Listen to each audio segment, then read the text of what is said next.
everybody. Hello, hello, hello, everybody. How's everybody doing tonight? Happy Friday night. So I'll be saying this for the next probably half hour or so. Al will be joining us. She is currently doing something else right now. And as soon as that wraps up, she will be popping in. So sometime guesstimating in the next half hour or so, Al will be joining us. So just starting off with that for all of you who are here. Well, that's cool because I've never been live with Al. I'm looking forward to that. Yeah, that's real cool. Mm-hmm. Cindy, hey, Sarah Lee. Hey, Cindy. Hey, guys. I had a little bit of drama yesterday. I lost a cap fell out of my mouth. Oh. So that means I have to have the dentist back again. Oh. I can't get a break. But it's my own darn fault because you ever let licorice get too hard and think, I could soften it? I think it was because I ate a hard piece of licorice and pulled it right off. Mm. So I don't know how many thousands of dollars that's going to cost or how many visits it's going to be. But I'm going to gift my dentist something. My dentist and his husband are avid vinyl record collectors. Oh, yeah. And they lost a lot of their gold in a flooding of their basement. Oh, no. So I happen to have maybe 20 albums left to my name, and they're all old and they're all vintage and they're all Broadway shows. So when he comes to fix my tooth on Monday, I'm going to surprise him with that. We are in the midst of trying to think about purging and stop buying. And now wait, purging your collection or both collections? Not Trisha, you know, but the truth is, we'll start with your collection. somebody donated cookbooks to Goodwill today. He did. Wow. So you know those plaid laundry bags, those plastic laundry bags that you use like to bring your laundry to the laundromat? He used one of those and to bring stuff to the Goodwill. It was so heavy with cookbooks that the bag broke. Oh, wow. So I asked him how many. I was like, what, 5, 10? He goes, oh no, more than that. So okay. So yeah, we did a little bit of a purge today. Okay. And he Nice. he's been retired since August 31st. And today he threw out his worn and torn work uniforms, saving just a few for if you have to just do any special projects around the house. It's good to have a few of those work clothes. Kept a few, but it was like a half a closet full of uniforms. Yeah. So it was a big day. That was a very big day. Yes. And for everybody popping in, I don't see anybody talking in the chat. Is it just my chat or is nobody talking in the chat? I don't. Yeah, I see Cindy and Sarah Lee. Hello, Cindy and Sarah Lee. Yeah, hi. And hi, everybody. I see that there's people popping in. I see nobody talking in the chat. Just an update. Al will be joining us. She is finishing up something right now, and I expect her in the next half hour to pop in and join us. So yes, she will be here. Al's Full Shelf Shop, also known as Homeschool Lou. She will be here. Her name is neither Al nor Lou, but it's okay because we could call her Ruby. That is a mystery. That's right. I have always wondered that. She has top Trisha in. You could call me Sandy, but it's not my name. Very We true. haven't had a Sandy calling in a long time. Hey, Thomas. I'll say thank you for chatting, Thomas. So anybody who's lurking, say hi so we know you're here. Yes. Say a quick hi. Took my first ride in my new little porta chair and left my room. Ooh. For the first time in 9 months today. I left this room and I went into my office and was able to spend about an hour and a half Good, in good. there. Then begged, get me out of this chair. Now, are there ways to make your chair more comfortable for you? Well, here's the thing. I needed to buy, hi, Doug, my love. I needed to buy a transport chair that is not huge. So I bought the biggest one they have, which is small. It's only 19 inches across. So I fitted it, but it's tight. It's tight. And I told Doug as of Sunday, because I weigh myself on Sundays, I'm 153 pounds down now. Woo! And 7 pounds away from the number the doctor originally told me. So Okay. I'm going to hit that, without a doubt, I'm going to hit that 7 and hopefully Excellent. more. And that's why I'm probably not going to trade in the chair because He once should I lose some more. he should be happy with your commitment to this. Well, I don't trust him because I think he's going to get hung up on the fact that I can't stand and walk. But I didn't really stand and walk before the accident. So I don't know. We're going to see. Now he knows that you not only have a broken hip, but you also have your condition that makes it difficult to walk. He does. He does. But we'll see. He was a bit of an a-hole when I met him, and then a second a-hole when I went to his office because remember I peed on his floor. Oh yes. Through the diaper, but diapers leak. Hope now, not. Do you have an option to get another opinion? It would take getting all of the medical records from all of the proper sources, mostly from the hospital, and finding someone who doesn't work out of the same system as him, because they're all in cahoots. I would have to completely switch systems, like hospital systems, and start from not from scratch, but start with here's the facts. What can you do? And if I ask for the records, he'll know. So Well, true. He seems a little spiteful. So I don't know, but I don't go till April 28th. So I'm definitely going to lose the 7 pounds by April 28th, and I hope more. Right. And I hope he'll do the surgery, and then maybe in that rehab I'll be able to learn to stand and walk a little. But my goal is to get Sue, it's not that you hope that you will. You will. You will not have a choice. You will. Yeah. Just sorry, but get into that frame of mind. You will immediately be up walking. Period. I hope I can do it. Have a window yet? No, there's no I hope I can do it. You will be doing it. Okay. Yeah, no matter what, they will make you do it. And if they don't make you do it, you come home and you do it. Because otherwise your hip will never work if you don't do it. So I coming from someone who has experience with recovery from hip replacement, not me, but I've been on that end of it. And yes, you will be up walking. I hope I can. I will. I know I have to, and I hope I can, because right now, I don't have any hope in sight that I could stand, let alone walk. But I think when they fix it, you need to visualize it. Yeah, you need to visualize it. Yeah, I have definitely debilitated in these 3 months that I've been home.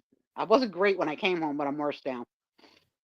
Pain wise and all that. So I have this week also stopped taking the pain medicine, which is causing all of the constipation, because that was equally as painful. So I'm working with just Tylenol right now, and that's not great. Tylenol and ice packs, but I have to do it because I can't take the other option. It's terrible. So let me see who came in while I've been chatting away. No one else wants to talk. Well, hello, everybody out there. It's okay to talk to us. Yes. How's everybody's week been? We got lurkers tonight? What? We never have lurkers. We always got a bunch of chatters. Yes. And for everybody who's just joining us, Al will be here. Al is wrapping things up on another commitment. But she will be here probably in the next 20 minutes or so. Hey, I saw Linda. that big situation happen with Linda. Jane Newhouse this week. I was on a show with Jane Newhouse, and she was late because she was leaving. She had to leave another show, like to finish her turn on the other show. And then she was running late, and she had to go to a third show. So I don't know, 3 shows in a day seems like a lot for our Janie, but you know, it is what it is. 3 shows? 3 shows she did one day, yeah. Yeah. Yeah. And she said, I think she says she has new puppies. So, you know, puppies need a lot of attention. Mm-hmm. Hey, Tracy. Hey, oh, Tracy. Sarah Lee. Yes, I'm so sorry, Sarah Lee. I did, with everything that was going on this morning, I did forget to ask how your birthday went yesterday. And yeah, and happy birthday again. Where's Linda Punky? Linda Punky, you punking me? Hey, Risa. I'm just married to Irish. Hi, Risa. So yes, so Sarah Lee went out to breakfast. Her daughter took her out to breakfast for her birthday, and she said that she was also going to be going out to dinner with her daughter. So, yeah, I hope you had a wonderful time. Happy belated birthday! Yes. A St. Patty's Day party is in store. That's tomorrow, right? Is it? The 17th. Oh, so it's Sunday. Oh, it's Sunday? Every day's the same when you're vertical, horizontal. I'm horizontal. Well, it's still the 17th. It's always the 17th. Yes, it's always the 17th, but I never know what day it is at all anymore. What day of the week? Tommy has to tell me what day of the week. I forgot what day it was. You know, your phone can tell you that. Do we not want to upset me with phone talk tonight? You still have 2 phones? I still am using 2 phones. Good. Good. Monday is the 17th. Okay. Thank you. Oh, it's the 14th today. Yeah, you're right. You're right. Okay. Thank you. I gotta find a 4-leaf. I gotta find like a 4-leaf clover brooch. I think I do have one. I'll see if I can find one for tomorrow. Well, the sad part is that we call St. Patrick's Day Tom's holiday, right? And for years we hosted St. Patrick's Day dinners for my friends, and my house was decked in St. Patrick's, decked. So it's sort of kind of sad that we will hopefully one day do it. But the truth is, the friends that used to be at our dinner table will no longer speak to each other. So we have to get some new friends. That would be awkward. Yes. Yeah, we have to get some new friends, so that's not going to work out. We'll have Dexter and but Tony I'm not a particularly corned beef and cabbage kind of a girl. And the good news is that our supermarkets at their hot bar will have it, so he can buy it for himself and enjoy it, and not have to get and not have to cook a whole bunch of it. Nope. Snow. You got snow still, Linda? I think there's only 3 months of the year it doesn't snow where Linda in Maine. Oh no, what is it?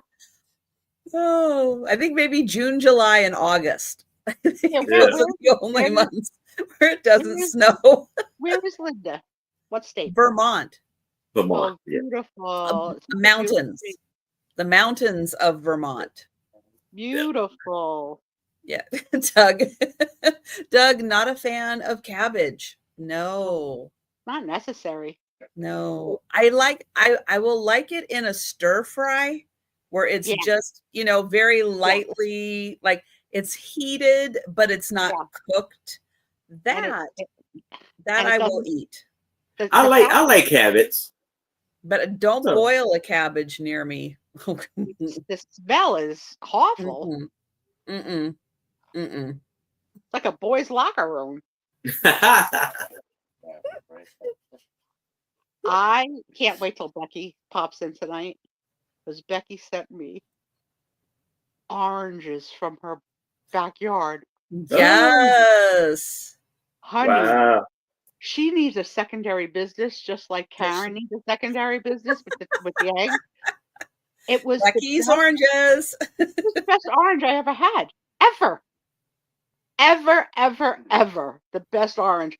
And I jokingly, when I thanked her through Instagram, I said, if he's good, I'll let him, because I don't have a problem sharing. So, so I had 2 oranges so far, and I let Tom have one One slice, and I let Tony have Slice. 1 slice.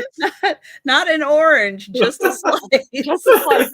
Because I just remember the time we went on vacation and Tom finished his lunch and said, "Those are the best French fries I've ever had in my life." And he didn't let me taste one. And I said, if you just tasted something that was the best thing you ever had in your life, that's just rude, right? Just rude.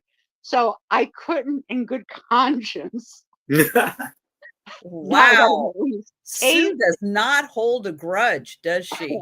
No, never gonna forget Mhm. that. He moaned about that freaking, and I'm not even a French fry person, but that grin on his face, and it was an Irish pub, and oh, he was so happy, and it was like, that was in Bermuda. Yeah, it was an Irish pub. That's not Irish. What is it? That's whatever thing they follow down there. No, honey, that's a pub that you go to is an Irish pub. What's it called? He's forgetting. O'Malley's. Something like that. Something like that. All I know is that we've got the T-shirt from every year. The frog and onion. The frog and onion is the name of the on the island of Bermuda. It's a must-stop eatery called the Frog and Onion. And if you like French fries, apparently they're really good. Apparently. Yeah. You could have ordered a side of French fries. Well, I'm not really a French fry person, but to have someone say to your face, Right, Doug? to your face, Really best thing I high. ever ate, the best one ever in Best life. one ever. And you He don't offered me share. one. So now he knows because I let him taste Becky's oranges. And let me tell you, I got to convince this girl. She's got to do the fruit of the month for us. Because if she's producing a harvest, they're delicious. They are delicious. And which is my French. I'm happy. Yeah, no, I can't. I don't forget anything. I don't. So, Trish, I don't know if you've seen it or not, but Thomas had a question about your windows.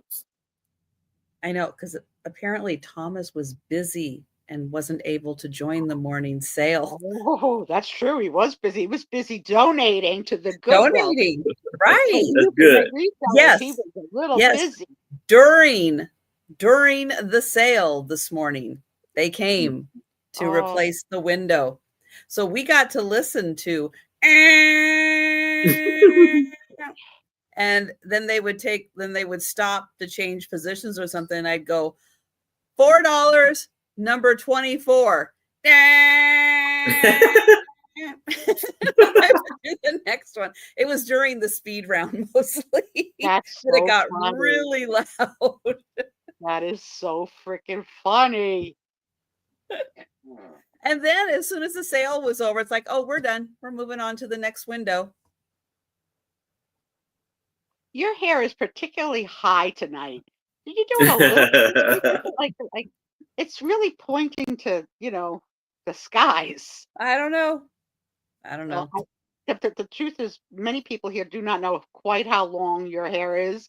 It is long, long, long. So she twists and twirls before she puts that thing up. But today it's just a little higher to God than it usually is. I like it. I like it. It's fancy. It's a little yeah. fancy. That's what I was going for. Was fancy. Yeah. That's how you roll. And Aaron, for those people that didn't see your surprise last weekend, you want to show them what's on under your hat? Woo! I gotta. It's just going back a little bit. I think I want to keep it like this now. So I'm gonna have to take care of this. So I think I will be shaving it like this now. Tom has something that he could do his own that was pretty inexpensive, right, Tom? And he keeps up with it that way. We went to Loretta's in South Park. They were voted the third best burger in the U.S. Then we went across the street to a fancy restaurant and had cheesecake tarts. Oh, Doug, That's did a you see yummy that? thing. Tarts. Reason to come to Seattle. Cheesecake tarts. I'll bet you can't get those in Pennsylvania. You know, the Amish do a lot. Don't misjudge. The Amish They live might. without everything. They Everything.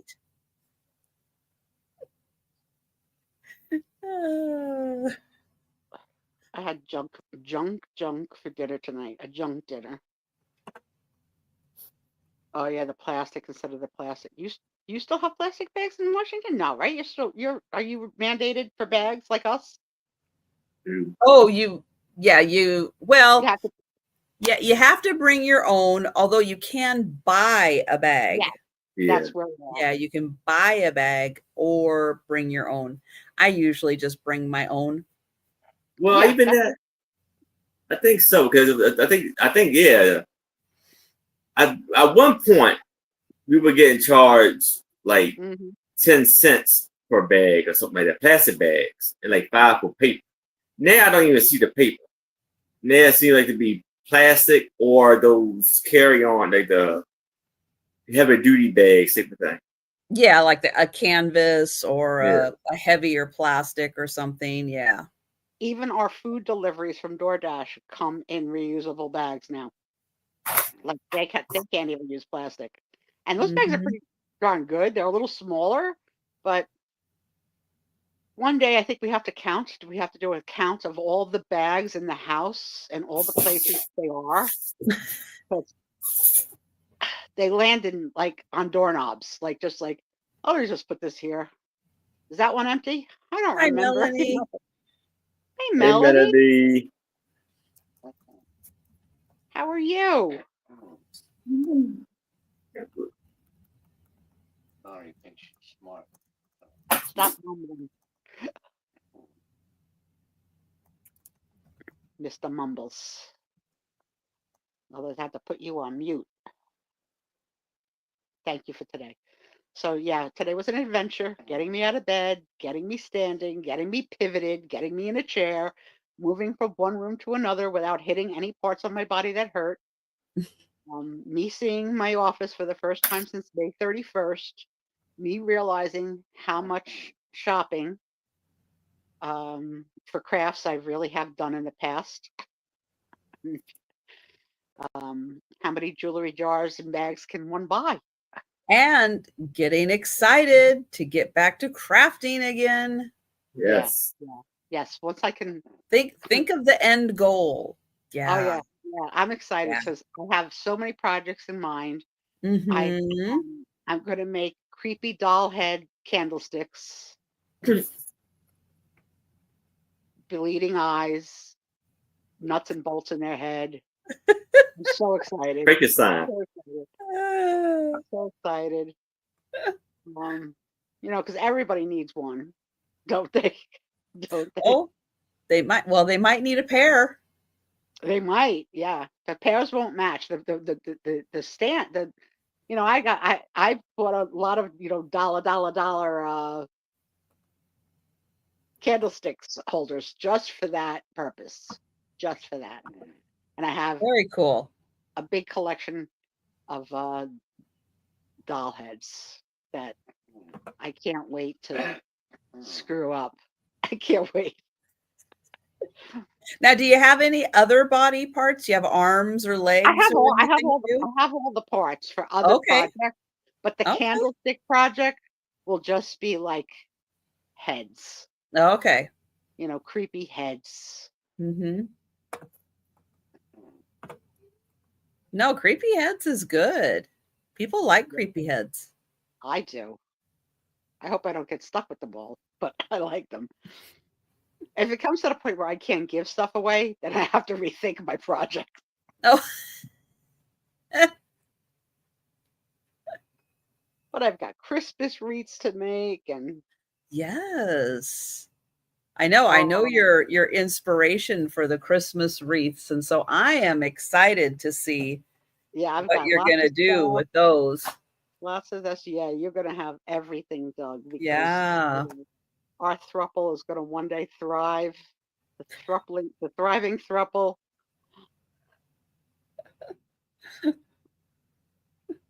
Doug, this is just between you and me. I just saw a very, very overweight woman with my body frame fake drowning in a 4-inch pool just so the hot bodyguard could come and rescue her.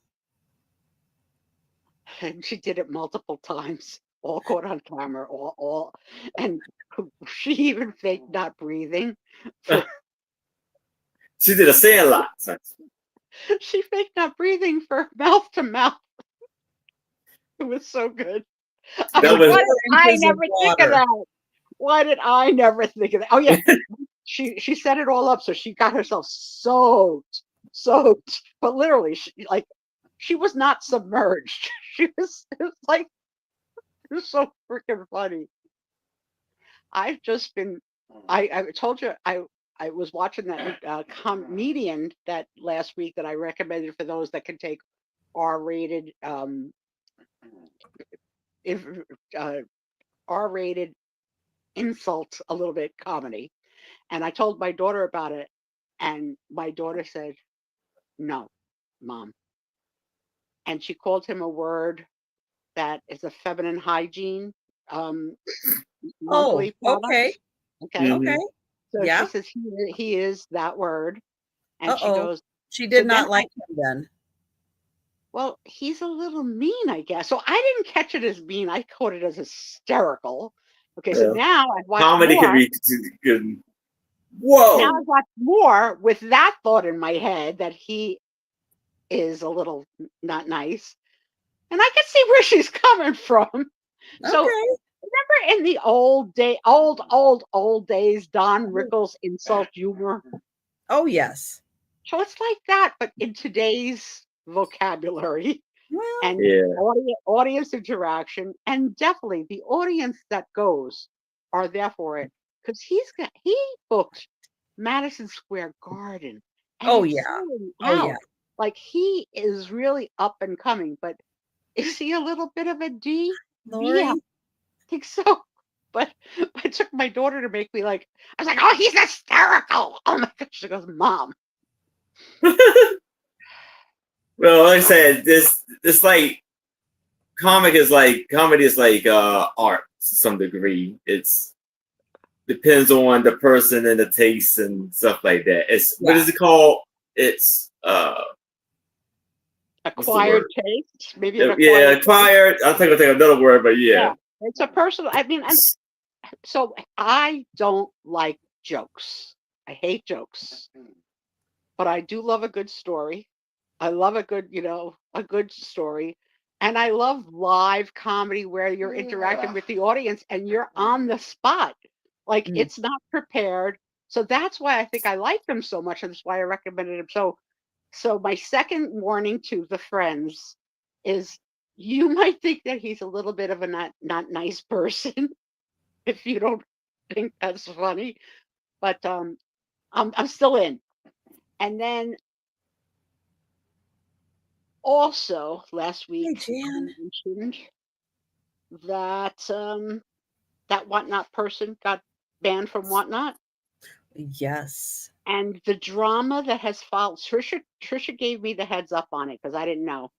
but I knew the seller, and I said it last week. I didn't say the person's name, but Right. a person has been blocked from Whatnot that apparently has previously been blocked from eBay and other. She used to sell here apparently on YouTube, and she turned out to be, unfortunately, a scam artist and a thief from her amazing following. Over, like, I don't know, like 100,000 followers, like crazy following. But finally it caught up to her. So Trisha told me about it. I said it here last week. But now the resellers from Whatnot are posting here on YouTube their 2 cents on the subject, and they're so mad. They're so mad because it's taking away from the platform and the promises of, like that platform gives the buyer and the seller. Oh my God. And some of them are imitating her, and I'm dying. I'm evil. I'm just dying laughing. I'm dying laughing. It's so funny. So funny. Hmm. I did see something that, and I don't know if it's true, that this person is now going to do Poshmark live sales. It is true. It is true? Okay. She has posted already. Good luck, Poshmark. She already has listings. How would that work? They do live sales on Poshmark. Oh, okay. I know that. Yeah, she's there. She's there within 2 or 3 days of the blockage, and they think that the recovery is going to be is that she's just going to set up a new account with a new face of her, like with a new name, and do it again. So, yeah, it was. But the difference with Poshmark, though, is that you don't get paid until 3 days after. Well, you have up to 3 days after the package has been received. So the package is received, and that person has the option to go back into Poshmark and go, yep, I received it. And then you get instant payment. And it could be between one, like that day, or up to 3 days. If they forget to go into Poshmark and accept it, then after 3 days, then Poshmark goes, okay, you must have received it and forgot to go in, and then we'll close it and we'll send the payment off. So yeah, so you have, it might not work out for her because, but you have to ship it. Yeah, but they also, like, with all the claims against her are that she's selling non-legit things. Like, no, I think the problem, what I understood the issue to be, was that she was selling the item. She would print the label, right, which, because she was one of the higher up sellers, meant that she instantly got her money, and then she would not send the item, and she would then resell the item. Yeah. Maybe mail it, maybe not.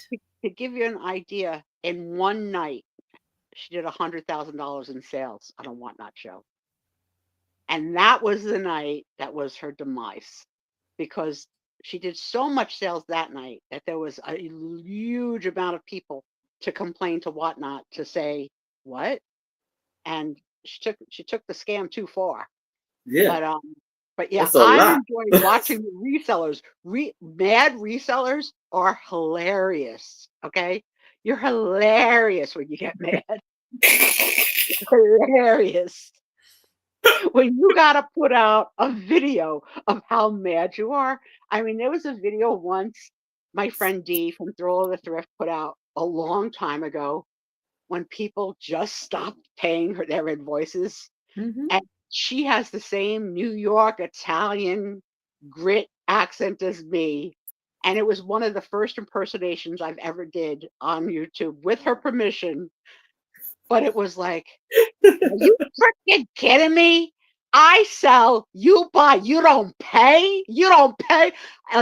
Like golden. It was golden. So yeah, I do enjoy. I mean, obviously, we got a good laugh at it, and I think you have to weed out from selling to people who repeatedly don't pay you, because that's not fair. Yeah, and hello, I had several of those issues. I know, and I bet every reseller has a list watch outs, and that's a shame. It's a shame. And then the one other funny video that I saw this week that I'll share before you start selling, and this is my Italian cousin sent me Italian stuff. So I'm going to tell you the video because this is a joke. This is a joke. So in Italian, there's a man who climbs a very steep mountain and he slips and he's hanging from the mountain, about to just drop to his death. And he yells out in Italian, the English equivalent of, "Anybody out there? Somebody help me. Anybody out there? Somebody help me." And within a few seconds, the voice of God comes and says to him, "This is God. I've got you.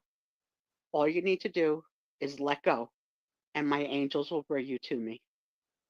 And the next thing out of the guy's mouth is the punchline when he says, "Anybody else out there?" And it's much funnier in Italian, but it's just like, it was such an unexpected punchline that I was like, okay, that's a joke I like. It was funny, so funny. Oh, anybody else out there? Anybody else? Nice offer. Thank you very much. Yeah, but I know what that means. Let me see what else I can get. I cried, laughed. I cried, laughed, and I called her. I was like, But okay. just as a backup, is there anybody else? She sends me so much stuff that it's just like a little like, Oh my gosh. But that literally, because I didn't see it coming, gave me the cry laugh. It was so funny. So I pass it on. And if you know Italian, I'll send it to you because it's really funny in Italian. Oh my goodness. Well, I just got notice Al is close. Okay. Something. I have my curtains shut because it's dark by the time we get done. And it's like, Joe's like, there's somebody on the other side of the screen door. I'm out of here. And he just ran upstairs. So I don't know what they're doing, but they're doing something on the other side of the screen door of my. I wish we could have screen captured your reaction, because it was a little bit like this. Yeah. Right, Aaron? It's like WTF? What was that? It was really loud. And then I heard them talking, and I'm like, okay, they're working. It's like nothing fell. Never know. It's like, did something fall? Because they put in my balcony floor this week too. It's like big week out there in Washington. Did something fall? So what I was saying is Al let me know that she is she's wrapped up, she's switching things out, and she will be with us shortly.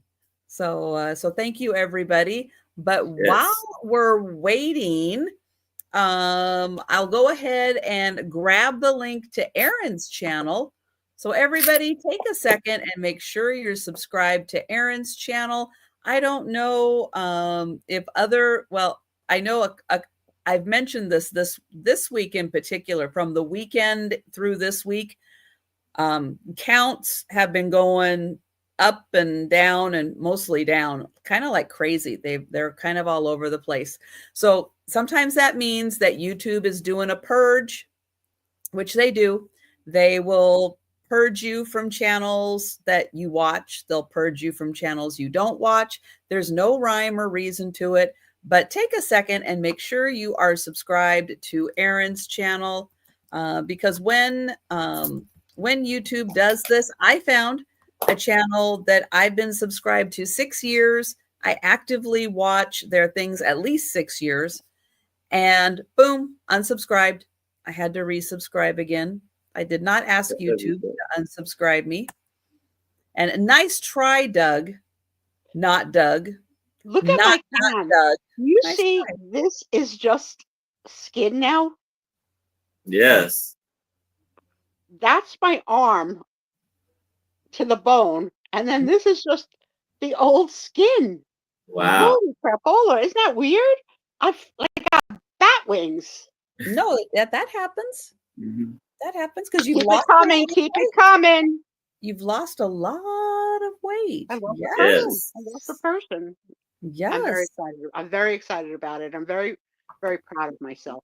And you know, you could subscribe to me because one day there will be content. One day you'll find the I will grab that. So let me get Aaron up, and then I will I'll grab the link to yours also. So Aaron, tell everybody about your channel, your Saturday, your everything that's going on. All right. So yes. Saturday, tomorrow at 6:00 p.m. Eastern, it will be me and my lovely two co-hosts, Anitra I Spy Queen, Becky Vintage, and more, and a very special guest, Touchman. Nice. That should be fun. Yes. And so I will be trying to upload some more book drop sales, maybe some other drop sales as they go on too. So I'm going to try to get back onto doing that. And I will be invoicing directly after my sale tomorrow, probably around 9 o'clock or so. If you pay by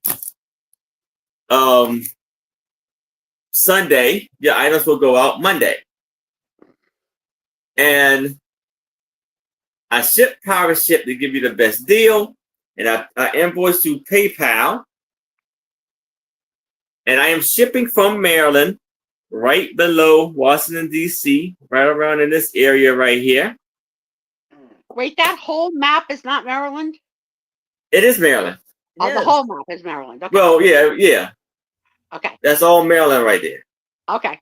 Now I'm going to interrupt you for a sec because Al's here. Hello. Hey. Hey, Al. Hi, Boo Boo. Hi, Johnny. So we're going to sell his first item, and then I'll bring Al up, and then yeah, woohoo! All right.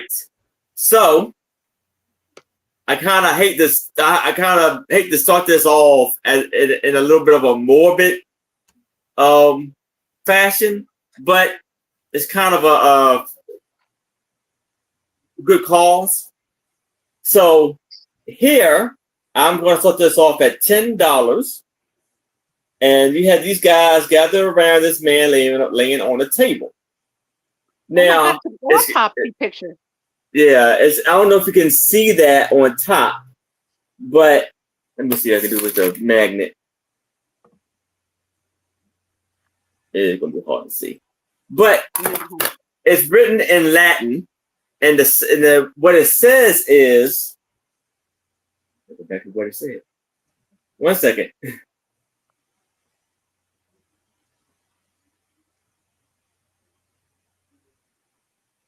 Hold on.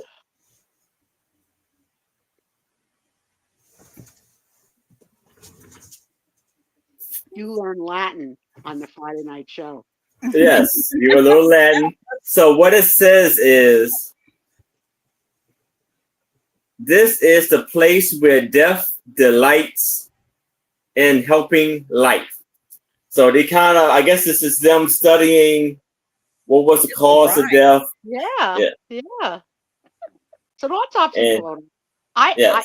Here's the scary part. The naked guy under the table that's catching the drippings, he's got the worst job in the room. Yes. So it's 10 by it's 10 by 12, and the frame is a 10 by 12. Now, think outside the box. Great Halloween picture, really. Yes. And it's all like my weird friend Denise, who spent a life in healthcare, does sort of love this kind of stuff. So you may need to show it again later in the speed round. Is that a skeleton behind them? He just yes, it is. Yeah. Is it a pencil hanging out? Yeah. Is it a pencil drawing? You think? Yes. Well, it's probably maybe a print of a pencil drawing. Okay, you saw it here first on the Friday And night. here's the back. Story. So, Aaron, with your expertise, what did he die of? Oh, Not sure, but it does look like he's, I don't know how you feel about this and that, but like he's trying to like slice open his chest. Zoe is intrigued. She's in. Hey, Zoe. It's interesting. Are you not going to find that piece of art in everyone's house? That is a conversation piece to end all conversation pieces. You pass it I around. like how they have his head propped up too. That's that's an interesting touch. I just like the naked guy underneath catching the fluid. That's what. Is he naked? Is that naked? No. See, it can be whatever you want, Sue. Oh, I just thought those were fat rolls. Like really, that's what I look like naked. So, I identified. My apologies to the dressed man in the photo. I think he's probably wearing like long johns or something. He is wearing, it looks like something that's very form fitting. Yeah. But I don't think he's naked.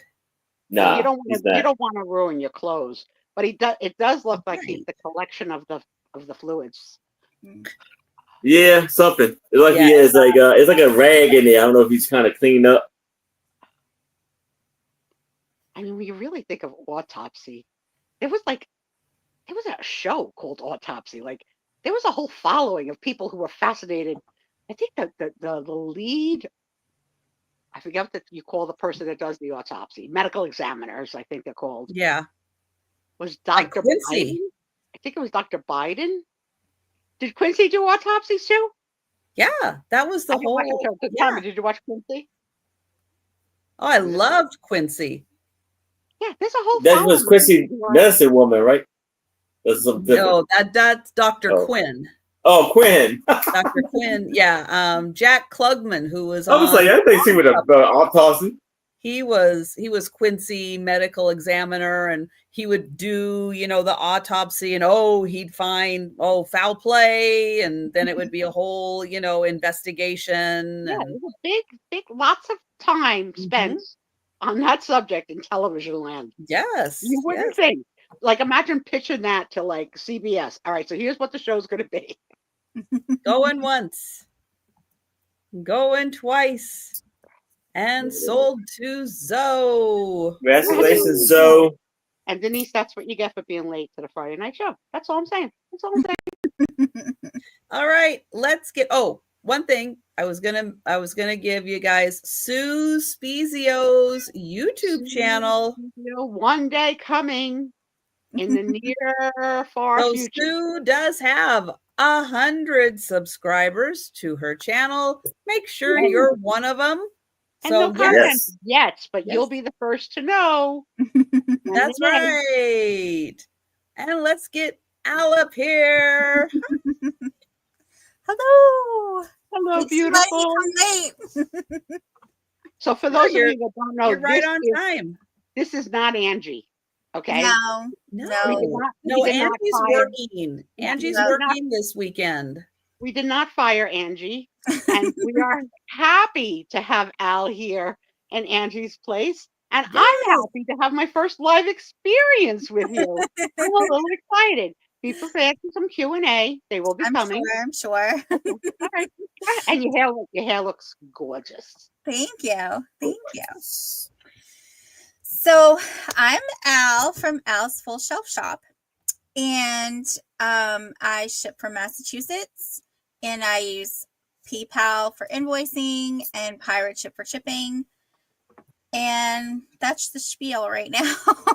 I think this weekend, if you're not subscribed, please do. This weekend, at some point, I'm going to do a pop-up for just a thrift haul in the monthly drawing. And not next weekend, but the weekend after, I'm going to do a drop sale of just some really great kids items for April's coming up. It's kind of a rainy month, plus April vacation. just some stuff to keep him busy. It's stuff that I personally purchased for Lou to use for homeschooling, and we didn't end up using, or might have used a little, but it's still in great condition. And then that Monday, the 31st, I'll be on with the famous Angie for Monday Market at 6:30 Eastern. And that's all I got. I just missed one thing. What state are you in? Massachusetts. Oh, okay, great. Welcome. Thanks. Hi, Annette. Hi, Denise. Oh, Denise, go back a little bit. You just missed Aaron's autopsy that you just sold. Could you mind if I go grab a rock since Denise just came? Yeah. So, all right. So for my first item, I'll do a choice, and these will be starting bid of 5, and we'll do something cute since Aaron didn't. But Yeah. so I have these $2. The first choice is Unlikely Loves, and it's all animals. Yeah, and that was a television show too. Oh. Unlikely Animal Friends. Absolutely, I love that. It is so cute. Oh, how sweet! Cute little. I know. I could switch to the other camera. The picture won't be so grainy, but if you want, let me know. Look it. Oh. Oh, it's a little prairie dog. I want a prairie dog for a pet, and they're legal. Just FYI. Oh, really? Yep. So I won't show all the picture. Is that that is a gator? Oh no, it's a dolphin. It's a dolphin. It's a dolphin. Yeah. No, kitty cats and gators don't make good friends. No. They could. Well, no, I don't think so. So the other choice is Unlikely Friendships. So we went from love. We should have gone friendship to love. I went backwards. So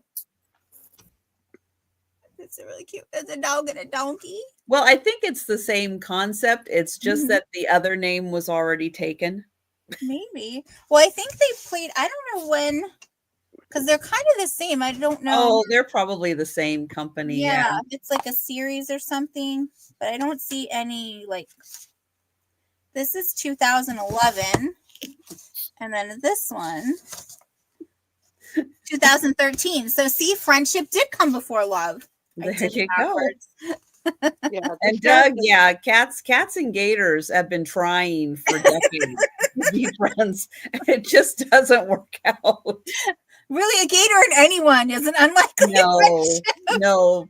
There's gonna be a book, Unlikely Gator Friends, and how it did not end well. That's the third. That's going to be the third in the series. And the fourth of the series is no freaking way. Look at that orangutan and a kitty. Oh, I shared this on a show a couple of weeks ago that I saw a very cute Animal Friends video with a dog and a bird that lived in a house. The bird was allowed to fly freely. The bird went to the stove, took out strands of spaghetti from the pot, came to the edge of the stove, and him and the dog would take one end and they would meet in the middle like and kiss. Oh. And he did it repeatedly. It was like the cutest freaking thing. Now, I don't know that I want to eat over their house, but it was cute. Cute. So this is really cute. So that's a guinea pig and a rabbit. And while this is adorable, this is your PSA that you cannot have guinea pigs and rabbits together, because although rabbits are safe for guinea pigs, there's something in a rabbit's number 2 that's toxic to guinea pigs. So don't, If you have them together, you have to watch them very, very. Yeah, they poop everywhere. So, yep. So these are your choices. Oh, and look on the those back. are sweet books. Okay, it's not an alligator, but it is I think that's an iguana. Yeah. They can be friends. Yes. So, and a few weeks when Angie comes back, we'll have pictures of Angie's with all her new animal friends. Well, I think that trip is at the end of the month. Yeah. So this one's the working. Although Angie probably will make friends this weekend. Maybe keep friends. So Andrew got some kind of a workshop where people have to tell things about themselves to get better. And I was like, Angie, please memorize the best stories. Please. Please, I have to know. I have to know. But he's a professional. That's annoying. All right. Well, I don't see any takers, but guys, if you want to grab these books, you think they would make a wonderful gift for someone in their little Easter basket. They are kid-friendly books. So keep those in mind. Because kids love animals and they love seeing animals be friendly with each other. So those would be really nice Easter basket books. Let's see. Speaking of upcoming sales, I will be having a Saturday night sale, late night, 10 p.m. Eastern, 9 Central, with Denise's Magical Emporium and Picasso Cat. So stop by, say hi. It's going to be an awesome sale. I am looking forward to it. And my first item is going to start at $5. This would also be a great book for an Easter basket because it is a royal Easter tea party. Absolutely. With Easter eggs. Where's my Google's at? When is Easter? Where my Google's at? The 20th. Yeah, it's April 20th. I remember that. The 20th. Yes. So you will get this in time. Yes. For the Easter basket. You have time. So each page has a beautiful Easter egg on it. And then you pull the top and there's a little surprise inside. So that one, and there's a story about them going along. See, there's another Easter egg, and you pull that up, and there's a little surprise inside. Uh-oh. And then we're frozen. Oh, now we're not. And because of the cost of eggs this year, parents are looking for alternatives to dyeing eggs for their children. Yes. Potatoes. Yep, potatoes, number one choice so far of a substitute. Thank you, Betty Ann, and hello there. Isn't this sweet? Oh, this one's a little crooked. Here, let's get that back on track. That's a cute little lamb. Yummy. And then they're having the tea party. Yay! And there's lots of fun glitter and everything in here. And then the surprise chocolate bunnies. Delicious. So it is a really sweet book. And thank you, Betty Ann. And I will count that down. There. And going once, going twice, and sold to Betty Ann. Thank you. Nice. Well, I hope she enjoys it. That's a really nice grab. And hi, Betty Ann. Yes. All right, back to Aaron. All right. So now I have a marshmallows. That's good. That's a good alternative to eggs. I have a 14 by 12 photo as a lithograph of these 3 puppies. And I don't know how y'all feel about mice. Does anybody have issues with mice? Possibly. So good morning. Yeah, they're down here. So it's not dead, is it? No, it's not dead. Okay, all right. Just checking. They're all alive. But If you don't like mice, look away. And this will be for $10. And this is from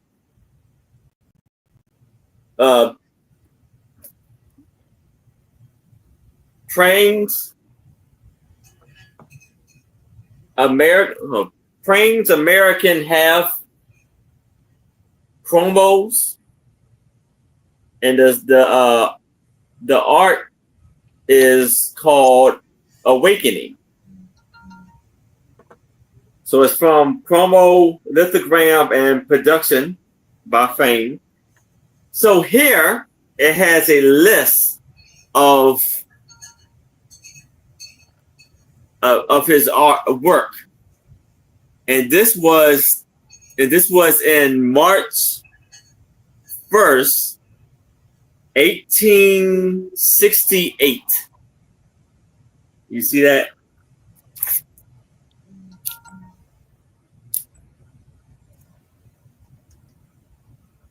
No, we're not getting it, Aaron. Yeah. We trust you. It says it's 1868, and here's all of the list of, the artwork that he has, and it's from it ranges from $1.50 to $10.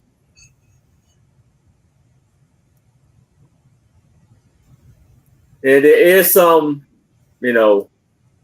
condition issues with pieces of it kind of fading off around. But you could put a mat around the edge and just kind of crop the picture in so you don't have, as much of that damage showing, and still get to enjoy the little sleeping puppies. Yes.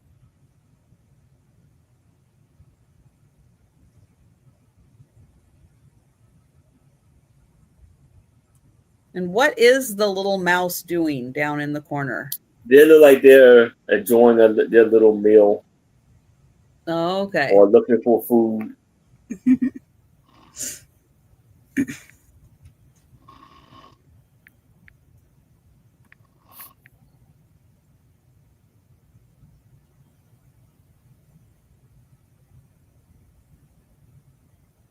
All right. Any takers for the picture? Well, we'll let you think about that one. All right. And if you change your mind, you want to grab that, just let us know in the chat. It's me again. Okay, so I have a fun book. This is Starting Bid of 7. And this one is in honor of Angie since she's not here. Maybe she's peeking in over the, while she's at her conference. It's the joy of signing. Oh, wow. Sign. And then you and Angie can have a secret language that nobody else knows, except all the other millions of people that know sign language. Wow, nice. So I like this one because it shows you how to do it, and then it describes how to do it, and it gives it to you like a way to use it. So I think that's good. But so yeah, and this one's from, it's probably not too old, 1978. That's not too bad. No, that's a nice introduction. Yep. To sign language. Well, the joy of signing is one of the most comprehensive guides available for mastering the current basic signs used to communicate with deaf people in either the word order of English language or the American Sign Language pattern, also referred to as ASL. So this is current, so you're probably not going to get words like for shizzle or crap.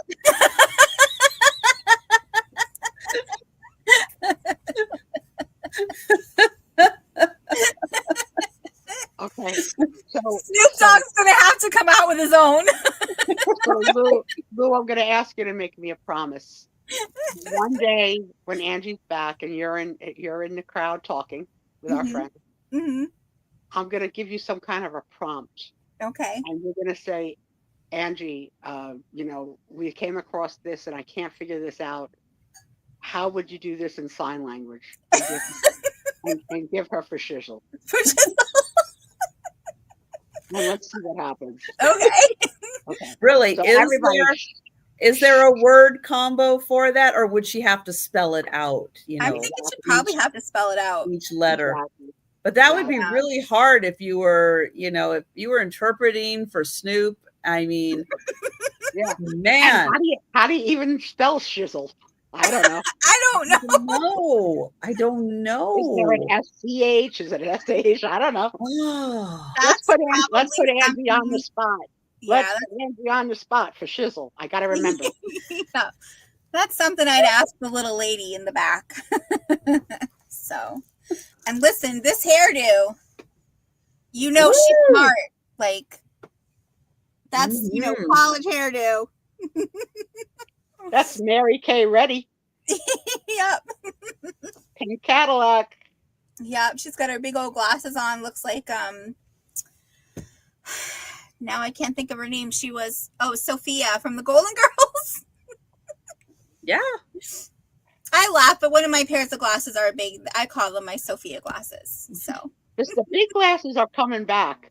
I can't wait till you see what I'm going to get when I've already found the glasses. I just got to get a house down.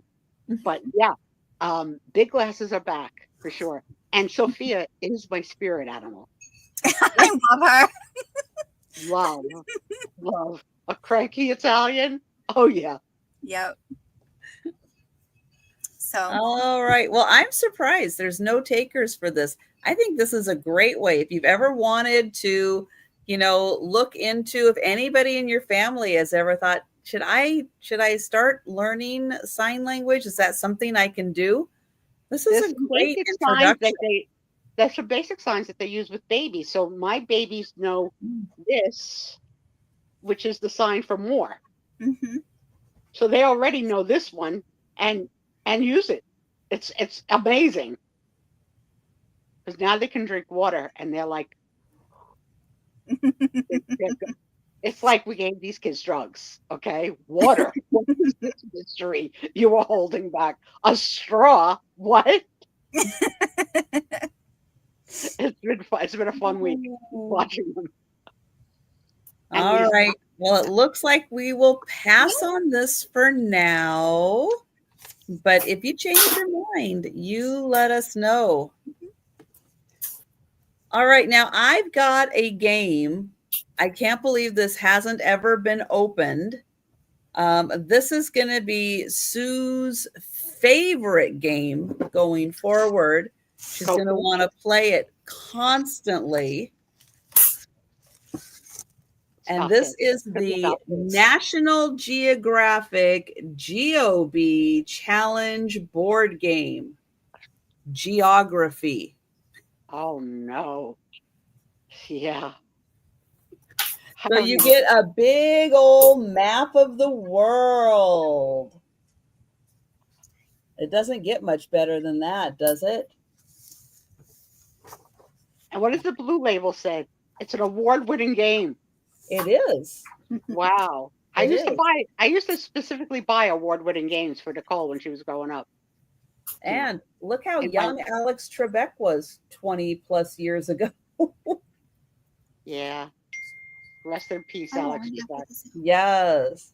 So it's still wrapped in plastic. And thank you, Linda.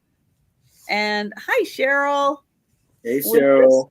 You get 100 questions, 48 tourist cards, 48 true and false cards, 48 Golden Geo awards, a die, and 4 tokens. Okay, I'll tell you, I never heard of this game, but I will give it a thumbs up approval because that blue award-winning sticker is not easy for a game to get. And if it's there, it means it. And there's a lot of value and education in a playing of a game that gets that sticker. So unfortunately, I don't have anybody to play with anymore, so I'm going to pass because you know how much I love to learn about geography. Speaking of rest in peace, while the crowd is considering buying this, how about Gene Hackman passing away? And the story is that they found bodies under the floor. I need to go. That's the leak on the internet that the FBI has been called in for bodies under the floor. That I have not heard. I haven't heard that. No, I haven't heard that. Got a lot of wild, crazy stuff. No. So in the watch typical watch your news sources, Sue. Yeah. In the typical Tom Lynch fashion, when I tell Tom this fact that I heard, Tom said, "Well, it doesn't matter now because they're dead. They can't prosecute them." I was like, "Well, don't you think it matters to the people who have missing dead bodies that if they I don't. I don't know. I would seriously. Where's my Googlers at? Google. Somebody, if you do Google that, let us know. Thank you. But Linda is in for this one. Thank you, Linda. I think it's really fun the way that you know, it's like you go around the world on the game board. I like that. Learning facts about everywhere. Hey, Cheryl. Yes, Sarah Lee. Discovery Toys. Same concept. Yeah, absolutely. They were in our malls. And Macy's has announced it's going to be winding itself down this week. Another Macy's? big retail. Well, yeah. Macy's way overextended by buying and buying and buying and buying all the small little well, not small, but all the companies. They way overextended. Well, 20 years ago, they way overextended. I agree. Gonna count that down for Linda. Going once. Going twice. And sold to Linda. Thank you. And a little hint. Italy is shaped like a boot. All right. So now I have a 12 by 14 picture frame of this beautiful lady in her wedding gown. And it's like it's a wooden frame, and it's like laminated around it. Is that inlaid also? Is that design inlaid or is it painted on? I think it's inlaid. It's inlaid. You can see where it's got been glued on or put on right there. No, the design around the edge. The ivory colored design, is that painted on or inlaid? Inlaid too. So would that be considered Art Deco? No? I don't know. I don't know. No? No, it looks more mid-century. And here is I like that hanger. Yeah, and it's a note on the bottom of it, on the back of it. It says, "Uncle Butch had this made in Vietnam as a wedding present for Mackenzie and on giving to you, cousin Gina Chappelle." Wow. So is the picture itself laminated onto the wood then? Like there's a varnish or something across the picture also? Or could you take the picture out if you wanted to? Well, it's all, you're going to have to crack this. It's all one piece. Yeah. Okay. Yeah, that's a really, really nice frame. Yeah, and then it has like gold trim around the photo. And what's your start price? $10. I'm sorry. Yeah, that's a fantastic frame.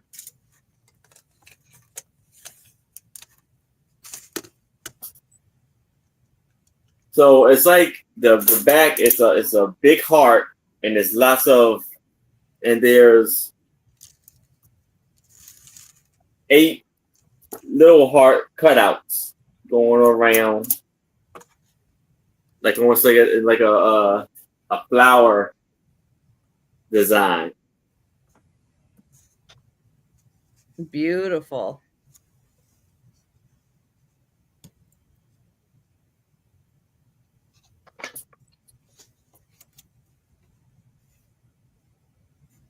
It's a lovely bride. Yes. So it's like there's a little crack right here on like the two corners right here. But other than that, it's in amazing condition. And she's a redhead. Oh, that's not going across on camera at all. Yeah, it's kind of hard. And the picture looks, like colorized too. Colorized, yeah. Yeah. It's beautiful.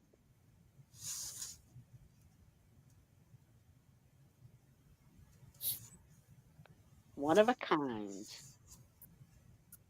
With note on the back. On back. Yeah, the note is nice. The wood is really nice. Yes. Whatever that wood grain, very pretty.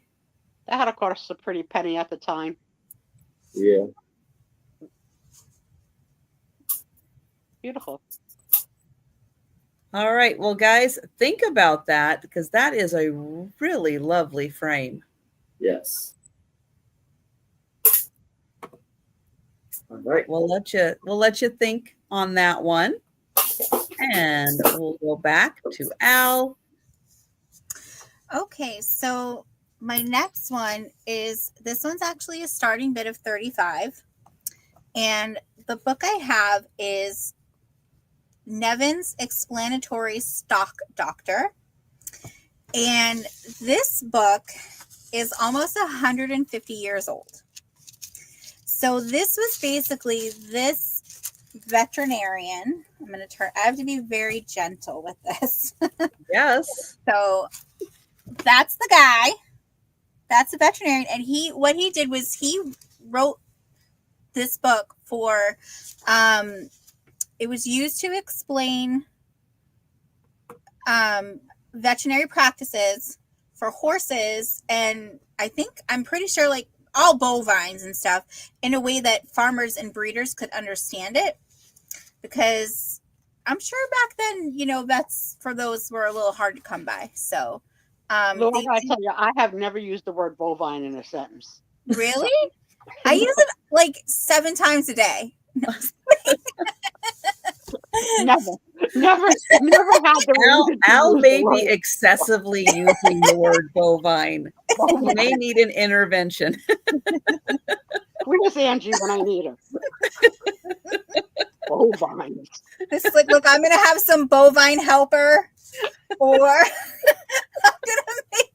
She said it was just fell off her tongue. Horses and other bovines. There's not too many pictures in it. I still thought this was a really great book. Yeah, the age and the subject matter. Yeah. Amazing. Denise, I don't even know what a bovine is, so I'm scared. A bovine is like cattle, like cow. Yeah. Oh, okay. Like cow. I have probably had a bovine. It's just like a cow. It's just another word for cow. And you're an East Coast person. I don't understand. She's not that far from you. I don't understand how she. So I live in Massachusetts, but I'm from Texas. Ah, that explains it. Because there's no way you would just know that word on the East Coast. They have bovine in Massachusetts. Yes. Don't hurt yourself, Trisha. Bovine. I'm gonna find some fun.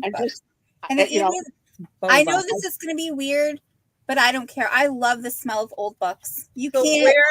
Show the if you could show the publishing page. That's the intestine. Well, this one conversation you missed because you were a little tardy. You love the smell of old books, but how do you feel about the smell of cabbage? It's Are kind you of a dirty boiled smell. cabbage lover? I do. I don't like. I can't say I don't like raw because sometimes I'll have coleslaw, but I'm not big on it. Coleslaw's okay. Yeah, I'll do a coleslaw on occasion. Corned beef and cabbage. Are you into that? So growing up, I never ate cabbage because my mother didn't like cabbage. So when she made the corned beef, she would only make potatoes and carrots and onions with it. I never had cabbage until I was 18 years old. Wow. So, yeah. So, but I like it. I mean, it's not something I'll eat every day, but I would make corned beef and cabbage with cabbage now. So, Right. She's all caught up with the conversations of the night. There is a smidge of writing here, but it's in pencil. You could erase it if you want, but I wouldn't. Does that have a date on it? This is from the writing that's on there. Is that a date? Yes, it says Fremont Busby. I'm guessing that's his name. Oh. November 21st, 1896. Oh my. So, and this was actually published this book was published in 1878. Wow. So that's the book here. Very cool. Yeah. The binding is a little bit rough, but I know there's places that like it can be fixed up, but also it's almost 150 years old. Like, give it a break. Yeah. And it was probably referenced a lot. Yes. Yep. But it's just really, it's like a hardcover, but it also has this soft like leather on it. It's really nice. And how brittle are the pages? Are they fairly sturdy? Yeah, they're pretty good. Yep. This one hair is getting in my teeth. Got that one hair. Yep. Reason for the bun, because I can't handle that one hair. But then my neck gets cold. So true. Yeah. True. And Your ears and neck get cold. Yep. So, but yep. So that one. Yeah, that's an amazing book. Zoe is in. And Zoe, if you have any other questions about the book, let us know. But I think that's a really amazing book. And for its age and since it was a reference book, still in great condition. And I'm glad someone, helped preserve the book so that it wouldn't, the binding wouldn't fall apart. I would not use this for reference now for animals. There's a lot of outdated information. No.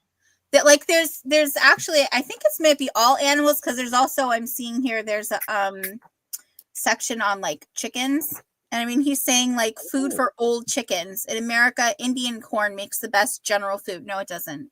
Well, let me tell you something, Lou. Great. Chickens are called fowl. Are they also called poultry? Yep. They're also called poultry. You're not the only teacher in this class tonight, okay? I thought fowl were like wild chickens. Am I wrong? I don't know. I have no idea. I make crap up on it. Probably because or maybe not, because turkey are also considered fowl or poultry. Yeah, and so are quail. So here's what I want to know, Zoe. After you buy this book, if you start dropping the word bovine in our chat, I'm going to laugh every freaking time. Every time. That's my vow to you. Hi, Jerry. Vow. I did not know that, Jerry. I'll try and make Trisha laugh too. I don't really have a lot of control over Trisha, just a little. But usually if I laugh, she'll laugh. Well, we're counting that down for Zoe, and there you go. Jerry dropping the knowledge. One more cabbage reference. I did not know that. Going once, going twice. And sold to Zoe. Oh, nice. I'm so glad. Very nice. She'll probably enjoy the historic significance of the book. Yes. Absolutely. Yeah. All right. It's a prized family possession with that much history behind it. Absolutely. Mm-hmm. I will delicately. I probably will. This will be sent in a box, really bubble wrapped. So. All right, I've got a $10 start, and this is a framed cross stitch that is 13 by 10. Oh, I could highlight that. That would be good. So it is the Cradle Song. I don't know if I know this Cradle Song. Sleep, oh, sleep, my sweet and lovely baby. Gently rock in mother's loving care. Aw, that's so sweet. And it's in a beautiful frame. Yeah, it is. I'll show you a bit of a lot of work, a lot of hours to make that piece. Lots. And then you have the beautiful cross stitch. And there is a note on the back also. And thank you, Jerry. And it's 13 by 10. It does have a hanger on the back. And over here it says, I stitched this sampler when somebody was 6 months old. Astrid. Aww. Eric did that. But there's no year. I don't know the year. Well, I could tell you for stitchers, there's stamped cross stitch and counted cross stitch. Stamped cross stitch has all the X's on it. You just make the color on the X. This is not stamped cross stitch. This person had to count all those holes. This is a lot of work, and it is adorable. And the frame just takes it over the top. It's beautiful. Mm-hmm. Yeah, it's a really lovely frame, and again, nicely finished on the back, all around the back. And I'll give you another close up of the frame. Beautiful, Trisha. And I will get Jerry. Oops. Get Jerry for that piece. And we'll count it down. Going once. Going twice. And sold to Jerry. Thank you, Jerry. Congrats, Jerry. It's a beautiful piece. Congratulations, Jerry. I love that. I love handmade. All right. So now I have a needlepoint crochet needlepoint piece. There's two of them for $8. So wait, is that a completed needlepoint or it's done? Yeah, it's completed. Oh wow. And this lady, they're like pilgrims. So they're like a man. I got a man coming up at this one. So you see the lady, and she has a little beaded, huh? There's a pumpkin. Yes. So this is early for, Thanksgiving. Yeah. So I'll give you a good heads up on it. And it has like a pumpkin. And you see they got the two beads for her eyes. And she has. Can I see the back? Yes. So mounted on cardboard. Mounted on cardboard. Just needs a frame. Yeah. Yes. And you could put those up. Nice. And you said this is Tell everyone it's an apple. And she has these, loose things. Like, I don't know if it could be a necklace or there's something around her waist. Or she's holding that, like, I don't know what that really is, but she looks like she's holding it, the string. They look and like then she has. You sound a little like Denise when you're selling that. I don't know what it is. I don't know. It's got a thing. It's hanging. There's stuff hanging from it. This has other stuff. I don't know. Mom had it.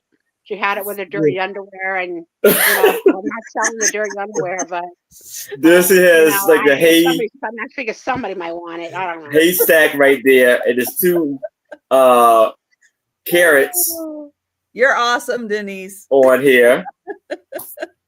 And I love it when you do that. we have now. I can put this on a cardboard if you like. Right. Here we have a pilgrim man, and you see he already got the little buckle on the hat, like the pilgrim's head. Oh, he's got a big pumpkin. Yeah, see, pumpkin, big old pumpkin right there, and it looked like he went fishing because he has fishes, wooden fishes, 2 fishes hanging from the little string he got. So is it choice or both? Both of them for $8. That's right. And I don't know. And I don't know. I don't know what this is. Oh, it's a worm. Supposed to be like a worm. Oh yeah, for the fishes. I know, she's good. She's good. Oh damn it! I love them. Sue Spiezio down for 8. Damn it. Yes, they are for both for $8. Oh yeah, that's all right. That's right. $8 American dollars. I really saw like Denise saw it there. And you know what? If I win this bid, you will put it on cardboard. You will. Okay? Just say okay, I got you. if I win the bid, feel free to bid against me because I really don't need these. Please don't. I'm putting Sue in for 8. And like the crochet is really raised pretty good on there too. Like it sticks out pretty I'm pretty gonna far. tell you a little stitchery story about that. Where it sticks out is not needlepoint stitch. It's a special stitch to give it some depth. And it requires, it's usually French knots. Oh my God, this is killing me. Do you know that that's the shortest holiday to decorate for? Because Halloween just ends on the 31st. And you only got 25 days to put your Thanksgiving stuff out. And you can't leave it.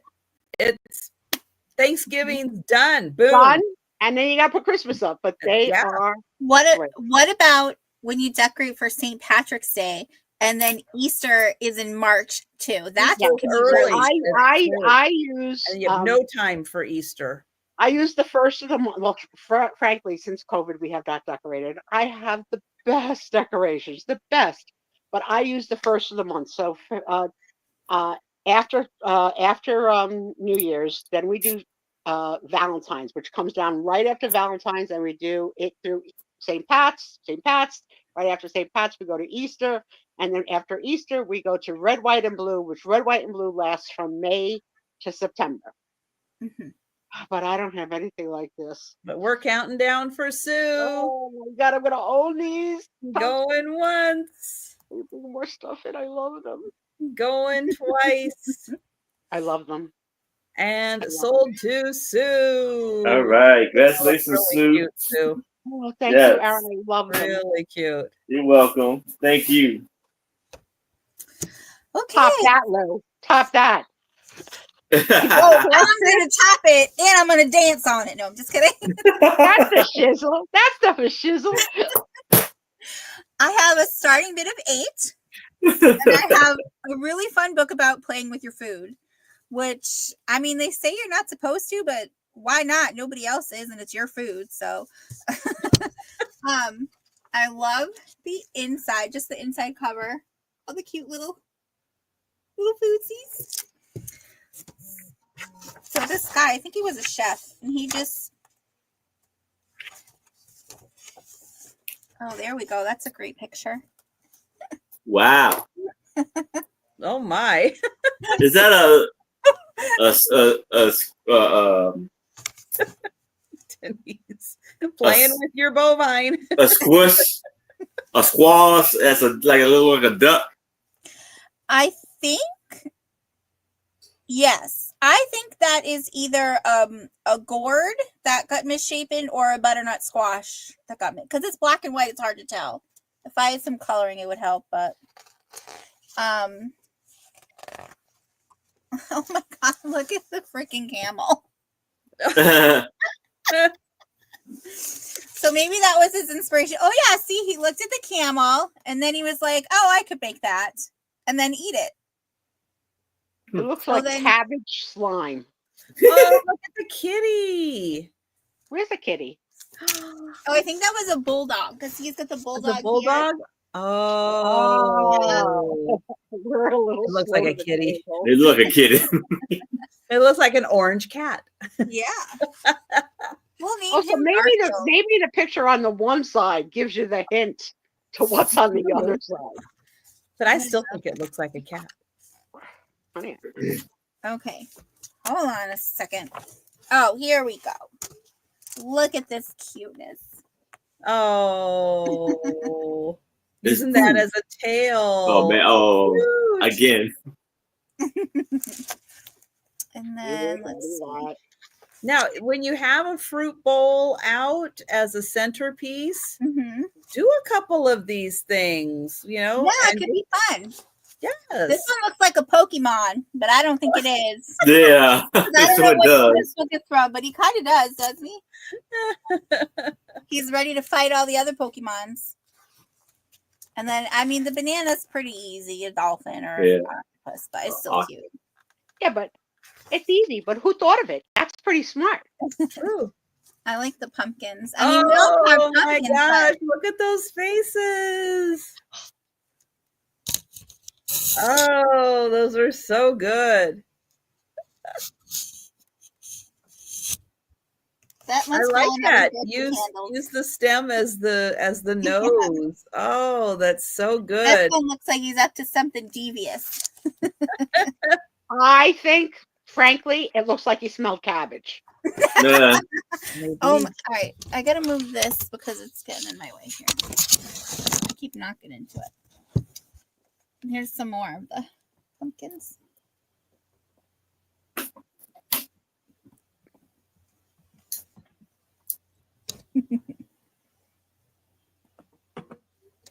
This one's like, dear Lord, why me? That just for the pumpkin faces. Mm-hmm. A sweet That's potato great. seal. So cute. So you can have fun with your food and make animals and then cook it and eat it. So it's not really wasteful. Oh. How many of you have ever had a parent say to you, "Stop playing with your food"? Yes, numerous times. Terrible. Mm-hmm. Have this little pile of peas next to a little pile of something else green. These ones are cute. They're little bugs. Oh, I hate bugs. But these bugs are cute. And then you They can are eat cute, and they're really only snap peas. Right. and okra. I do like okra. Oh, and grapes or cherries or something. Yeah. We got a carton of Cute. cherries from Chile, and they're called guaranteed sweet fresh from Chile. Not sweet. And not fresh, because 2 of them had mold on day 1. I don't know. Oh what my the gosh, rice is. look at those faces. What are they on? These are spring onions. Oh, Yeah. that's cute. Oh, the little mushrooms. I Hey, love Mia, long time mushrooms. no see. Welcome. Yeah, I'm not a mushroom fan, but I do like an artichoke. I've never had an artichoke. Oh. Never in my Me- entire life. Me either. Well, you have to learn how to eat them. Yeah. It's not intuitive. I would imagine with a fork. No. No. Really? You know, this. It's A a spoon? it's a teeth scraping food, and you Yeah. need a garbage bowl for the Yeah. leaves. So you peel the leaf off, you flip it upside down, you stick it in your mouth, you take your bottom teeth and scrape it, Mm-hmm. dip So it in butter. A big Italian thing is a stuffed artichoke, which is they stuff it with grated cheese and breadcrumbs, and they cook it in white wine and olive oil and garlic, and it's yeah, it's not really like you don't get your green vegetable count from eating an artichoke. Yeah, and then you cut, and then when you get to the inside part, all the leaves are gone. Then you cut and cut and cut, and you get just the artichoke heart at that point. That's the gold. And that's very tender. Yeah. It's very good. That's the gold. When Nicole was little, I didn't tell her that part was good, so I could eat mine and hers. No. She knows now. I just the lies. I know. The lies. So then it goes. So you have all the pictures, and then it shows you. It gives you like the menu and ingredients. So it tells you which fruits to buy or vegetables to buy to make. Obviously, we know a banana, but you know. Now, would part of your homeschooling, Lou, include fun activities like this? All of them. All of my homeschooling is fun. You know what makes it fun? Because he wants to learn. He loves learning. Nice. So that's what he's into it. We might hear Merc bark in a couple minutes, so just a fair warning. All right. So any takers for this fun book of how to make all these great things out of food, especially this pumpkin carving? Oh my gosh, that is so awesome. I think that's a good short you could do around the holidays, Trisha, since it's your fake birthday. Oh, look at the reindeer coconut.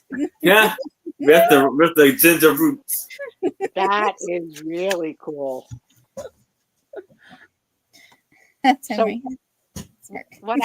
what kind of bovine is that? This? Yeah, I can't see. It's not a bovine. That's Mark. Oh, the scat is. Oh, puppy. Hi, Mark. Hi. Wait. All right. Well, we will pass on the book for now. That's a great book. Think about that. And that's a really cute puppy. Thanks. I bought him myself. All right. So occasionally I have been bringing these fashion pages.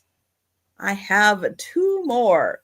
So these are not complete vintage Harper's Bazaar magazines. This one is February 1960. And this one is, which one is this one? July 1961.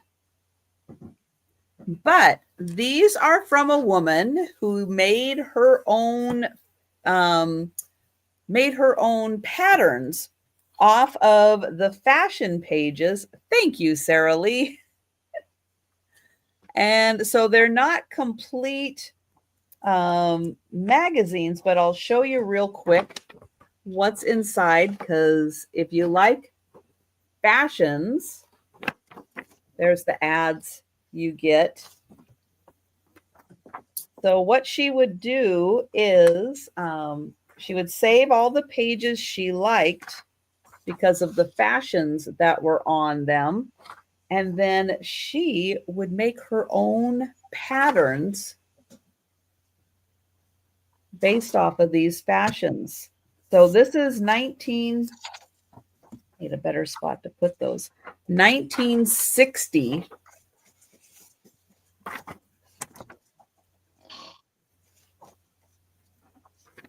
And the fashions are fabulous in these. Yeah.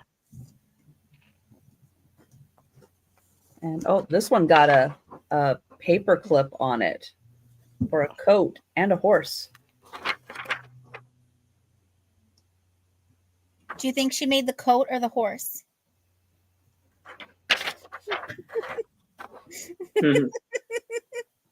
I'll take a guess and go with coat. I don't know if she made, if she made all of them or some of them. I do have some of her original patterns that she made. Yes, I have brought them to sales before. Didn't have any interest in them because, you know, they're kind of specific.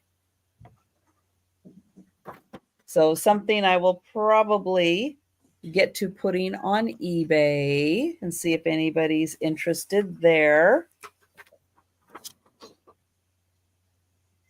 That's like your Colonel Mustard costume. Kind of. It's like maybe that was the inspiration for it. Yeah. You'd have to find that video from several Halloweens ago, but Trisha was adorable as Colonel Mustard. Oh, I'm going to look for that tonight after the sale. Adorable. Yeah, the fashions in this are wonderful. I love this one with the hat. I love that hat and that short jacket. She's got pockets. Oh, this is an ad for Saks Fifth Avenue.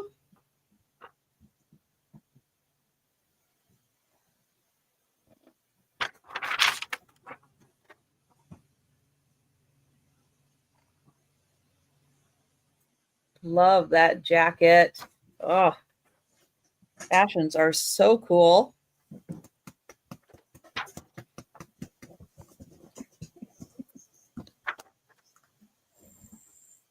And Zoe, I do see you in at 8. I do have Sarah Lee already in at 8.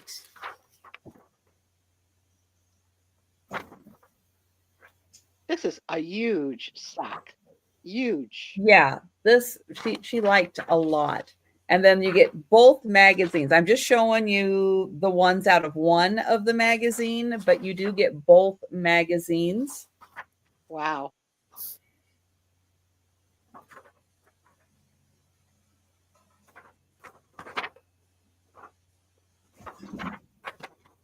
And Zoe is at 9. Oh, here we go. Another Saks Fifth Avenue. Look at that. Look at the waist. Wow. Oh. Now, this is 1960, and this dress was $189. Wow. 1960. And it's labeled day dress, so it's not even for evening. Yeah. Yes. Oh my goodness. And this You has guys got have Saks Fifth Avenue in your malls? I've heard of it. I don't know if I've. We have one. Okay, everybody heard of it probably, but yeah. When I go to the mall, it's GameStop and the Lego store, and that's really it. So for a while, my Italian cousin that sends me all the beams and videos worked for Saks Fifth Avenue in some capacity. But her mother is my mother's sister, and they never broke broken English.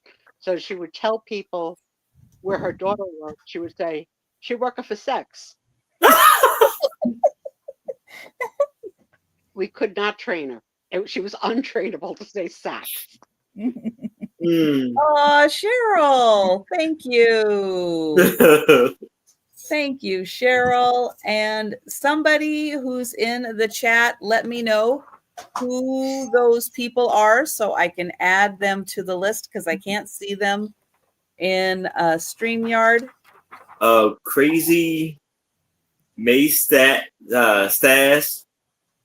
trying to find a cure. Steph sells stuff by the seesaws. Pug's mom and Marcy Ellsworth. You are the sweetest, Cheryl.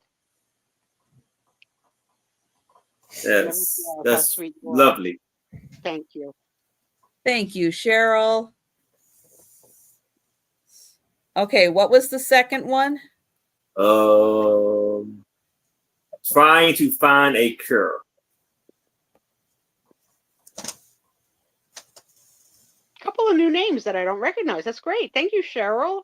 And what was the fourth one? Pug's mom. Oh. Is it Puggle Mom? Puggle mom, yeah. Okay. Thank you, Cheryl. Very sweet. And thank you, Zoe. So yeah, these are just fabulous, fabulous. Oh, look at this one. Oh my gosh. I love this era in fashion. Love it. So that's all of the ones just from one of the magazines. They are pretty darn amazing. And I will count that down for Sarah Lee.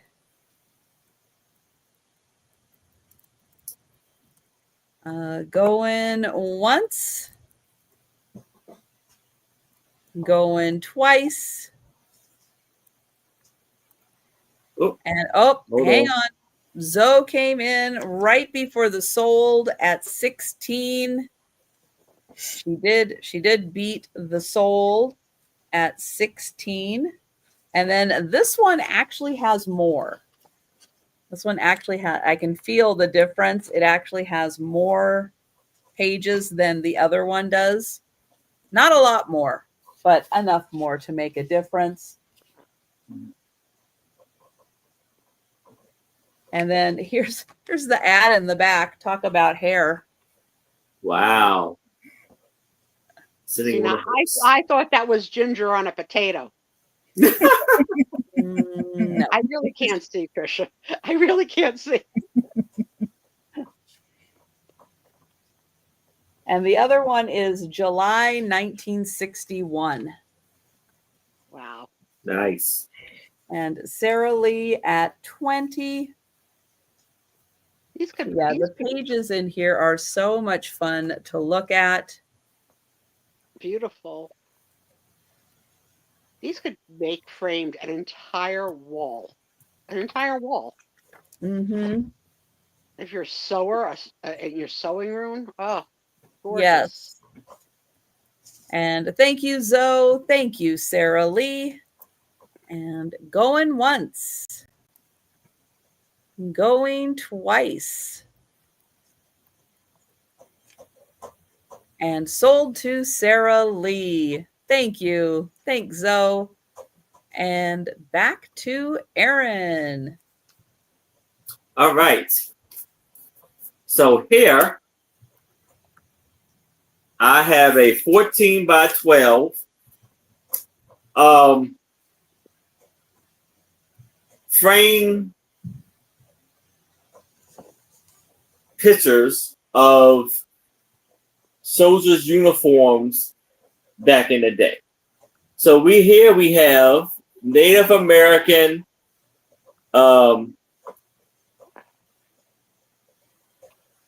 brigades in New Orleans, Louisiana in 1841. Wow. They look very fancy. Now, I'm gonna do $5 for choice. But if you $5 for choice, 18 for all. I said let's do $5 for choice first. What you saying? Isn't this the part where you tell Denise if they were post-war? Oh yes, yeah, post-war. And it has their frame. The frame is painted red, as you can see. So that's one. Now we have Lexington Light Infantry, Lexington, Kentucky, 1789.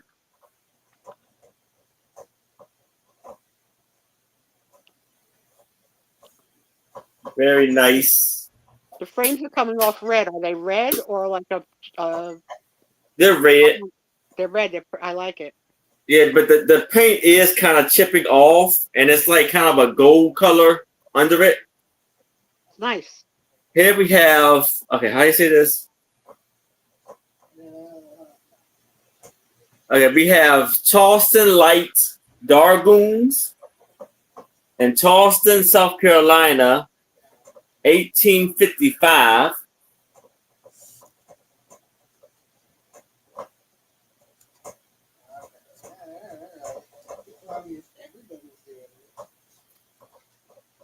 And last but not least, we have Norfolk Troop of Horses, Norfolk, Virginia, 1795.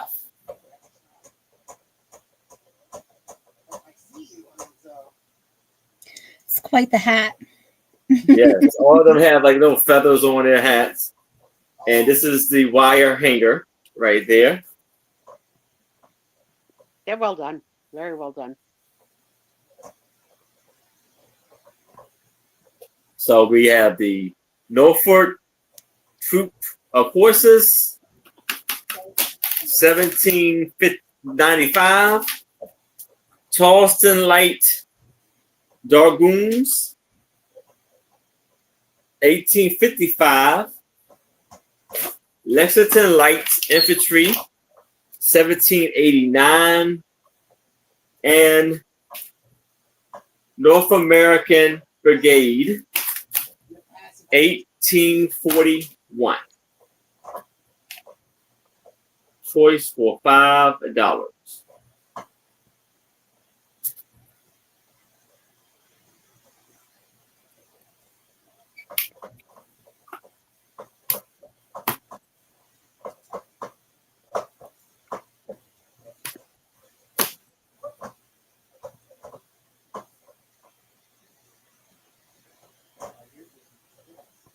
I knew it. I knew I heard a hound.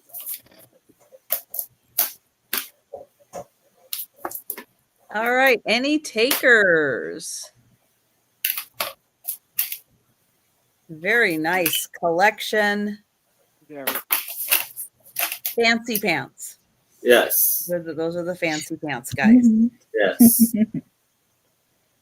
So now we can pass on this, but I can do $18 buy now for all. So there's a little bit of a discount if you buy all of them. That's a very good deal. Yes.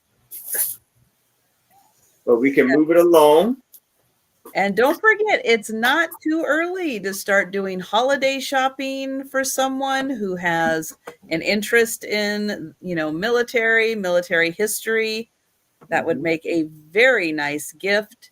So don't think it's too early to start doing some holiday shopping. Okay, so my next, I have another book, and it's going to be a starting bid of $10. This one is a bit different than the other ones. So I have John Fitzgerald Kennedy, As We Remember Him. This is a really nice book. It's got I think actually all the pictures are in black and white, but it's still really nice. And there's sections where, let me see if I can find one of the sections. Ooh. So they go over, because I just thought I should have flagged it. That's my fault. I'm unprepared. So they have him to be very attractive. He's got an awful look, but I just found him to be so attractive. They put like letters in there. There's a place, I was trying to find the place where they actually have like news articles about him in here. Let's move away from the topless men. So There's my cousins on this on that's Luigi and Giuseppe, the black coats. Yeah, I find them to be very attractive. Here he is boating on his yacht. And then they've got copies of from the University of Mississippi. Oh, so I guess when people wrote into him, he wrote back to them to say, like, hey, we got your letter, thanks. But obviously he put more into it than that. So that's really neat. That is a really nice, it's oversized book, but it also has a lot of pages in it. Yeah. A lot of, because I mean, I'm sure there were obviously news articles and magazine articles and such about him, but to have them kind of all in one place is really nice.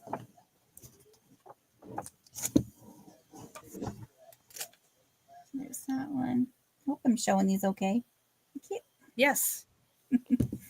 So.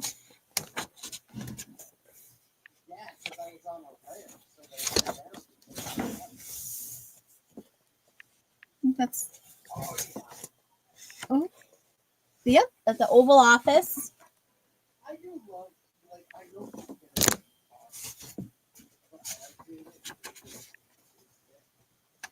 Ooh, the Methodist Church of New Zealand.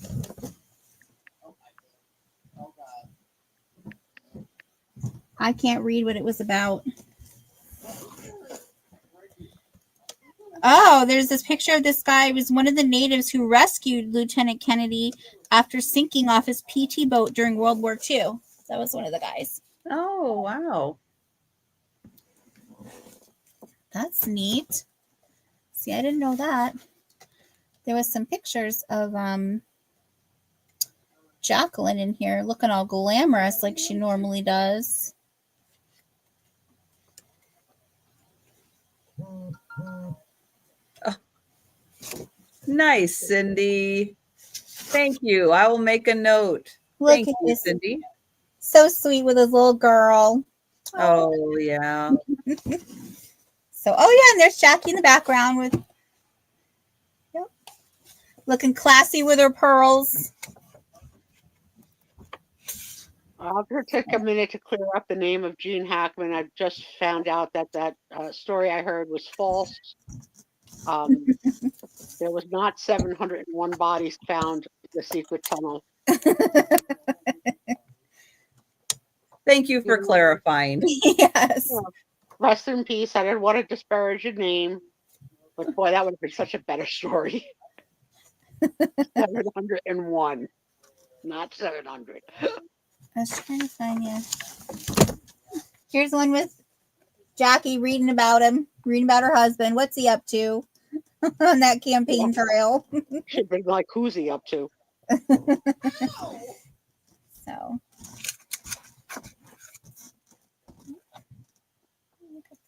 Very, very nice book. If you are interested in JFK and his life, again, that's a nice oversized book, and you can tell there's a lot of pages in there, and they look like they're those nice thick photo quality pages too. Yeah, they're really nice. The forward, there's a forward. I won't read it, so you can be surprised, but it's by President Lyndon B. Johnson. So this book came out in copyright 1965. Really? I think it'd be newer. Copyright Columbia Records, 1965. This edition is reprinted by arrangement with Anthony Publishers. When did he pass? 62, I think. Okay. Oh, wow. Wow, this is like a really long letter from Johnson. Yeah, so here it is. You can see like it goes through, it gives the timeline. It'll tell you. Oh, so that's really nice. You get kind of the timeline of his life on that. So, yep. So we'll pass on this though. That's okay. You don't have to. Everybody has their own interests, and Kennedy might not be yours. So you're 100% right, Sarah Lee. It was a very hard time. And you know, if he passed in 62, that means I was only 3. So I have seen 63. Thanks, Denise. Okay, so I was 4, which is still pretty young. And I don't know if I have real memories of it from the television or false memories from when I'm older, Mhm. and they're repeating of the story and the story of the story. I feel like I felt it at the time, but I find it hard to believe that I would remember something from 4 years old. Yeah. It's just hard to think that I do. I have 3 little vacation brochures from Washington. Well, they're actually just little pamphlet sheets, thick cardboard, but they're all from, where did it go? Here. This McPherson Realtors Development. That's who put these out. And so this one is Sunwood Lakes. And let's see. Okay, so Sunwood Lakes is where? Oh, right down here by Olympia, Washington, which is the capital of Washington. So that's where it is. And you can fish on a lake. You get a free gift. They'll give you an axe as a free gift. Is this a thing where you live? Axe throwing fun centers where people go and throw frickin' axes for fun? Mm-hmm. They have that here. It's crazy. Jason Momoa does it. Well, if it's not in Aaron's comic book, then it's not true. Yeah. So on the back, you get a letter inviting you from Bob. Good old Bob. You'll see Bob's name a lot on these. So that's brochure number 1, or one page. One page. Next is Alderbrook on Hood Canal Golf and Yacht Club. So let's see. Oh, that's up here. There's Alderbrook. Right up there. So we were looking at the lakes down here by Olympia. Now this one is up here. And there you go. You can go fishing. Oh, you can have a fancy dinner. Look at that fancy dinner. Mmm.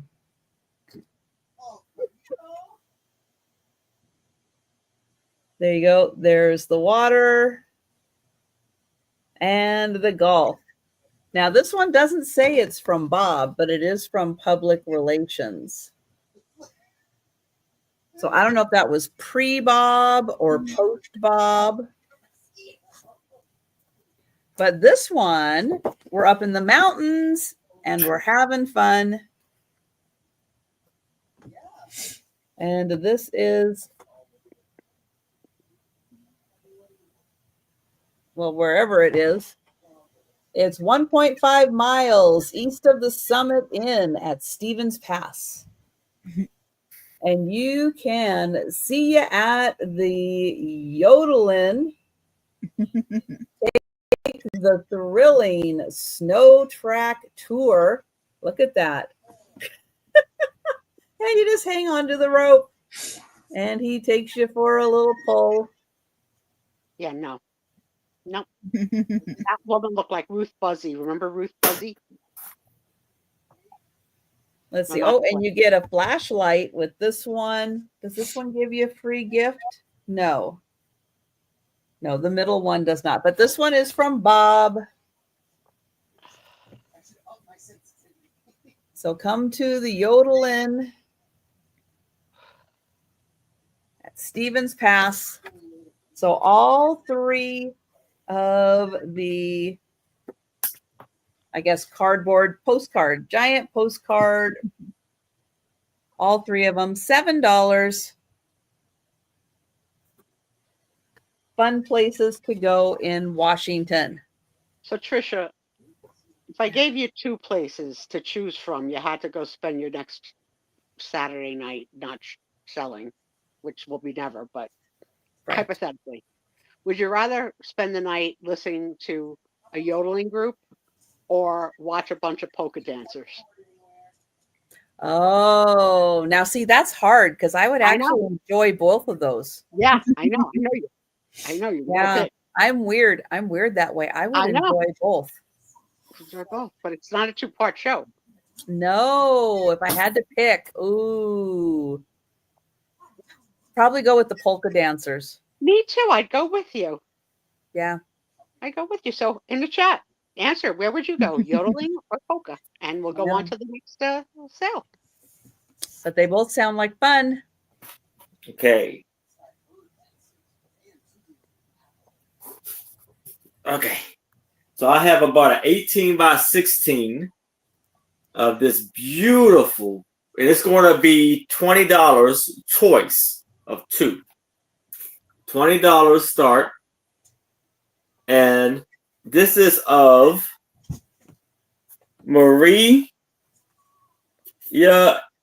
Antojou, Anjou. And she was born October 14th, 1404, and passed away November 14th, 63. She was a queen of France as the spouse of King Charles the V11.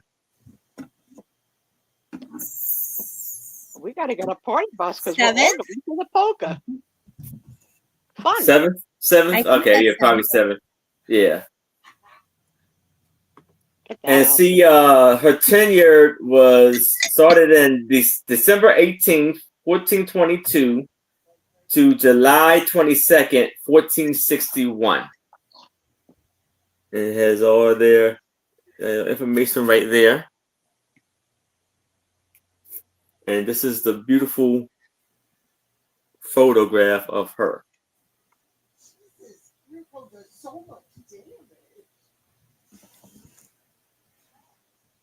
And the frame is absolutely beautiful.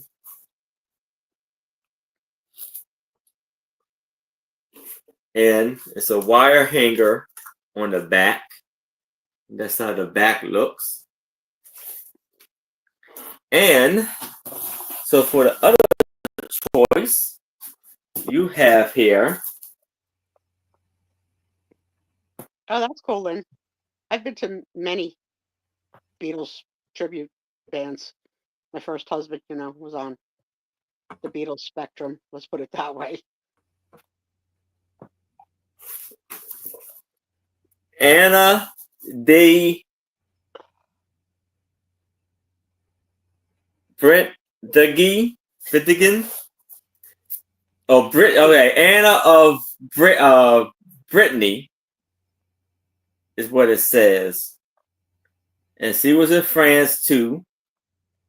So here it says, let me go back. She was born January 1477 and passed away January 9th, 1514. She was Ronnie Dutch of Brittany from 1488 until her death.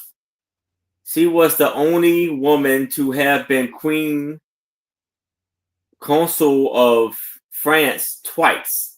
During the Italian War, Anna became queen of Naples. And it says something over here. Hold on. Well, okay.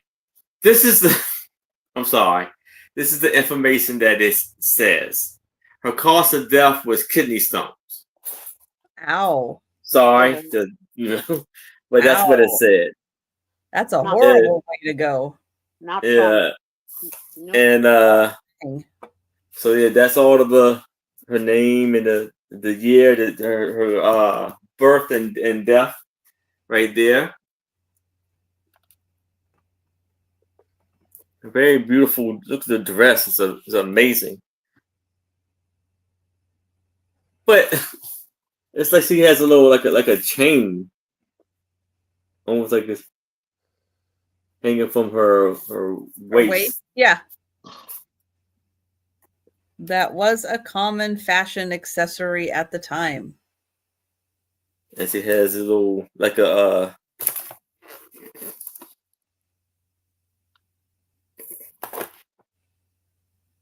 like a leopard print or something from her sleeves and stuff. So $20 choice. Those are nice frames. Yes, they are. For the choice of these two, Maria DeAngelo and Anna D. I guess it's supposed to be Brittany. Brittany.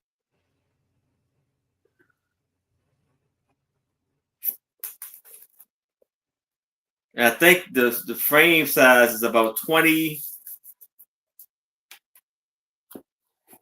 by 14.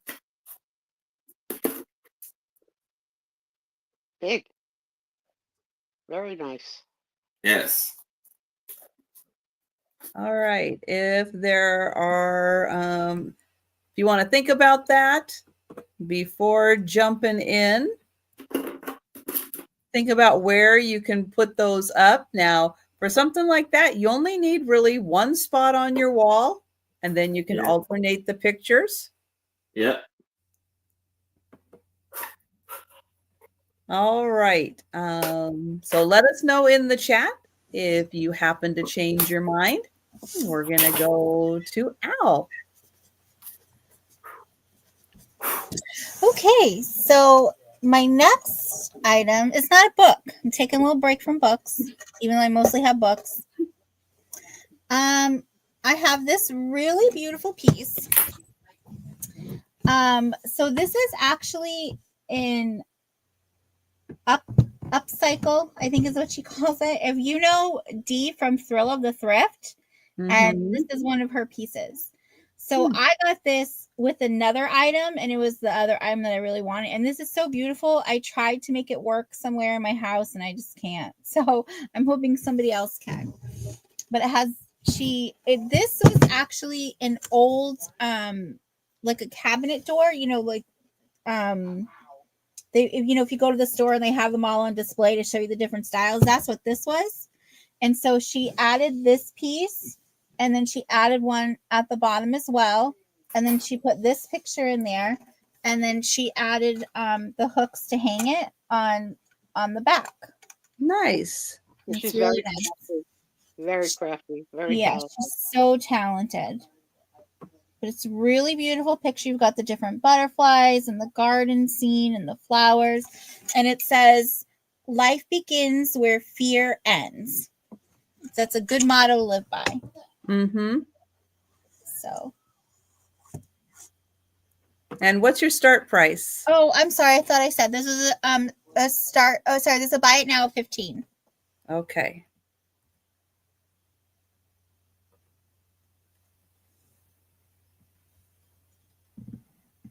So.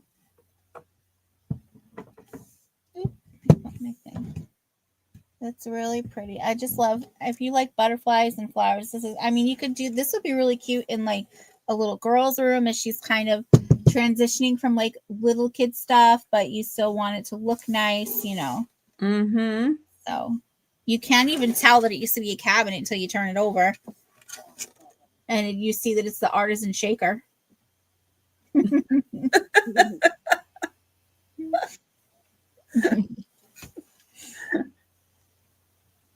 So yeah, very, very talented person, and very. Hi, Lisa. I like the colors in the picture. Yes, very beautiful. Yeah, it's kind of fairy tale-ish. You know, like like daydream kind of feel to it. I like that. This reminds me of Kim, of all my vintage, like a Kim thing. Yes. Oh, yep. Yep. You know, pink and light and Yeah. So hold it back so you can see the whole thing. It is a rather, yeah, let me give you the measurements. It is, so this is 15 by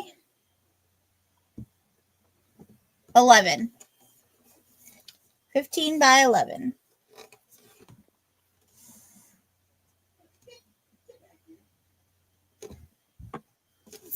All right. Well, we will count that down for Lisa. Going once. Going twice. And sold to Lisa. Thank you, Lisa. I know one of these days they'll make a better word than fairy tale like, but that's what it just kind of reminded me of. Yeah. And yeah, you're right. That's a good transition age, that kind of tween age. That would be very, very nice. But it also works for adults too. Yep. Any age can enjoy anything. My kid went from baby to adult. Oh, there was no in between. No. Only child at the adult table, hearing adult conversation. Yeah. I am going to have $5 choice, and I am bringing back the bags of stamps. Oh, cool. So I have 4 bags of postage stamps to pick from. There are at least 50 stamps in here. They are vintage. They're from all over the world. This is an example of the stamps in bag A. So again, you get at least 50 of them. Most of them are canceled stamps. Occasionally I find one that isn't canceled. This one is bag B.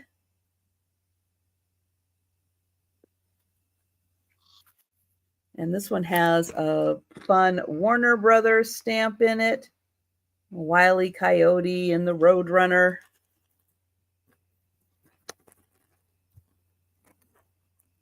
So $5, at least 50 stamps.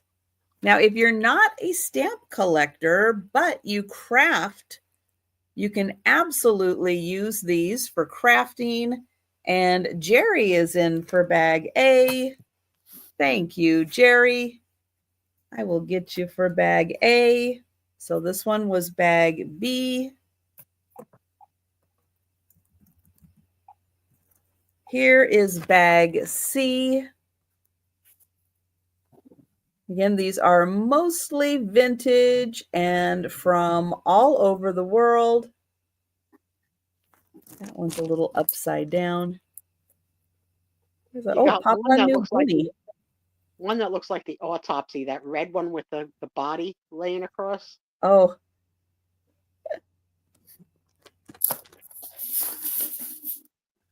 Yeah, right? Kind of looks like, like stained glass, maybe. Oh, yeah, depending. Well, now that you turn it straight up, yeah, but sideways it looks like the autopsy. So that one is bag C.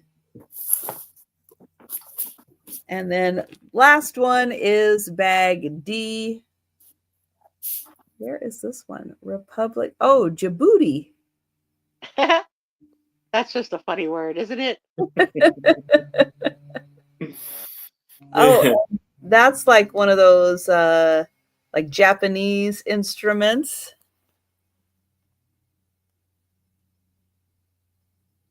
So that one, bag D, at least 50 stamps in here. Again, great if you are a stamp collector, but if you're a crafter, these are excellent to use for crafting. This one is bag C. and bag B. Someone had suggested the last time you sold these as art on the wall in doll houses. Yes. It's another great use that I would have never thought. Yep. And, you know, even if you're giving, you know, if you have a store-bought card and you're not mailing it anywhere, you're actually going to hand it to somebody, put one of two of these on there, make the envelope a little more fun. You know, go here. It's from Djibouti. All right. So those $5 each, at least 50 stamps in there. If you change your mind, you want to grab bag B, C, or D, just let me know in the chat and we'll go back to Aaron. All right. So for $20, I have this 21 by 18 shadow box of this very beautiful doll, fabric doll, very vintage fabric doll. And the frame is so beautiful. That is a beautiful frame. Wow. And the doll is stunning. This was not made by Dee of Thrill of the Thrift, but it could have been. Yeah. She's capable. She sees it might be on her next sale. Right. On the back of it, you know, you had the wire hanger for the hanging, and it gives you glass cleaning tips on the back sticker right here. Oh, that's because they use the really, really fancy glass. Yeah, on here it says conservative glass. Yeah, guys, here's an FYI. That frame is a minimum. If you've ever had frames made, that's like a minimum $200 frame. I don't know what is so special about this doll, but there is something very special about this doll. And that is a very expensive frame. What else does it say on the back? Yeah, tell us the glass cleaning tips. Small. Well, okay. On here it said, well, let me tell you this first. Okay. It's Maria Picture Place. And it says, serving you since 1981. And it says, art gallery specializing in customized framing. That's a very expensive frame. That's beautiful. Might have been some little girl's doll that they wanted to preserve forever. I'm thinking if it was some little girl's doll, it was probably a great, great, great somebody's doll to this person. Yeah, and it says small spots may be removed by using a dry microfiber cloth and wipe in circular motions. Wow. Entire surface may be cleaned by spraying a small amount of glass cleaner on a magnet. Yeah. Yeah, because that's a special UV coating on that. So if sunlight gets on it, it won't fade. It won't fade the object inside. Let's get a close-up of that doll. Yeah. And a fancy hat, and then the dresses. It's beautiful. Never seen anything like that before.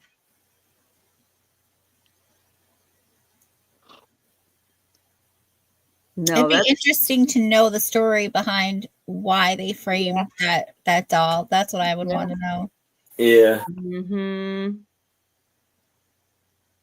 Yeah, it's gotta be like that was my, grandmother's, my great grandmother's, my great great grandmother's doll. It's gotta be. Yeah. And then to put it in a super expensive frame. I mean, the glass alone on that size frame is like $200 just for the glass. It's Wow. insanely expensive to get that glass. You don't see it that often. It's Yeah. something very special. Nancy, this is a good get. This is a Yes. really good get. This is a fantastic item. And show the edging of that frame again. This is Yeah. stunning. This is a really stunning frame. And yeah, the person who made this, the frame shop, they actually made that shadow box for this. It's very well done. Yeah, Yes. that sticker said it's custom framing. Mm-hmm. Yeah. Mm-hmm. So yeah, you can tell they made that lovely shadow box just for that doll. And yeah, and the pleating and stitching on that doll is amazing. And yeah, Sarah Lee noticed that right away, that it was that it's an antique doll. Yeah. Good eye, Sarah Lee. Mm-hmm. Well, that's another one of a kind piece for sure. Oh, definitely. Definitely one of a kind piece. And yeah, that's a beauty. We have Nancy at 23.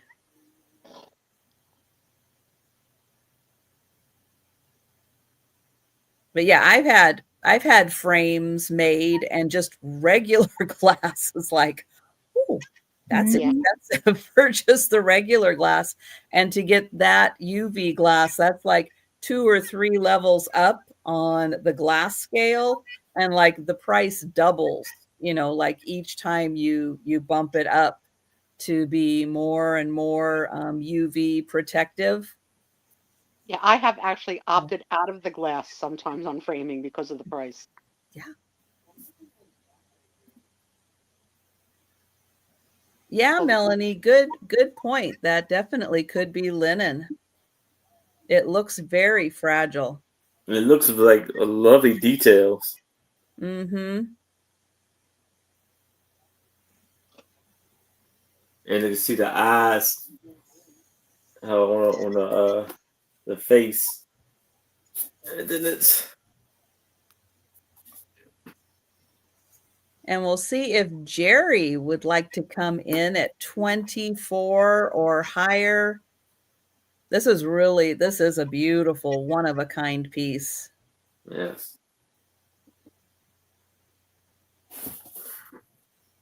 And Jerry's at 24. yeah, see this in a powder room. I could see it by a vanity. I could see it in a Mhm. baby's room. And Nancy's at 26. And it's nice that the doll is a little flatter so that the shadow box doesn't have to stick out that far. I wonder how the doll is affixed to the back, if at all. Or she's just being held there by the pressure of the glass. Probably affixed, or she would have fallen. Probably. Yeah. But so well done. You don't see any like pins or anything. Mm-mm. No, very nicely. And I would imagine the skirt also has something on like each end to keep it that nice flare. Yeah. So that's a big pickup, Aaron. Very different from what you normally pick up. Mm-hmm. Yeah. Thank you, Jerry. I thought it was pretty And cool. we will count that down for Nancy. Going once. Going twice. And sold to Nancy. Congratulations, Nancy. Yeah, that's a fantastic piece. It's me again. I forgot. Yes. That's why I don't do a lot of counting at night, because I get too wrapped up in the items. I can't count. Yep. Okay, so my next item is a starting bid of 7. And what I have is, this is a transparent watercolor workshop by Rose Eden. Now, Rose is a very talented artist. This is what she did for the cover. But so this is basically like a workbook that you go through if you want to learn watercolor, which I think it's really pretty. And you could use that to teach yourself watercolor, or you could use it, you know, for junk journaling or scrapbooking or something like that. That's Rose showing off her lovely picture. Good job, Rose. Yeah. That's how she paints. It's a silhouette. So, and something I was reading this and I thought it was really interesting is that they don't use white paint. Wherever you see white in a picture, it's actually the paper. Oh, yeah. So I thought that was pretty neat. interesting. Yeah. So, and then here it goes through, you know, the, what's this called? The palette. I couldn't think of that word. And the different types of brushes you want. And I love how they did all of the pictures in the watercolor to stick with the theme. I think that's really nice. So then they're giving you all the, you know, the color wheel. It's a big book, so. So then she goes through here, showing different layering. And like here, it gives you the assignment. Choose a subject with some very light values. After careful drawing, paint the background area around the subject. Then proceed as an illustration. Be sure to leave some areas white. So, I thought that was really neat. What's also nice about these books is the pictures that are in there. Mm-hmm. You could easily frame those. Yep. They are like high quality pictures. I mean, looking at the birch trees, I would think that they painted white, but that's the paper. So that's really wow. neat. I love that with the flowers there. So pretty. And then they have a nice one over here. They did, I think that's the poinsettias. And then they did the birch tree again with a rocking chair. So you got to have a real steady hand when you're going along here to keep it straight. So, but my favorite that I saw in this book, where'd it go? The chickens. Nice. Chickens. There are a couple of pencil marks from the previous person that had it. They X'd this out. I don't know if maybe they tried to do it and then it didn't turn out good, but it is pencil mark, so it can be erased. And then you got to be pretty mad at it to draw an X over it. I know. And it was such a cute little kitty too. It's like, come on, leave it alone. No. I mean, look at, so the white is the paper. So they had to draw all those, like, you would think they would draw the background and put the white over it, but. I know. I don't know if I could reverse think that way. And think color in only the non-white parts. Mm-hmm. Yeah, I would. I don't know if I could do that. Yeah, I would need that to be a paint by number. I gotta go back for that. Yeah. Oh, that's a nice big one. Very nice.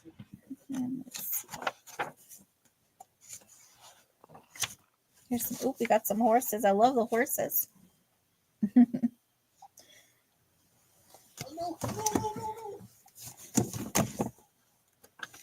Yeah, those are great books.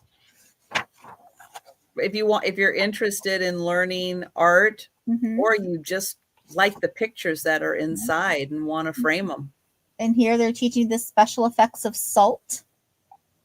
What salt does to the paints. That's pretty neat. I mean, don't you remember I never knew you could salt watercolors. We just grew up with Morton salt. That was it. There was nothing fancy. We didn't have to have rock salt. You didn't have pink Himalayan salt. You didn't have to pinch it. You didn't have to have a salt. I think it's just like, it's crazy. Just crazy. So this one, this one, you draw for this picture. You don't draw, but you paint the cage first, and then do the chickens. Oh. I would think you would do the chickens and then put the cage over them. Oh. But you know, but because you don't paint white, yeah. That's yeah. I did not know that. See, you can still learn things. Still learning. Very cool. Yeah. So I thought this was really neat. It's a nice little book. You know, I didn't see if there was a copyright on this. Sometimes I think, Trisha, it'd be nice if, you know, you numbered the shows, like all your shows, like Trisha number 1, Trisha number 1000, or that you gave the show a name after the show. Like this show could be called either, let's face it, the Bovine Show or the Cabbage Show. The hot topic of the night. So that it would be easy to find, like Trisha as Colonel Mustard. Pick up a new habit in 2025. Let's start naming the shows. So, and here's Trisha when she was younger. She's just so happy being outside with her light pole and bench. But so this is from actually 1986, and there's like whole series of all the different ones. Oh, that's right, the Gale Storm Show. Remember that night? All right, Sue, I will make you a deal. You tell me what to name it, and I will name it. I think as a community, at the end of the night, we can name our show. All right, but you got to tell me what to name it, because so right now I'm not clever enough on my own to come up with I'm down between stuff. the two right now, the Bovine Show and the Cabbage Show right now, but other ideas are absolutely welcome. AKA, also known as the Sue Spiezio Show. That's right. I'm not enough. I need more. Bovine for sure. So we will pass on the watercolor book for now, but if you would like to grab that at any point, let me know. All right, Denise put her vote in for Bovine. Yeah, I think in honor of Lou, we might really lean towards Bovine Show. The Bovine. All right, I'm going to write it down just to have it. Just so I could use the word again. Reference. Not just this one night. It could be like, remember the Bovine Show? Well, if you want to go back through any of the other shows and you want to name them, just let me know. I will name them. All right. We'll name them. All right. Okay, next up, I have a very special collection from Aladdin, the Disney animated movie. I believe these must have been done as a promotional item for the movie, because they're not easy to find.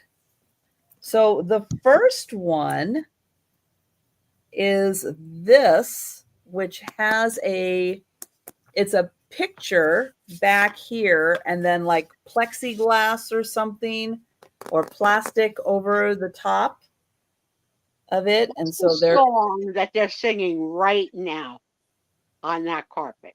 Anybody know? A Whole New World? Yes, for 1,000 points. Yes. And on the back, you get a whole bunch of Aladdin fun facts. I would definitely date Aladdin. And then here all about the princesses, but Aladdin's hot. Now it comes with a stand. So this goes this side.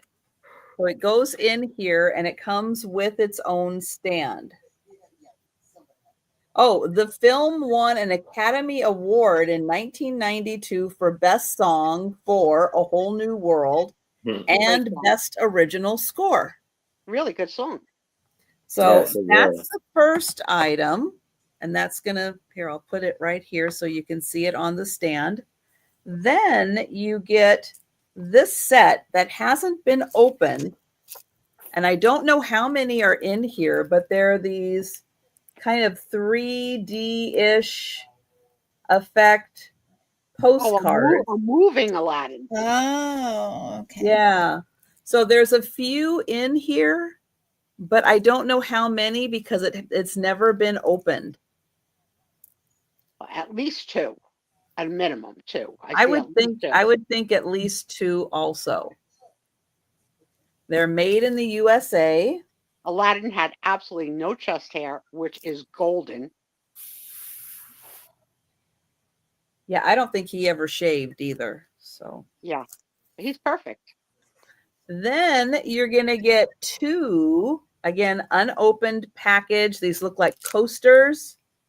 You're gonna get 2. I don't know if both of them are Jasmine, because again, it's unopened. But there's Jasmine and the lamp. And then you're also going to get a stationery set. This also has never been opened. This is a special pen with Jasmine and the lamp. Babe, this is for the lot? Yeah, for the lot. Guys, this is a great lot for the Disney fans. This is terrific. Yeah, so you get all these cards. And again, I don't know if the cards are different, if they're the same. It looks like they might be different because there's like 2 purple and then the rest are blue. Yeah. And envelopes and your own pen that matches. So, yeah, so you get the stationery, the coasters, the postcards, and the picture with stand.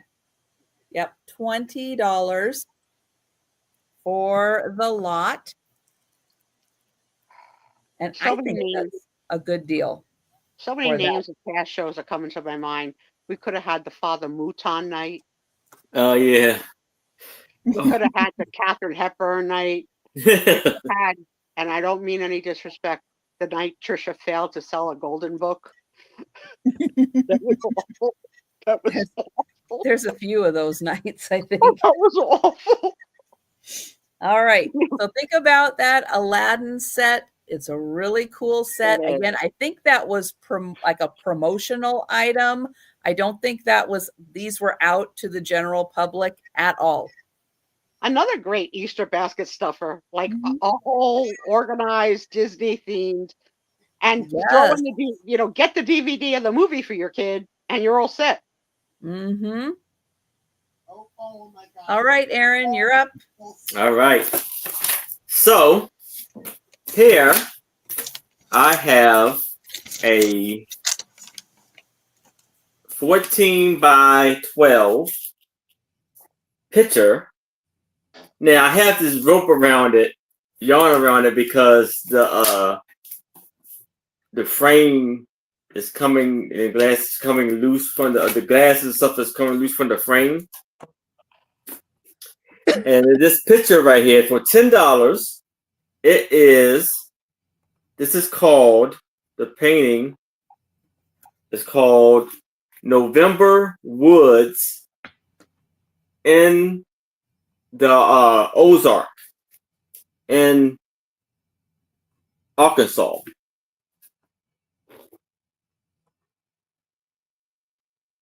Oh my God. Have you guys ever seen that miniseries or show, Ozark? If you haven't, it was so good. Jason Bateman. It's a lovely frame. I don't remember what platform it was on. I think it's on Netflix, and I enjoyed it, but I got very irritated with it. I was always constantly irritated with it. Really? It doesn't take much though, Trisha, does it? I mean, you still let me come back and I irritate you every week. Every week. I did watch Ozark to the end, even though I was very irritated. I loved it. I wanted more. Very beautiful. Now, this is an original, right, Aaron? This is an original. I believe so. Well, since it's coming out of the frame, you might as well pop it out. Yeah. Hold on. Pop it out all the way, and let's take a look at this thing. All right. There's nothing holding it in. So is that an original? Yeah, on the back it says November Woods sketch from a reproduction. Subdued coloring. Wait a minute. Hold it up. Hold it up. Sketch for reproduction, subdued coloring on the Ozark. Sketch for reproduction. But is it a sketch? Yeah, I believe it is a sketch. Okay, so it is an original. Okay, yeah. Which you could reproduce. Yeah. All right, so an original. What state has the Ozarks? I think it's Tennessee, Arkansas, maybe Kentucky. I think that's all the ones I know. I think it is. I don't know any, Aaron, so you're way ahead of me. I was thinking in the Great Lakes region. No. Towards the south. Towards the south. All right, they did have the Mississippi Belle as the boat. Well, it's not You're like right, the right? deep south, but it's Right. Mississippi But Belle it's was south. the name of the boat in the show Ozarks, I think. because they were on the Mississippi River. Yeah, so now that doesn't make sense. That is south. And they not were over just like north of Mississippi, like just Right. north of Mississippi. This is very nice. It is. It's beautiful. Mm-hmm. Now, what does the frame look like that it came in? This is the frame. Did anybody watch Ozark? Oh, Missouri. Okay.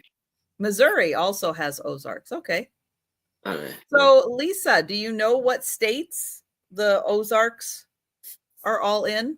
Excuse All me, the 'cause you're states that the You're Ozarks East are in. Coast. You're East Coast like me. We don't know a lot. We try. Now, no, that's We're a pretty learning. frame. Yeah. That's Yes. a pretty frame. Yeah, my mom did. Yeah, she watched it till the end. Who said that? Who said my mom? I did. Oh, Linda did. Oh, I just did. Did you not? Did words come out of my mouth? honey, I have to switch back and forth from the thing. I didn't know if you were reading or you were like. No, I was stating. I wasn't reading. And it comes with this too. It was a piece of paper attached with it, where it's like a website for the shop, the Ozark. Yeah, it's a. Oh, okay. Oh, Missouri and Arkansas, and Debbie's from Missouri. Oh, thank you. Every week you'll learn. Okay, thought it was a Missouri thing. All right.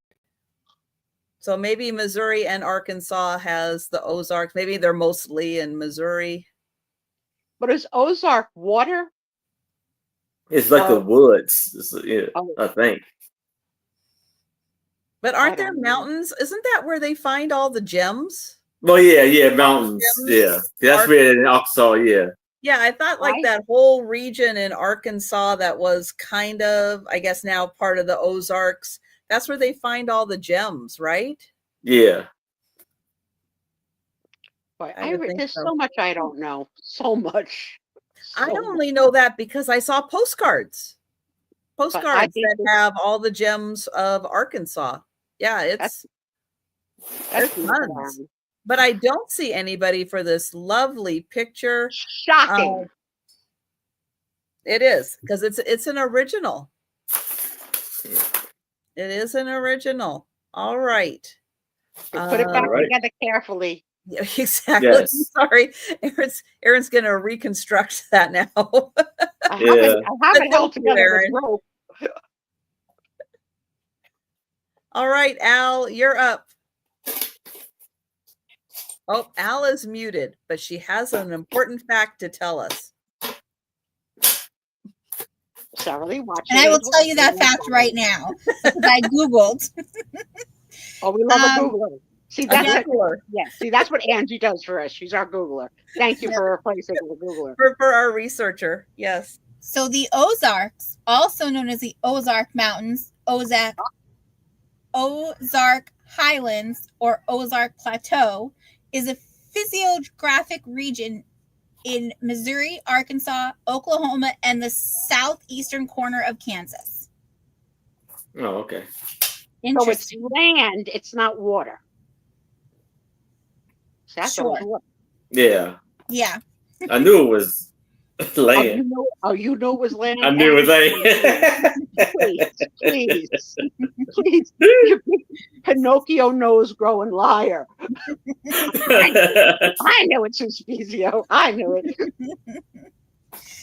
So, all right. So this one is also a starting bid of 7. I have another one of the art how-to books. And this one is specifically how to paint roses and other flowers. So this one's it does have a little bit of writing. This guy Bennett didn't want anyone to steal his book. So, yep. So there's that. It's the cover. This one just goes right into it. It's a little hard to. So you've got all the. I know there was one page in here that was loose, but these are so pretty. Even again, if you don't want to learn to draw, you could frame these. Have some really great art for your house at a really inexpensive price. Okay, this is how naive I am. So I thought that sometimes a rose blooms like that, like open like that, until I watched a florist show where I watched the florist pull them away from the center to look like that. I was like, that's how they do it? You know what I'm saying? They take the closed flower and they just start peeling back the petals so that they open for the display. I didn't know that. It's like, just, all right, bye. Well, I think they kind of open in their own time, but if they're trying to rush it because they need it open for that display, then yeah, I would have never thought to touch a flower and manipulate it. Okay, other than cut the stems of the water, would have never touched a petal in my life. Would have never thought to do it.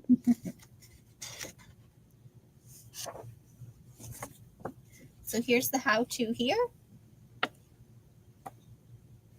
And then there's the finished part.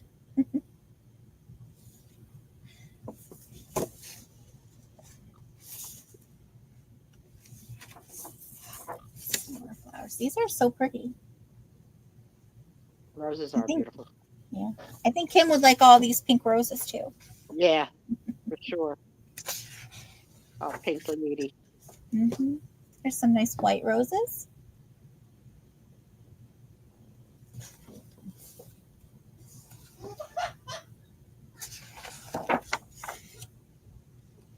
This one. So this is the one where the page is loose a little, but it still fits in there. And this one's really pretty. It's got all the blue flowers. Are those blue or are they white? No, I think they're supposed to be white, but they're shadowed blue. Really pretty.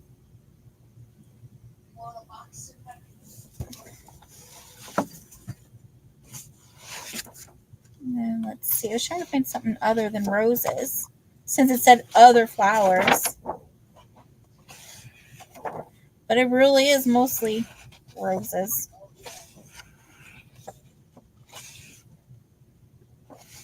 You can't have any fresh flowers in my house because of the cat. It's just ridiculous. It was crazy. And there's all the ones you can order. This one is not giving me a date though. This one didn't have it. But there's that one, and then there's the back cover. So, yep. Yes, the pink roses were really pretty, Lynn. So, but if there's no interest, we can pass on that one. All right. And if you change your mind, let us know in the chat. It's a beautiful book.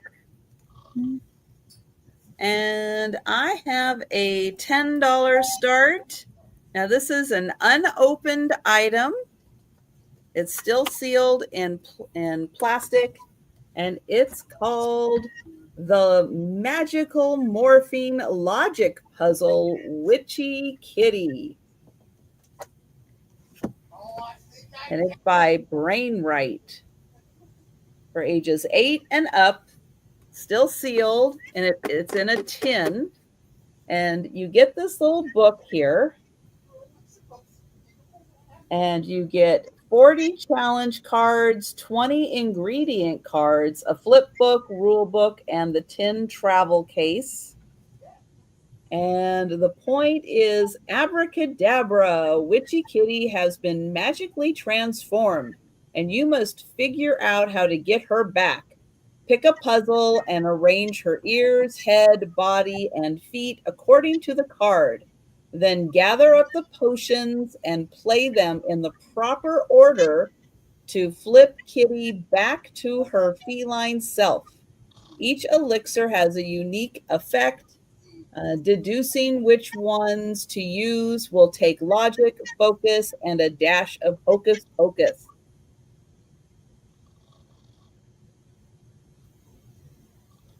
And thank you, Zoe. So yeah, so when you get the challenge and you get the elixirs, flipping the pages in a specific order will get the cat back to its, I guess, natural form, which I don't know if we're actually seeing any of the cats in its natural form, because that one has wings. Maybe the cat has wings. This one has a horn. It's got big teeth, and it has, I don't know what kind of feet those are. Lobster legs? Hot chili peppers. I don't know what that is. Well, we did have the Fun with Food book, so it's not that could be hot chili peppers. It could be. It could be. And then here it has the elixirs you're supposed to use, and that's the 20 ingredient cards. There's 40 different challenge cards for you. So there's 40 different little creatures, different combinations of the flip cards that the cat becomes. And we've got Nancy at 12. And then there's a close-up of your little elixir cards. And you can see they have little directions on them about how to flip the booklet. And Zoe at 15, Nancy at 20. But what's the suggested age category on this one, Trisha, to say? 8 and up. Okay. Yeah, and it can be done with one player. Oh, beginner to expert. Cool. Mm-hmm.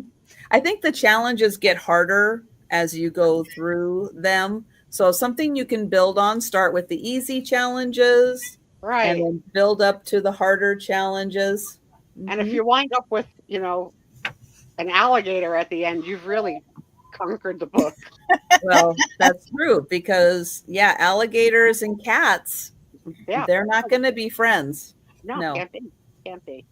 No, but thank you, Nancy, and I will count that down for Zoe. Going once, going twice, and sold to Zoe. Thank you, Nancy. And back to Aaron.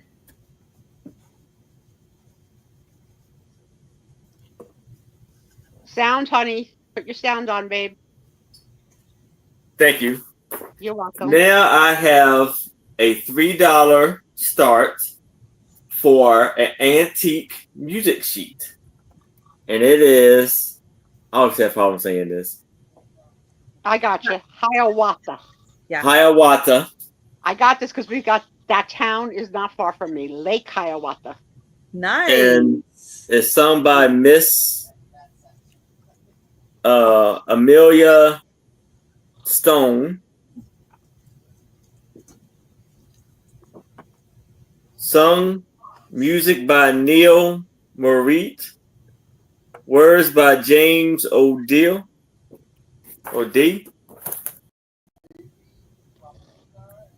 And this was copywritten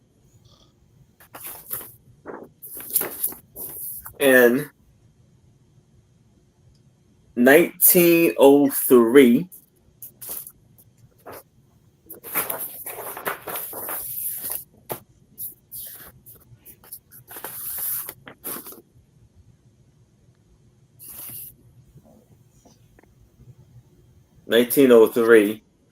And just to let y'all know, the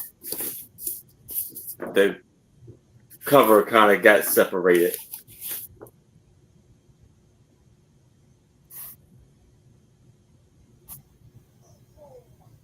So it says MCM, the II.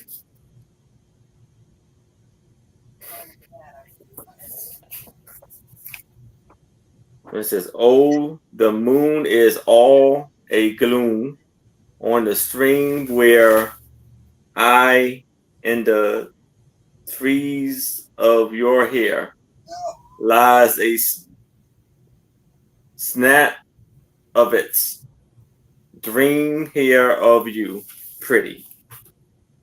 Oh.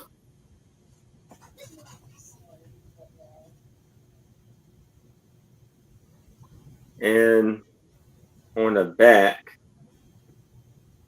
it says, "In the merry month of June,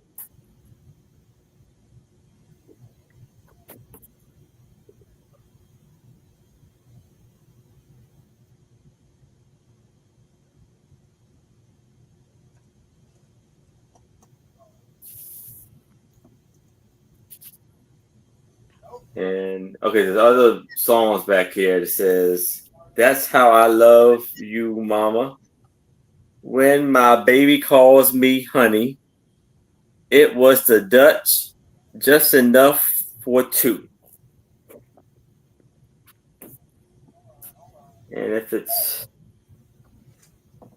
no interest in this, I can move it to the side. All right. But be sure and let us know in the chat if you change your mind and would like to grab that. Yes.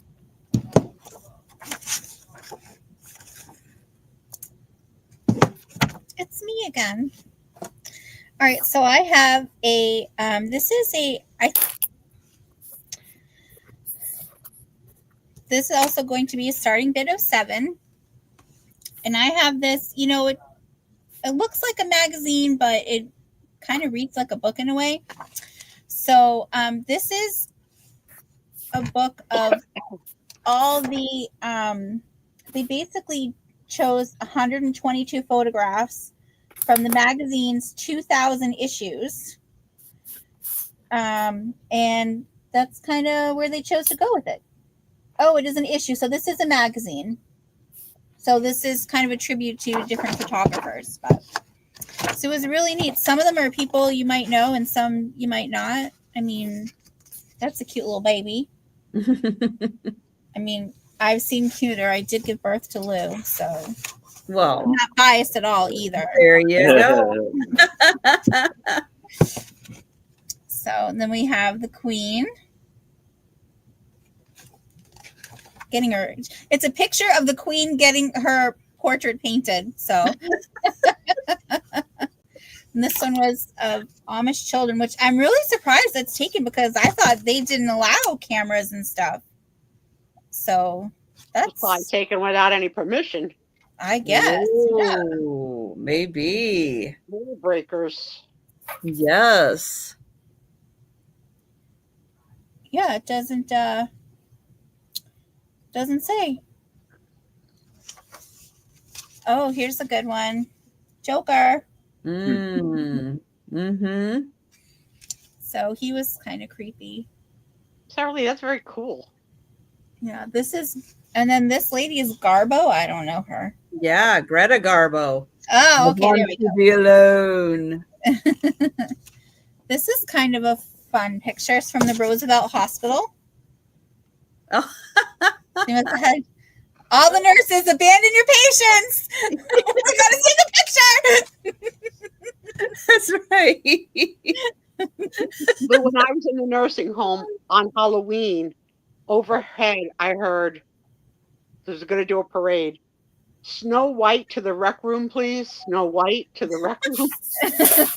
Because the entire staff of the whole nursing home paraded across. So no one was on watch. No one. Oh, great. Here's Rita Hayworth on her getting her nails done. That's how I always get my nails done when I go for a mani-pedi. Like, I'm just going to lay back and take a nap and you do what you got to do. Oh, no, never mind. They're putting on a bracelet. Never mind. Thought she was getting her nails done. I just put my bracelets on by myself. I learned that pretty. Hello, Mia. Oh, my gosh. It's little Mickey Rooney. Look how adorable. So sweet. Here's one. All right, so here's Abraham Lincoln, the good guy. Wow. And then you get the bad guy over here. I was reading this. This was Louis Lepke. And he was a mob person, a gangster's mugshot. So they sent 1 million copies throughout the United States when in fact he was hiding in Brooklyn. And then on August 24th, 1939, he surrendered himself to a newspaper columnist. And then this is what I thought was funny. Though the federal court convicted him of antitrust violations, and 2 years later, a New York State court found him guilty of murder, bureaucratic squabbles, of course, kept Lepke at a federal penitentiary in Leavenworth, Kansas for 2 more years. The bickering ended only when the governor of New York promised to execute Lepke promptly. Delivered to Sing Sing in January 1944, he died in the electric chair on March 4th. What was his last name? Yikes. In January, that's not really promptly, but what's his last name? Lepke, Lepke. Okay, not mine. No relation. No. Let's see. I'm just trying to find some really cute ones here. Oh, okay, that one's gonna freak you out, Lil. Is that a chicken? Yeah, those are chicken feet. Oh. Yeah, that's creepy. Keyword's son. And That's then, really creepy. I just don't know. oh, it shows his son with chicken feet for hands. We washed the chicken feet and painted the claws red with nail polish. Is this what Karen's doing when she's not selling? Is she painting her chicken's nails? And then you got this guy selling eyeballs. I wouldn't doubt it. I wouldn't doubt it. Oh, these are eyes for the Muppets. Oh, wow. So Okay, cool. yeah. Oh. Can we find Cookie Monster? Yeah. Oh my gosh. Wow. What a fun book. Yeah. It has fun. The Muppets that are you most identify with is, do you remember the 2 Muppets that were 2 angry old men out the window? Yeah. In the balcony. The balcony. In the balcony. Yep. That is my husband to the T. Yeah. To the T. He's an angry Muppet. So here's one. Buffalo Bill. Look at his fancy pants. Wants to come out tonight. So let's see. William F. Cody, known as Buffalo Bill, was a model of ecological incorrectness, having once killed 4,280 buffalo in 18 months. And then he went on to do the Wild Bovine. That was your chance right there to call the Bovine. But no, you missed your opportunity. How many bovine? I don't know if buffalo are bovine. Oh. They might not be. Google it. No, I don't know. Here's the Duke and Duchess of Windsor. Oh, that scandal. Is that before or after he abdicated? That's got to be after. This was, it was taken June 9th, 1941. No, that's after. Gotta be. Yeah. Gotta be. Let's see. Janet Flanders, Well, England, one-time king from Bermuda early in World War II. Yeah, the Duke favors music from radios and chromium steel of cocktail lounges, and the comfortable rattle of pleasant public dining, and the crackle humor which is wisecracking. And then it goes on to say, he said, "I love a splash." So, according to Melanie, buffalo are not bovine; they're bison, which to me is exactly the same word. Mm-hmm. Yep. So, yeah, Sue Spiezio has a lot to learn. Yeah. And then let's see, what else have we got? Oops. These pages are very slippery. They go through very fast. Oh, look at this happy guy and his dog. This is John Christie. Look how happy he is with his dog. Oh.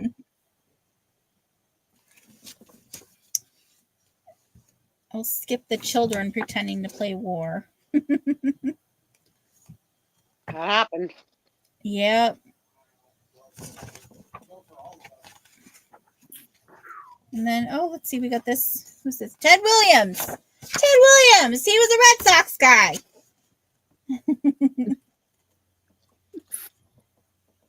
He was skin and bones. Yeah. He had any hot dogs at the park, Aaron? No, he needed some bovine. Yeah. a nice T-bone. So let's see here. We'll do one more. Who's that? I don't know who that is. Oh, here's Churchill, Winston Churchill. There we go. So yep, and then the back is just an advertisement of life. So yeah, that was kind of fun. I skipped around so you didn't get to see everybody. Got to leave something a surprise. Yes, and if you're interested in purchasing this, let us know in the chat. Otherwise, we'll go ahead and pass on that for now. One more. Look at the dog's getting his shot, and the kid's really upset about it. It's like he's getting shot. Like stop upsetting the dog. When I had to have my tooth pulled last month, Tom needed to leave the room. It's too much for him. No, I'm getting my tooth pulled. Why is it too much for you? Yeah, that would be too much for me to be in the same room as that. I don't think when I had my teeth pulled when I was a teenager, my dad had to do the same thing. He was like, "Hey," I was like, "I couldn't feel anything. He just numbed me up so bad." So I have a beautiful book. Mm. This is really a beautiful book. 200 Years of Sports in America. Now, this book came out, hard to believe. This book came out in 1976. No, 1979. Hard to believe. 1979. Was it ever opened? I have no idea. So it's 200 years. So it'd be 1779 to 1979. So all different kinds of sports. So basically from the American Revolution, any sports that people were playing up through 1979. Now, I never really gave much thought to what year different sports might have started. I never thought of that before. So in the early part of the book, you're not getting any pictures. You're getting, drawings and stuff of sports because there weren't any pictures. There weren't photography 200 years ago. But it starts at it starts in 1776. Wow. Oh, and it has a chapter on Ben Franklin, who was a swimmer. Katharine Hepburn, also a swimmer. Big swimmer, every day of her life. Mm-hmm. I remember seeing the picture of her swimming the water. Yes, well, hunting was a sport. Yeah, I would know that. And then back in the kitchen, who could pluck the chicken faster? Plucking contest. And I think they have lacrosse in here also. Yeah. So of course that was a Native American sport. Oh yeah, that's right. That we learned lacrosse. Mm-hmm. So yeah, so those are some of the early horse. Aaron has some pictures. Yeah. They're still doing that one. What is it? Do you guys have racetracks where you live? Like we have. Yes, I do. Yes. Huge thing in New Jersey, the racetrack. Mm-hmm. And of course, sailing. Those were early sports. Oh, what are these ladies doing? I think they're playing croquet. Yeah. That was an early sport. So yeah, so it goes all the way up through 19. Let's see. Oh, here we are into Civil War era. Boxing was very popular then. Were underwear popular? Because I don't see bloomers on those boards. Yeah, he's got a bit of a wedgie. I probably shouldn't show that. Baseball was becoming very popular. Mm-hmm. Baseball, okay. Yeah, baseball is a very old sport. Mm-hmm. And so 200 years of sports. This book is basically brand new. This would be a wonderful gift for a sports enthusiast who wants to know a little more about the origins of sports. It has almost 300 pages. And it is in like a brand new condition. Like I want to feel it, it looks like it feels so good. Yeah, because the cover is like slightly padded. Is it like leather?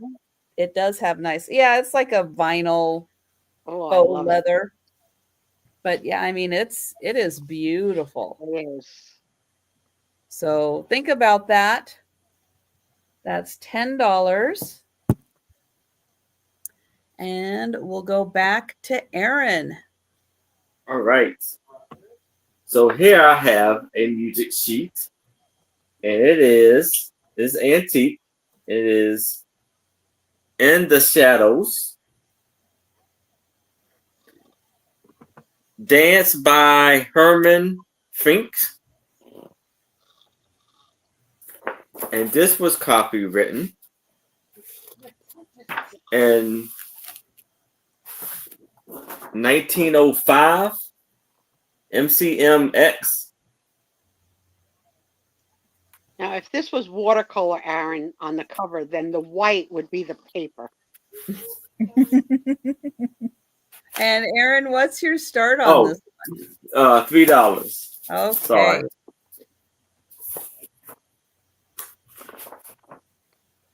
So it doesn't have any words. So this is like a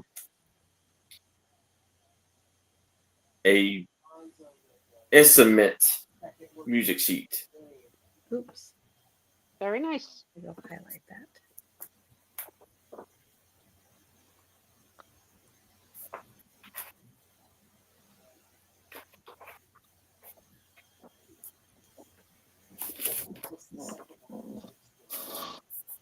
So, it says here, the big future of Lou Field's show at the Broadway Theater.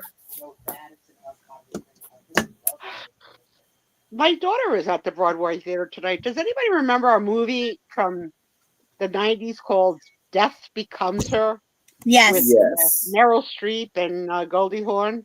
Yes. And that is now a play on Broadway. And it was back then when we went to Blockbuster almost every freaking week. She took it out, took it out, took it out, and took it out. So she dragged 2 of her friends, and that's where they're at tonight. She comes her on Broadway. I don't remember the movie. I And remember Leo the dance, but not Falls. the content. Yeah. Leo Falls and Sirens.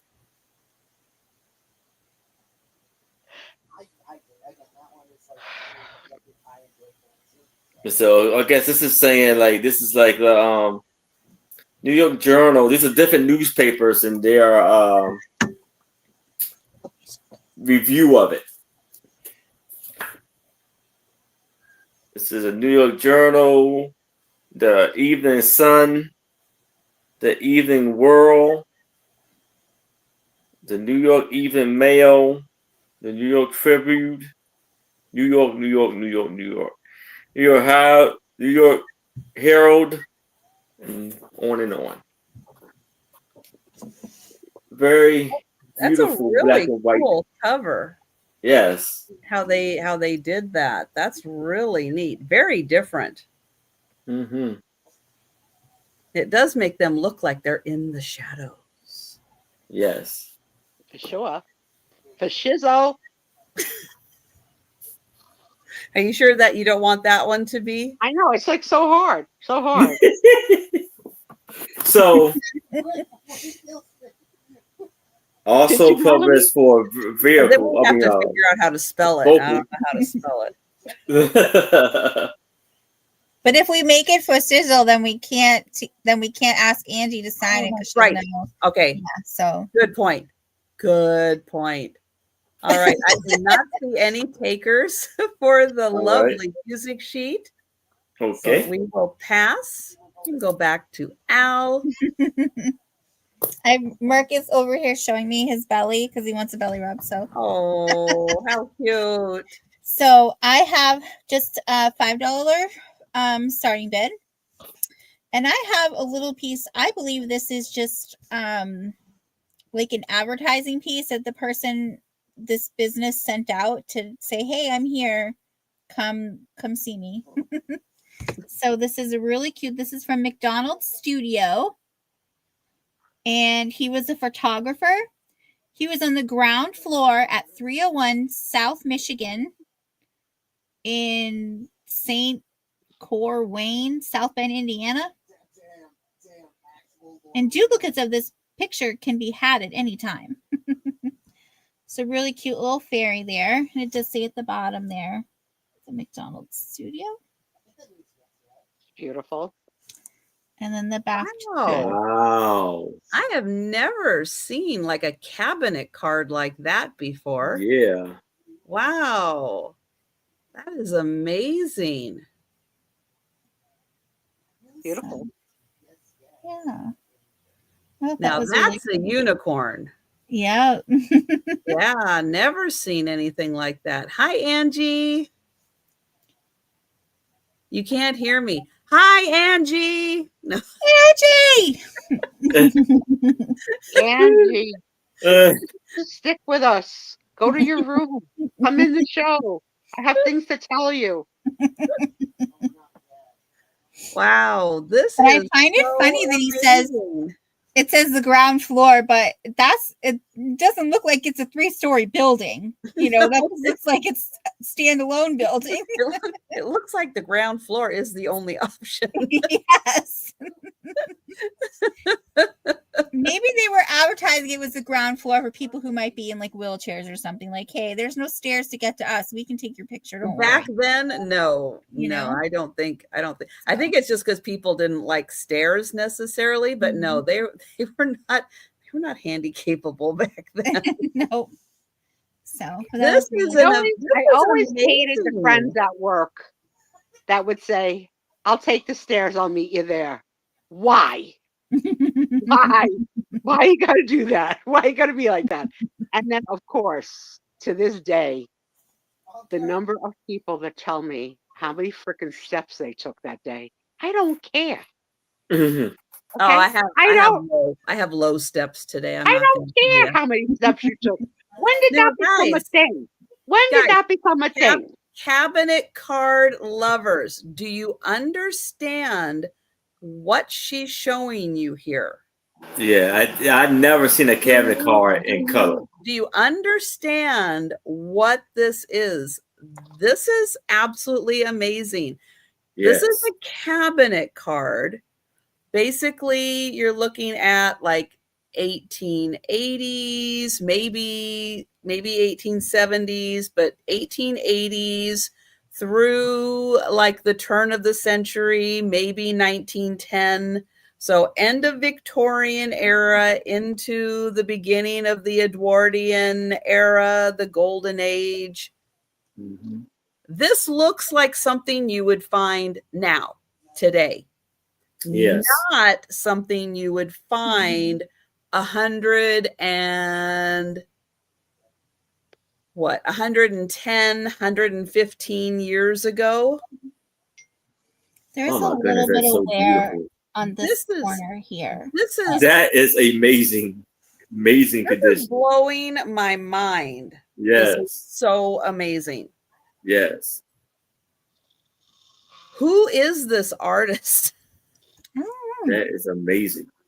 I want to know who this artist is. Oh my gosh, I have never seen anything like this. This is so awesome. Jan's like, okay. Yeah, Trisha talk me into it. Twist my arm, why don't you? This is a steal at $5. This is an absolute steal. Oh, should I have asked 500? Is that what you're saying? Yeah. Price change. Oh my gosh. And even if that was something that was done yesterday, it's beautiful. Yeah. It's absolutely beautiful. But I can't believe that's a cabinet card. I can't believe it. I like the detail on the wings because it looks like actual feathers. Oh my goodness, yes. It's so pretty. Wow. I didn't know it was a cabinet card. I just thought it was a piece of hey. On her hand, is that like a star that she's I think that's meant to be a star. Wow. Yeah, this is fantastic. Mm-hmm. Jan, you are getting an absolutely fantastic piece here. Let's count that down. Going once. Going twice. And sold to Jan. Okay, thank you, Jan. That is amazing. Love that piece. All right, I have got a $10 start, and this is, of course, Easter's coming. How can you not have Peter Rabbit, Beatrix Potter, Peter Rabbit, but this is a pop-up book. Hippity hoppity. Show us. Show and tell. So this one has little pop-ups. And then this has a little tab. You pull the tab. Look at that. So cute. Then we'll turn the page and you can see the pop out. Oh, look at him. Enjoying the carrot. Now over here, I don't know, let me see. Ooh, that's hard to do. You have the bunnies. Look at that. And then down here, oh, he's slipping under the fence.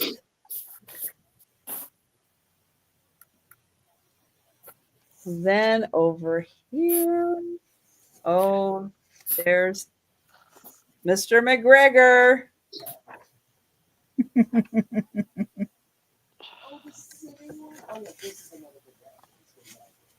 And oh yeah, Mr. McGregor is chasing him.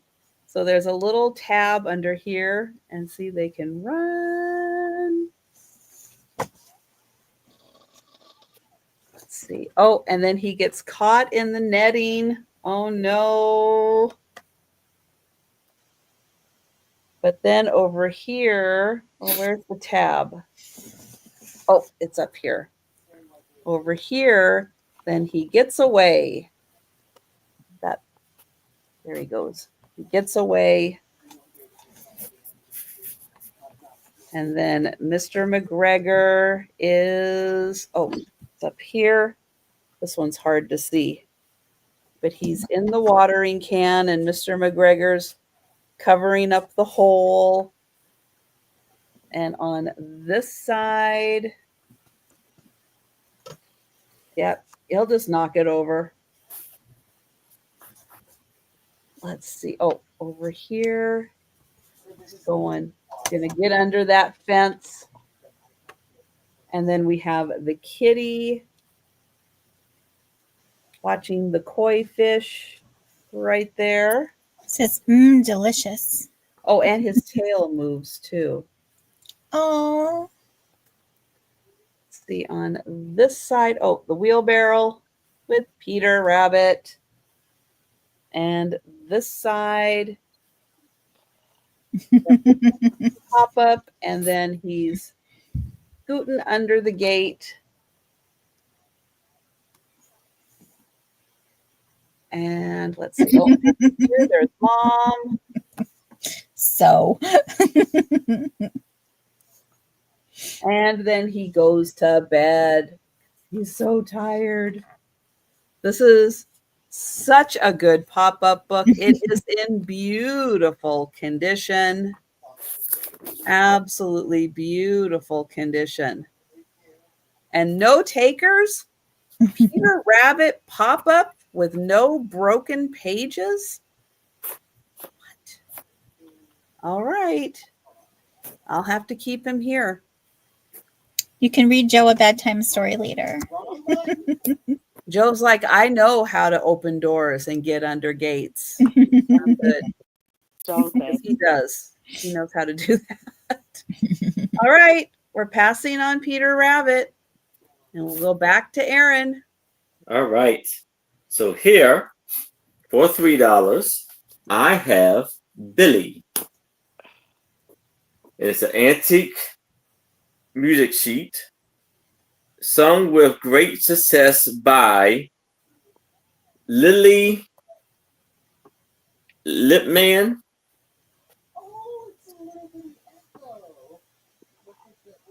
words by Ted Barron, and words by Igor Malone.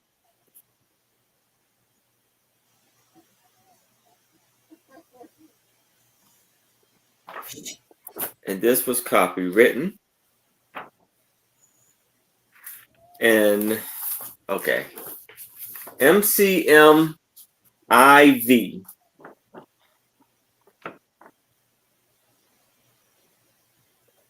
So 1904. 1904. Mother called him Willie. To me, he was always Billy, as I am his own sweet Billy. Was my choosing. There was no use to refusing, so I gave my heart. The first time he caressed me, and to Oh my. okay. Yeah, I think he's getting a little. This is a family show. Wow. He was getting to first, second, and third base in 1904. Billy, don't be a hero. Don't be a perv in your life. Here's another. Okay, other end a Candace theme to him. I'll sing forever more. I'll be softly telling a sweet little song like this. Trisha's showing nude pictures. Aaron's singing lyrics. Billy, I Poor do. little homeschool Lou is showing fruit and vegetables and watercolors. Heavens. I don't know. The next book that Lou's will painting nudes without paint. So the back, it is a Japanese romance song. Karama, karama, karate. I don't know. That's my Karama. No idea. Karama in Japan, far with your hair of embalmed hue, gentle eyes so brown and true. Karama, be my guiding star, bright and breezy. Japanesey, my sweet Kamaru.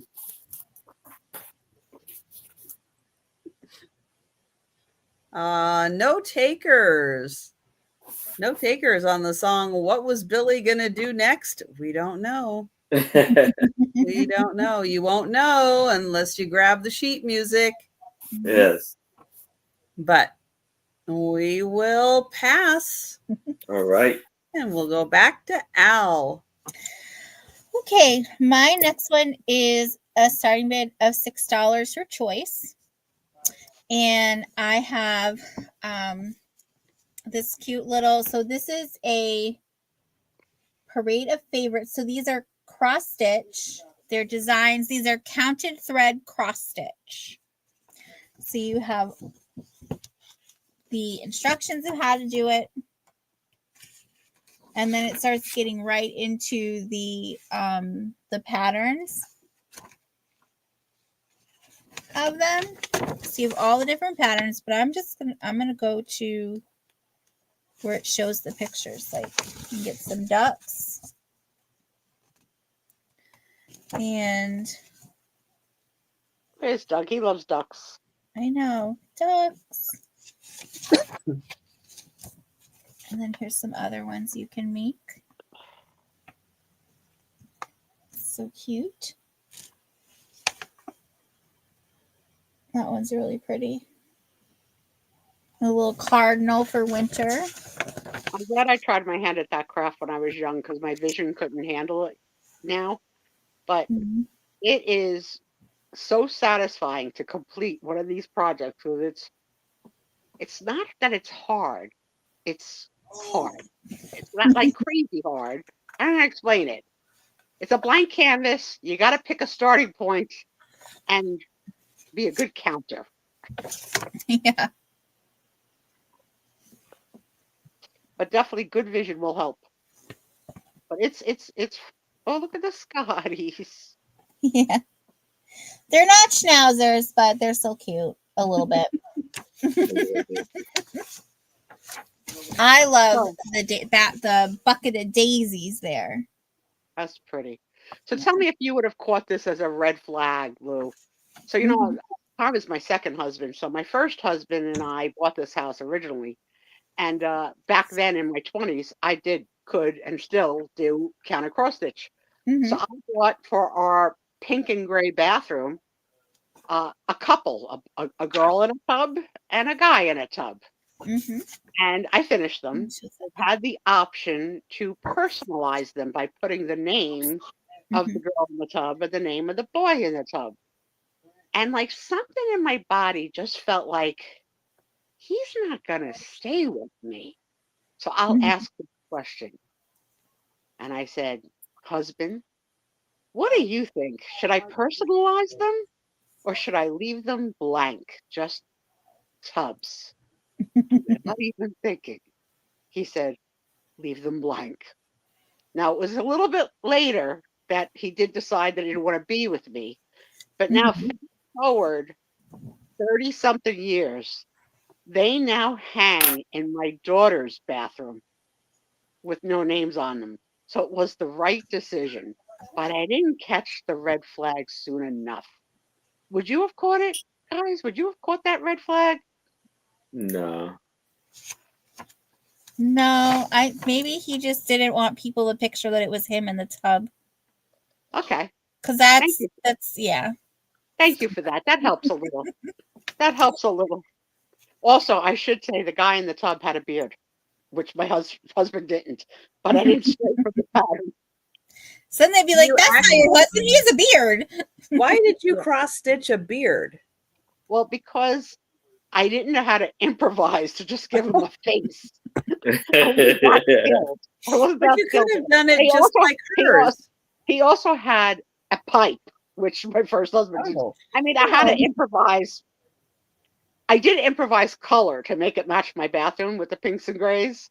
But other than that, like when Well, that Doug said makes earlier, sense. With your Yeah. husband looking at it going, I don't have a beard and I don't smoke a pipe. Don't personalize it. So Oh, I've been stressing over that for over 30 years. Thank you, guys. Welcome.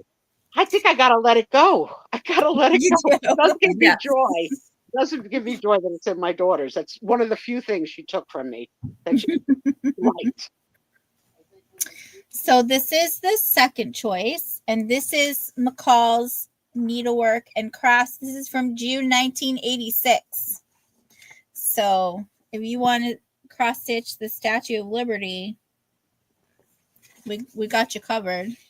Ooh, I live right by her, and I've never been.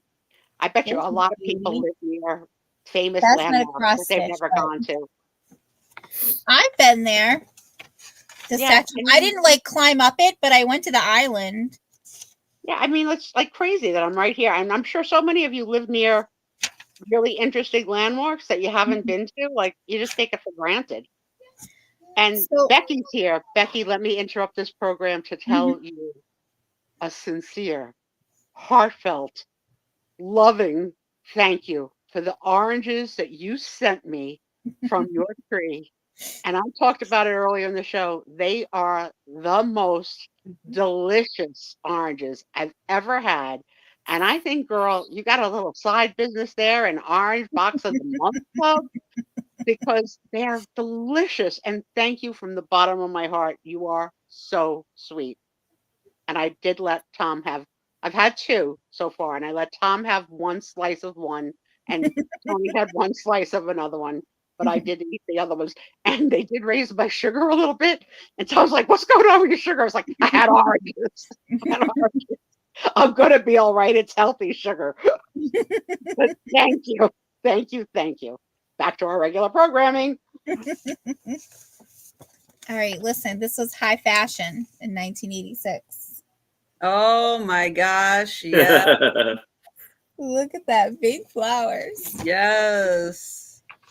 So look at the. Oh, look at. That's Oh, those are famous. But aren't those famous models? Isn't that Cindy? No.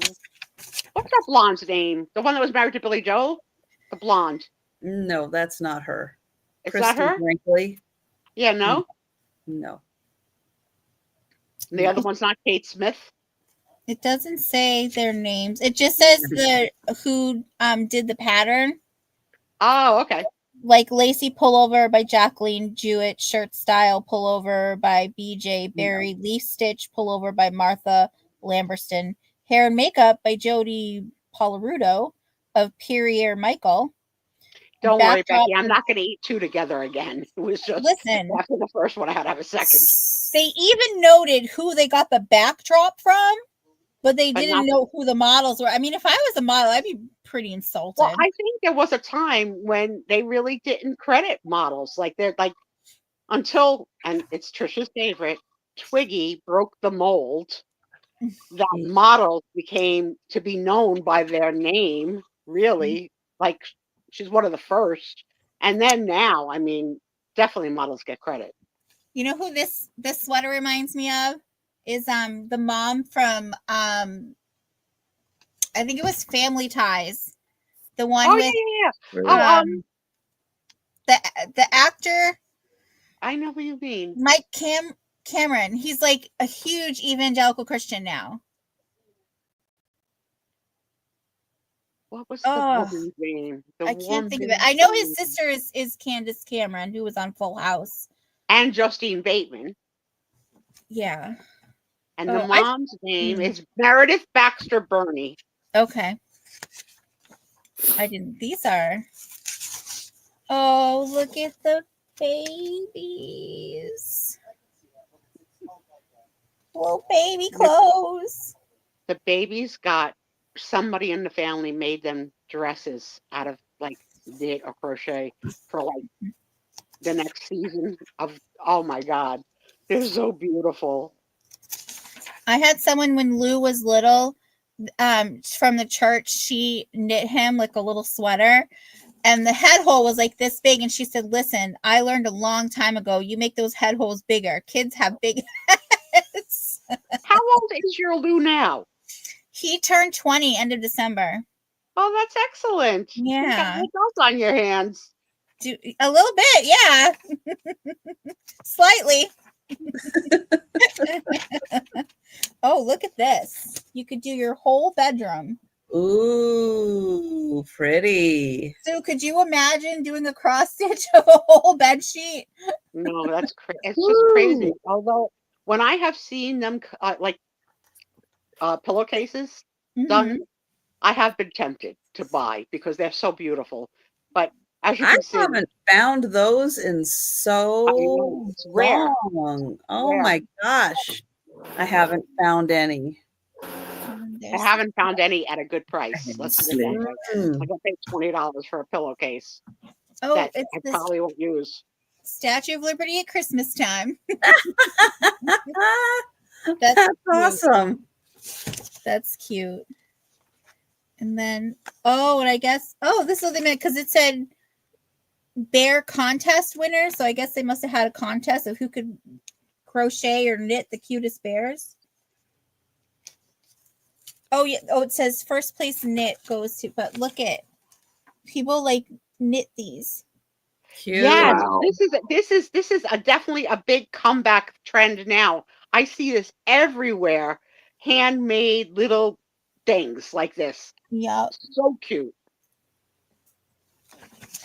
Those are adorable. And then can you go for your summer house on the beach? I could make that. I could make that. You can make that. Easy. Glue a couple of shells on a wreath, call it a day, sell it to Denise. Right, I have lost track. What was the other item for choice? Oh, it was this counted thread stitch book.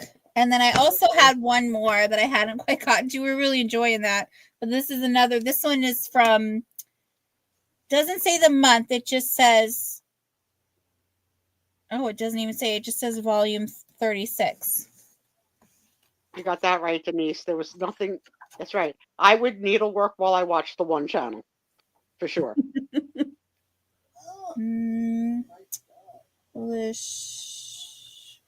Why is there no year or anything in this? 1989. It's timeless. I know, 1989. I love this on the back where they show all the different colors in the one that they used. That's really pretty. That's good advertising right there. So here, this one is more just patterns. I guess cross stitch patterns. Not so much on the advertising. There's some kitties. Angie has to make like 12 of these to cover all our cats. Right. So. Let's see. Yeah, so that was all. This one is mainly just it says embroidery know-hows. Oh, here's some nice pictures here in the front, and then so the back is all the patterns. Oh, look, you can make do things with buttons for your kids, and when they learn how to count. Yeah, that's cute. Very cute. Little snack bags.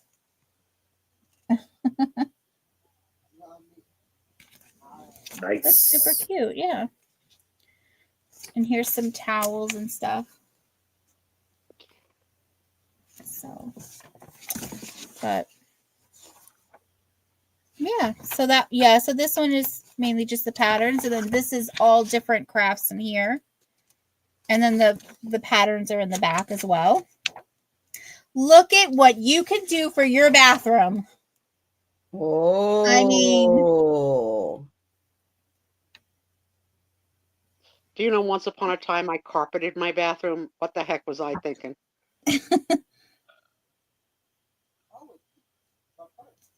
what's that? Tissues, cotton balls, and Yeah. Q-tips. And they used to do the little angel girl to hide the little extra roll of toilet paper too on the back. That was a whole big trend. Matchy matchy. Yep. Yeah, I remember my grandmother having like the little crochet doll over the toilet paper. That's what my grandmother had too. And we definitely grew up in a house with the towels that you don't touch. Mm-hmm. Same here. Well, I didn't, but my grandmother had them, so it was always, even when you were a guest at grandma's house, you couldn't use those ones. So I don't even think the guests ever used them, come to think of it, because they knew those are the towels you don't touch. I still have that trend. I still am a fan of the towels you don't touch. Yep. So there's all the choices. If anyone's interested with starting bid of 6, and we'll pass. Thanks for letting me show you all the fun pictures. All right. I have an art book. It's not a many page book. It's a larger format, but it's a thin art book. It's going to start at $4. This is part of a series called The Masters, and this is Hans. This one is in English. And so you will get the work of Franz Hals. Franz Hals is the artist. This is one of his works. He painted from 1580, 1585 to 1666. And you get information about him and his life and some of his art. Here, you actually get really detailed information about each work of art. It tells you the name of it, how big it is, when it was painted. This one says an oil on canvas and where it's currently at. So they really went in depth on all of the pictures. So you actually get information about what the picture was, what information is on it. Now, the one I saw in here that I really liked, was it this one? It's this one. These are the party people. When they say, come on over, you come on over. Look at these are the party people. I'm telling you. So then when I looked, I went, okay, well, let me go see information about them. Let me see if I can find it here. Where is it? Must be on this page. Oh, yeah. So this is a portrait of a married couple, 1622. It's in Amsterdam. And what it says about it is, I wish I could show it at the same time I was reading it, but I don't think I can. But I'll get this out of here. Let's see. If I do this, then I think I kind of can. All right. So it says the attitudes of the sitters and the symbolism of the trailing ivy and peacocks in the garden indicates that this is a wedding portrait. It is also one of Hall's rare portraits with an outside setting, and an even rarer example of his work showing a pair of figures on the same canvas. The style throughout reflects the influences of Rubens. The man may be the same man in another one of his pictures that's shown in here, to which they think it's Isaac Isaac somebody, who was married in 1622. So I like the detailing they give of why they think that this is a wedding picture, but these are beautiful pictures that you could take and frame.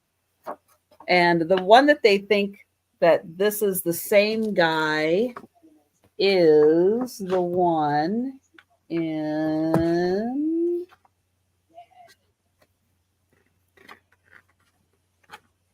where did it go?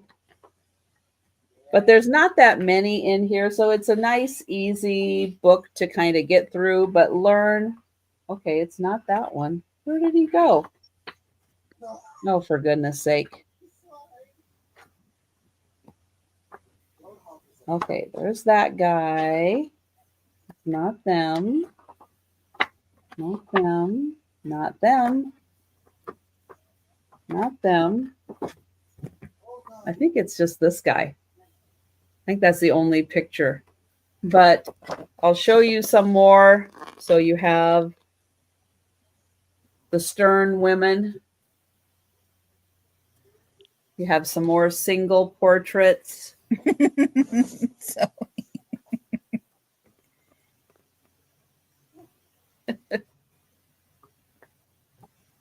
but nice art style. If you're interested in art, don't know anything about him, this is a nice book to pick up, learn about him and his style.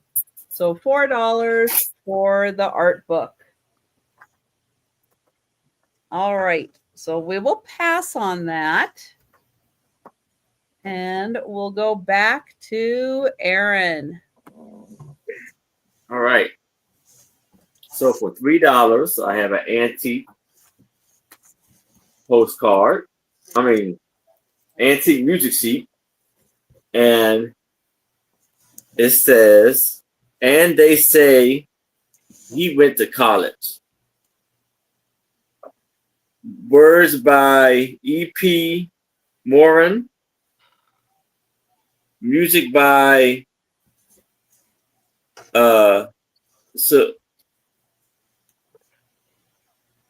Fort Samar Fort, and introduced by Edward Four, and the music comedy The Orchard. Some more.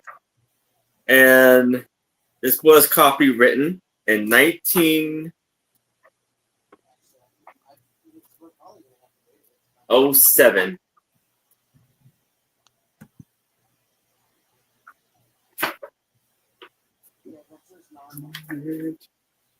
And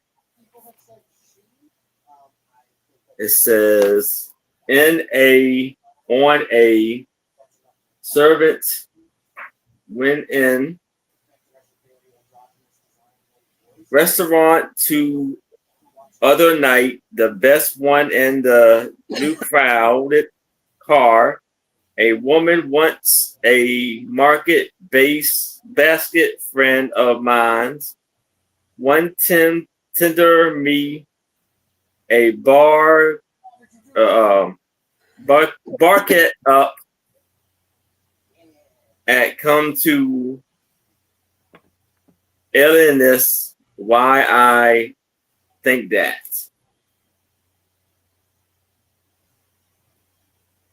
York, I saw a man who vowedly tried to eat soup with a took. She gave a scream of pain and then gave a man a mix. And after that, we went and had chop suey at the band. One had PNEU. That's I think it's in French. Morgas trip nerve to tell up on the cork. And on the back, it's a music sheet called If I Would If I Could, But I Can't. Why? Because I'm married now. Oh. Well, that'll do it. Okay, then. And that's the how the music sheet looks there. But okay, let's see what it says here. I would if I could, but I can't. Why? Because I'm married now, and it goes on and on and on and on. Now, bid all those things, get behind me when I told, and then it goes on and on like that. Married now, I may be strong, but my wife is stronger. And if married vows, since I had married, and you know that recent I will marry vow, they say that money is a man's best friend. I do strong. I have a home no longer. I would if I could, but I'm married now. I have your understanding. I hope, I have you understand that I am perfectly decent. You get married, your friendship ends. It sounds like you're saying I'm married now. I can't have any more fun. Yeah. All right. Well, I don't see any takers, unfortunately. So we will pass. All right. And oops, not me. There we go. Me. Oh, so I have another book. It's a starting bid of $10. And this is a really nice one for gardening. We had your indoor craft with the needleworks and all that, and now we have your outdoor craft with the gardening. So this is a source book for every gardener. Make your yard an extra special place with the help of this comprehensive collection of landscape and gardening ideas. So this goes through, this is from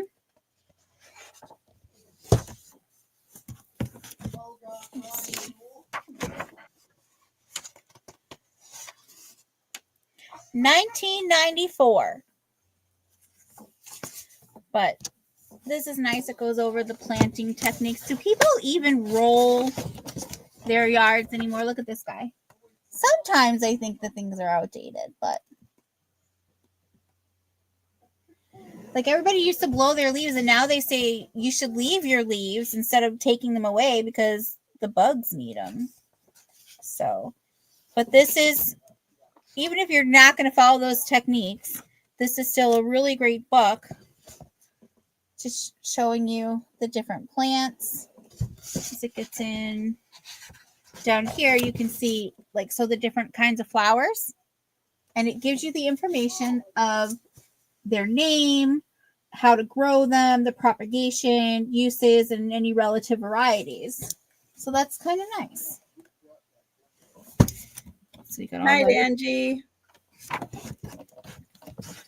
So, and it's nice. And if you don't want it for gardening, there's a lot of beautiful flower pictures in here that you can use for scrapbooking and, your junk journaling or, making cards. So. Zoe sold her roller, so someone else is rolling. Yeah. I don't know why you would roll. I know. Use a roller. I've never used a roller. No. And we have landscapers here. Yes, not because I'm fancy, but because we're a community and the landscapers come and do the whole community. It's in my HOAs. I can't opt out. But I've never seen them roll. We have that beautiful green, grass and plants and everything out back. I've never seen them with a roller. I don't know. Do you do that when you like setting a new area and you want to level it out and pat it down? No. Well, now I'm going to find out. Right. Spikes. Yeah. Spikes is different with the aeration. Yeah. Which is good. Oh, it's for when you're installing sod. Oh, well, no wonder. I've never installed sod. That makes sense. Yeah. It says remove all lumps and be certain the soil is perfectly smooth. Bumps and holds are difficult to repair after sod is established. So interesting. I would think established sod would get rid of all the bumps and holes on its own. Mm. Thank you, Patsy. And hi there. Yeah, it says roll with a lawn roller so the roots come in contact with the soil. Ah. So you put down the strips of the sod and then you mush it down and you're like, you stay there. Right. It's like the adhesive. Don't make me get the super glue. So, this one's nice. It even goes into trees and everything. Hi, John. It's pretty nice. So it looks like a very complete book. Yeah. Go all the way from if you buy a house that's got nothing, then you can start from scratch and go from there. Mm-hmm. Got nothing. Hi, John. So yeah, here's one. Transferring your plants there. Yeah, I never dig my holes big enough when I'm transferring plants. I never do. So there's some of the pages are a little wavy. I think they might have gotten wet, but everything's still visible and nothing's like smeared. So it's still good. Oh, those are cute. Blue passion flower. Those ones right there in the middle. Those are cute. Flowers in here I never heard of. So, and then maintaining a rock garden. Rocks, Denise, rock garden. Didn't you say you're going to put all your rocks outside? Oh, there you go. Rock garden. Yep. Your rocks could have plant friends. Just saying. Well, they do inside. Inside her rocks have plant friends. They're just not growing in the rocks, but they're by them because they're friends. That's true. And one won't eat the other, so they can stay friends. Yep, that's true. So, and this is, doing plants for the shady trees and coping with shade, it says. Yeah, what can I grow in shade? Not much. Here's a water garden. That's the problem I have because my back faces north. And because we're 2 stories, my patio does not get any direct sunlight on it. Towards the edge, sometimes in the summer and stuff, I can get a little sliver in the morning, little sliver in the afternoon, but I have to have plants back there. I like having plants, but I need plants that can handle partial shade or full shade. You could build yourself a nice cold frame so you can extend your gardening season. That's probably more if you're growing like food and stuff. It's showing you all the different tools. So you don't go into the gardening section and go, can I get one of those things with the things that look like this? And they're like, what are you talking about? Just hand me the thingamabobber and the doohickey. That's like when I need a screwdriver, I say it's either a plus sign or a minus sign. That's how I know it. So don't know anything else. And do we have any takers for this lovely gardening book? Oh, that's cool. Can I tell you, I markets distilled water, so I buy it by the gallon jugs. And I'm in this gardening group in my town, and I save these jugs because I'm really big on like reduce, reuse, recycle, and I offer them all the time to the gardeners because I hear they use them. Don't know what for. Well, now I know. Yeah, they're greenhouses. They give a greenhouse effect. Maybe I should save them then. I go through about a gallon every 9 or 10 days. So, but yeah, and they even go into vegetable gardening too. So, but if there's no interest, that's okay. I will, oh, look at a little pest control. Let me tell you the story about the time I paid $73 to have some ladybugs arrive, and only all but 10 were dead. Oh, no. So I put the 10 in my garden. They say at night, so they get acclimated. I went out the next day. They were all gone. What a waste. But at least the 10 have a nice new home somewhere. Hopefully. So that's sad that one. Stay. But if you are interested in the gardening book for $10, just let us know in the chat. All right, I have a vintage fashion catalog. It is going to start at $6. This is from spring and summer of 1962.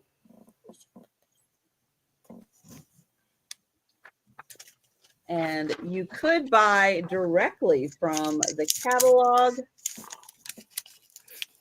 Now, I would imagine 62, probably a lot of influences from the Kennedys, like we had that lovely book earlier.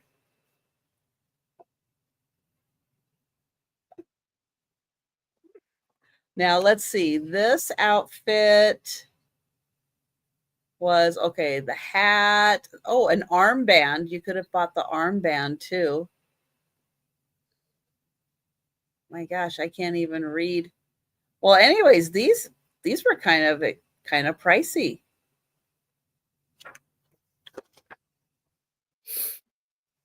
Let's see. So the hat was $3.95.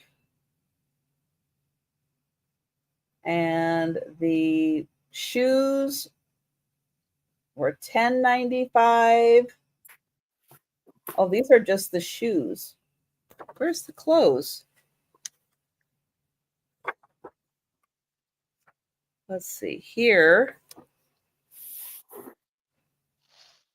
That's interesting. Here's some dresses. No, it's a catalog. It's not a magazine. Let's see. Oh, the jacket was $14.95. The skirt was $14.95. Wow. So pricey stuff.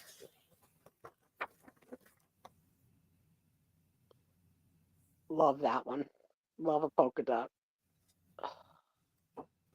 Let's see. The dress, does it have it right, left? Oh, frock of dots. $17.95 in 1962. And then, oh, beach wear. You're out on the beach.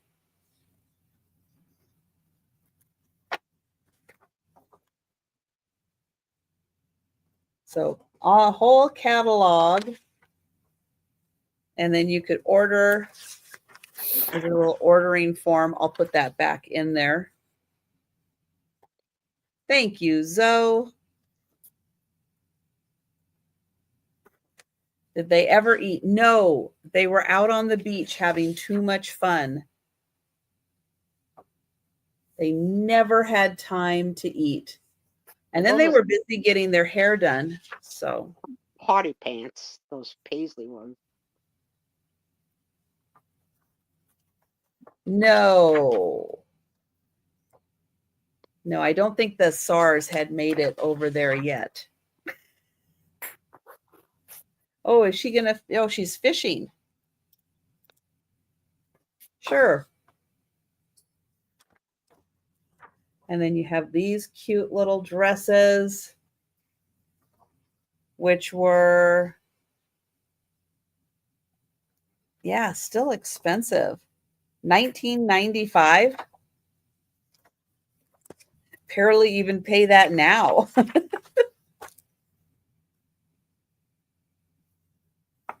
But some of these fashions I don't really think of like 1962. Now that looks very much like Barbie clothes, 1962. Oh, she's got a puppy. Yeah, it's a really cool catalog.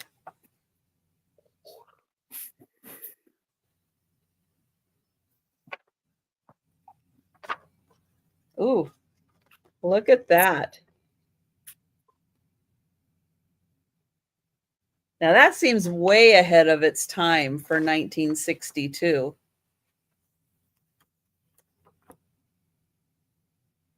Very form-fitting. And there's the last page. And this is FBS. And I don't know who FBS is. Let's see. French. Oh, it's French Boot Shop of New Rochelle. That's what it is.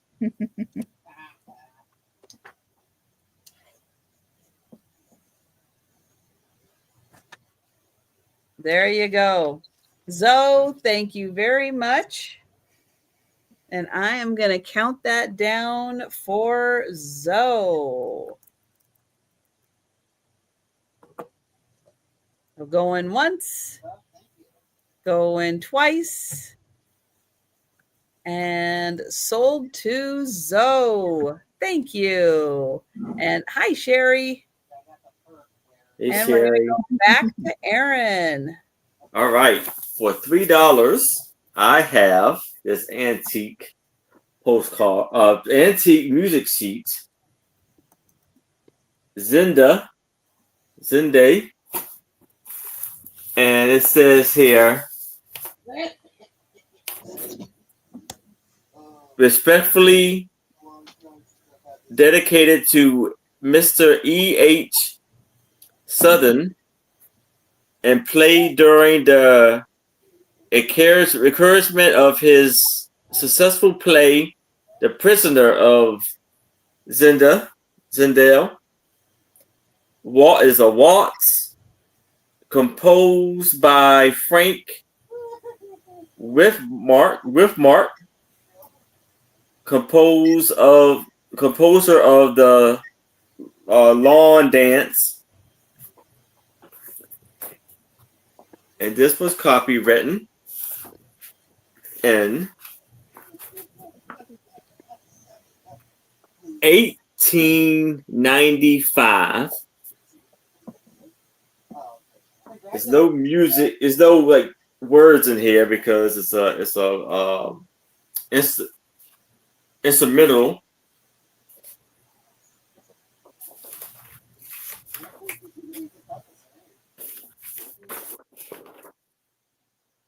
And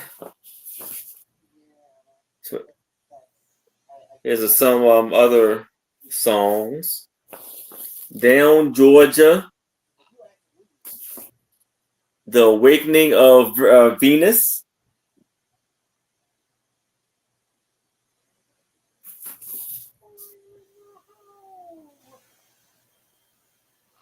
and the gold and the gold color and the blue goes beautifully with each other.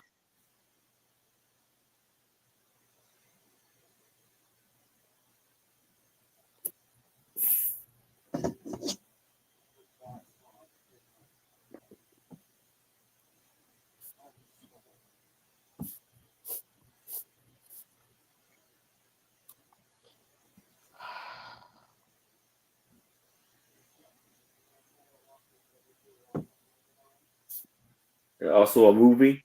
Okay.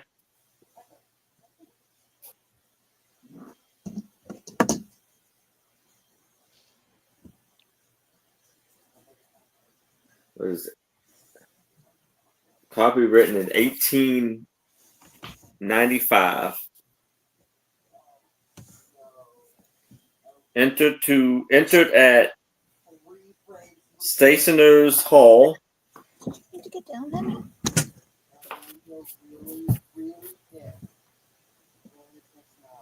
All right. Any takers? It looks like we are going to pass on that. All right.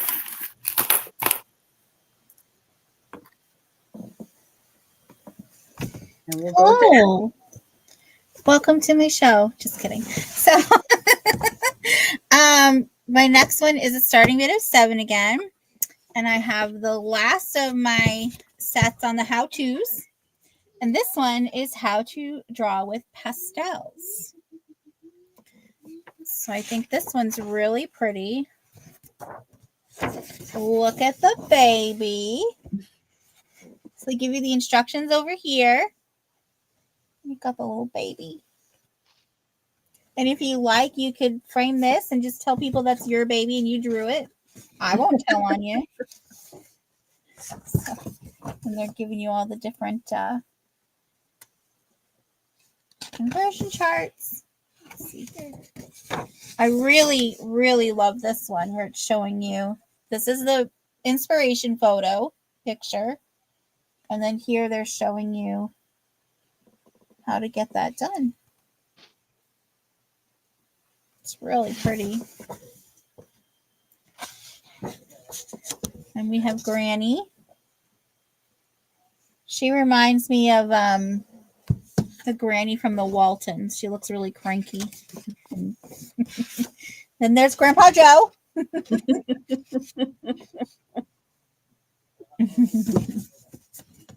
He does kind of have that same mustache. Yep. And then there's not a schnauzer. Aww. But still cute. And then we've got, oops.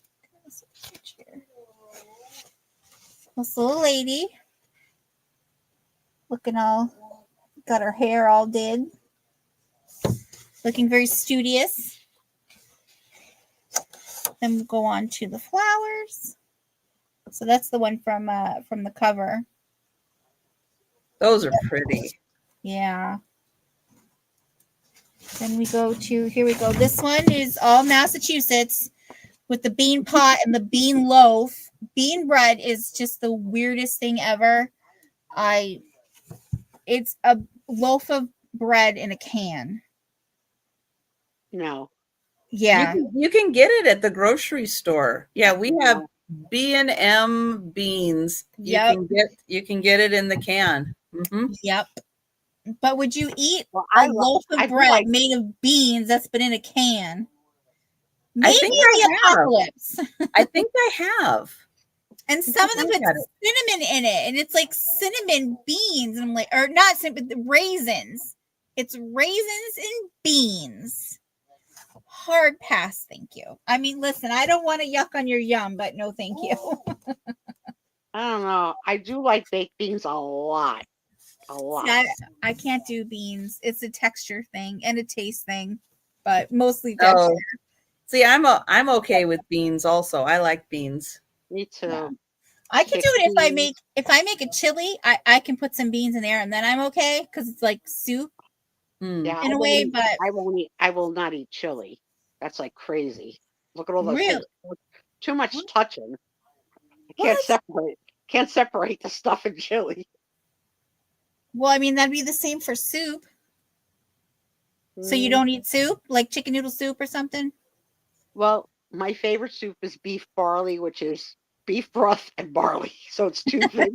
So I don't really need to separate. But chili is two things. It's meat and beans. And there's tomatoes in there and peppers. And oh, not in my chili. I don't put tomatoes in my chili. I'm very allergic. No. So, you just put chopped meat and beans? Yeah. I use ground beef.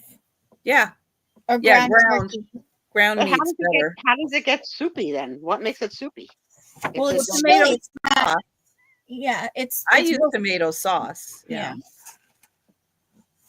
I don't know. What kind of beans do you use, Trisha? Well, I don't like kidney beans. Me either.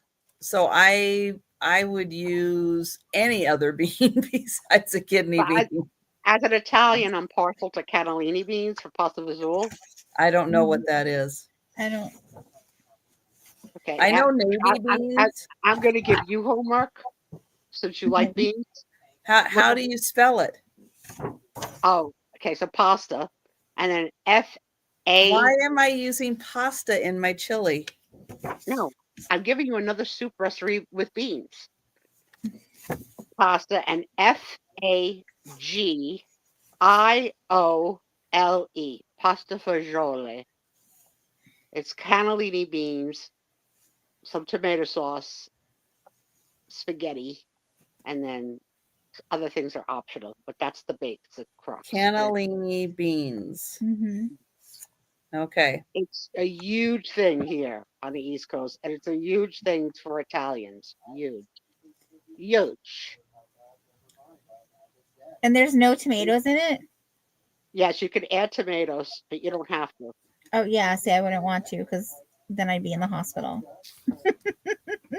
All right. Any takers for the book? Yep. Looks like we are passing. Thank you Jan, for looking. I am sure Jan knows pasta visual soup. Positive, having been from New Jersey, she couldn't have possibly escaped pasta visual. See? I have a $7 start. Girl, Now, yep. if you have anybody who likes doing stuff, this is an amazing book. More geared towards kids, but it doesn't have to be. So, Rosie Reverie's Big Project Book for Bold Engineers. There you go, Jan. And so in here, it takes you through step by step, all kinds of things. So you can put your name in here and you can be the world's boldest engineer. Then you have the story of Rosie. Now, what's her story? I don't know. I haven't read it. I was going to think that it was from like Rosie the Riveter, but it's not. No, but she probably knows how to do that. Yeah, exactly. Because she knows how to do everything. Yep. Now, things you're probably going to need because you're going to be building stuff in here, but it's not just building stuff. How to organize everything. And it gives you a little list, like what special things will you add to your engineer treasures? Not just what she has. Okay, question. Engineers start with questions. Let's see. So write down questions that you have. What kind of engineer? You can be you can work with chemicals, gears, electrons, liquids, lights. You can do all kinds of different engineering, and it goes in and tells you all about the different engineers and what they do. Word search. Yeah, because they have kinds of fun games and stuff in here. Simple machines that you can build. Fantastic failures, reinventing the wheel, make it. So here's another little project for you to make. And what you end up with, it's a catapult. Get bored. So it just goes through really fun step-by-step little projects for people with busy hands, kids with busy hands, teens with busy hands. And it just helps you kind of work through some like thoughts that you have, gives you a place to put things down.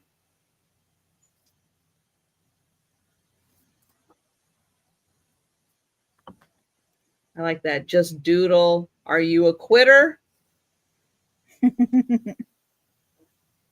And then here's another make it project. But it just kind of, I think, helps like ideas flow in someone who is a little more geared towards inventing things, being creative that way, and maybe helps give them a little focus. and some ideas on if they want to pursue engineering.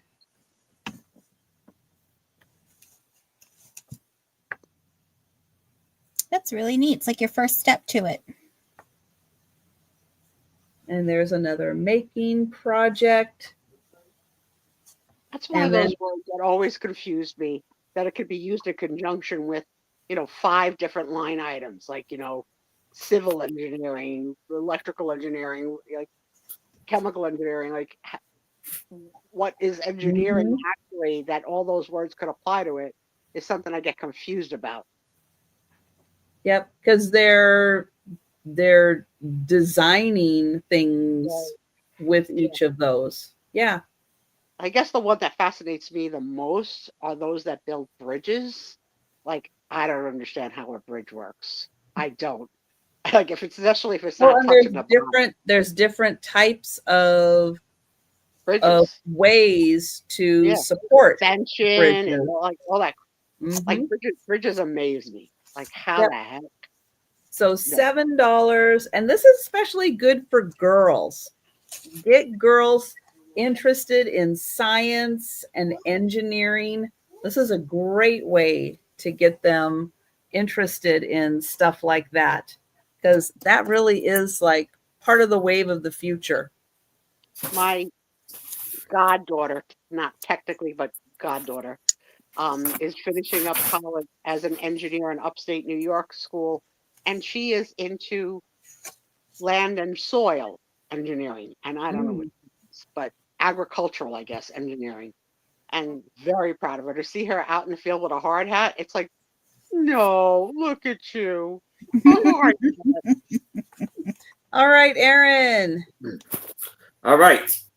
So here I have a music sheet, antique, and it is Rosemary.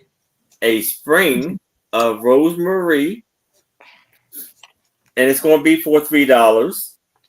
It is from the new comic opera, A Princess of Kennison.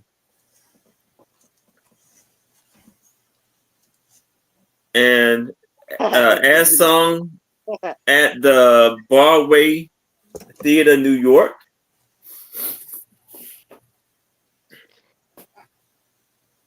And it is one of my granddaughters is named Rosemary, and lately Nicole has been playing with different nicknames. So every day when I talk to them, I never know what Nicole's going to call her. So she's gone Ro, Rosie, and then recently Romy, like Romy and Michelle's high school reunion, Romy. And I sort of think Romy's sort of cute. She answers to all of it. Published by permission of Campbell and Company, London, owner of the copyright. Music Supplement, New York, American Journal and Journal, Sunday, November 22nd, 1903.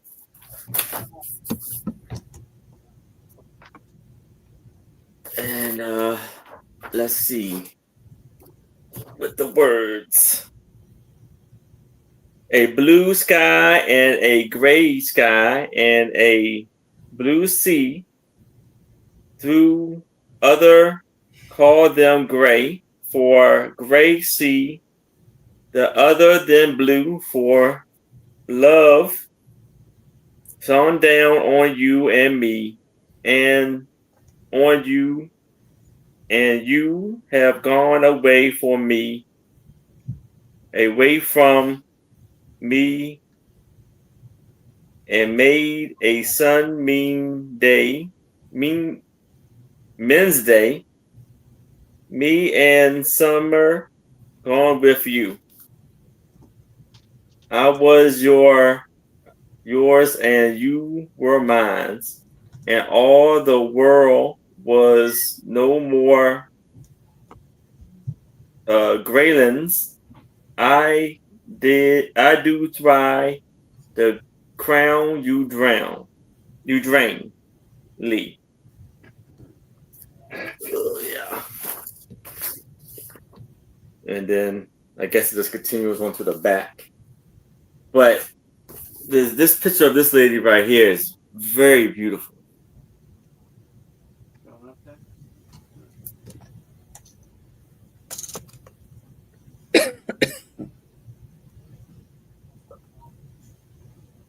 All right, any takers? Because it looks like we are passing on this one. All right. And going to Al. Hello again. How's everyone doing? We awake? Maybe. Maybe. Okay, so I have these. This is going to be a starting bid. This is for $5 for choice, and it's for the sheet, and you'll see what I mean in a minute. But these are Civil War first day of issue for stamps, and they all come with the commemorative gold replica. So this top one here, that's David Farragut. Sure. But it's neat because so it's two separate pieces. Each one is two separate pieces. And so you have the envelope that has the stamp and the commemorative gold one here, and then it comes with a sheet that tells you about the person on the stamp.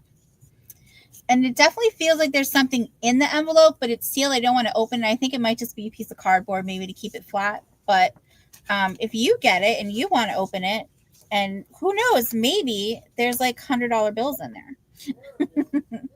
So, sorry, let me just put this back here.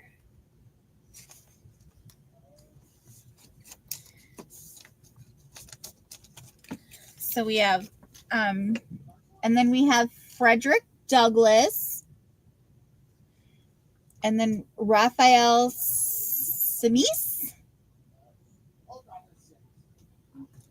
That's that one. And then we have Stan Watie, W-A-T-I-E. That's a good one. Watie. Stan Watie. And then the commemorative one here. And then we have Harriet Tubman. If you don't know who she is, your school failed you. Abraham Lincoln. Good old Honest Abe, right? And then this one, that one's really pretty.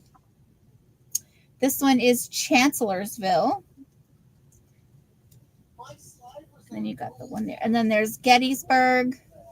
And this one down here is Stonewall Jackson. But it says Stonewall in quotes. So, so his real name was Thomas J. Stonewall Jackson. So, and then, oops.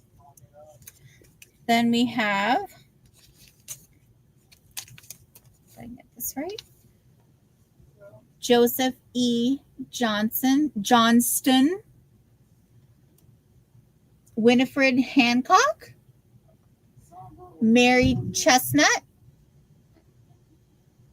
or Chestnut, sorry, not Chestnut. Oh, she kept a diary to afford facts about these times, posthumously published as a diary from Dixie. It's one of the most fascinating and informative accounts of the era. And then we have Jefferson Davis. This is Shiloh. And then Ulysses S. Grant. Oops. Ulysses S. Grant. And then this one just says, Phoebe Pember.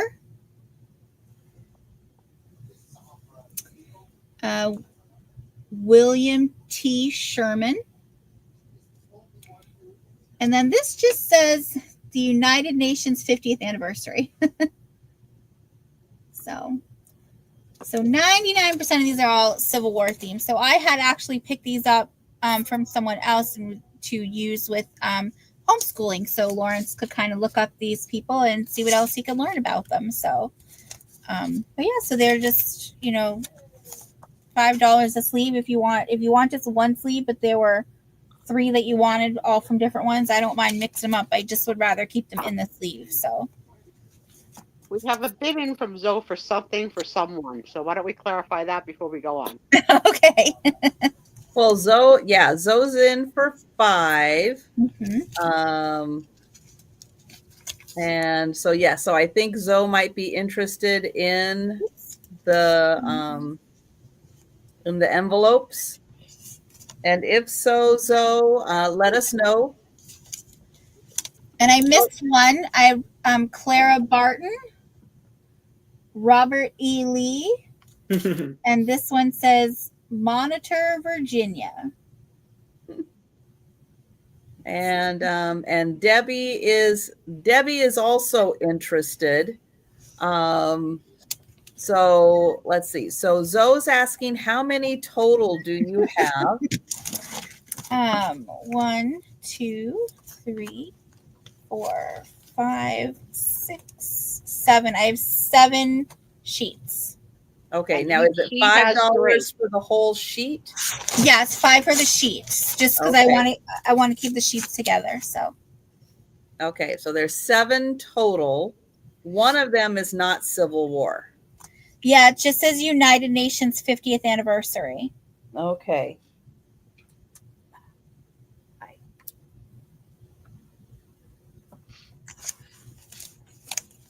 All right, so Zoe is interested. Debbie is also interested. And Zoe, were you interested in all of them? And I'll ask the same question of Debbie. Were you interested in all of them, or were you just interested in some of them?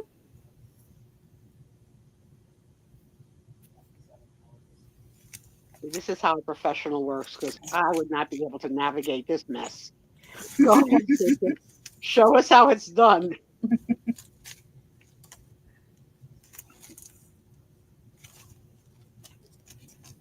And then she threw in, I'll switch the sleeves for you. Got even more confusing. Thank you, Denise.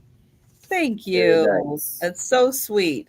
Okay, so Debbie's interested in all of them. Zoe, were you interested in all of them also?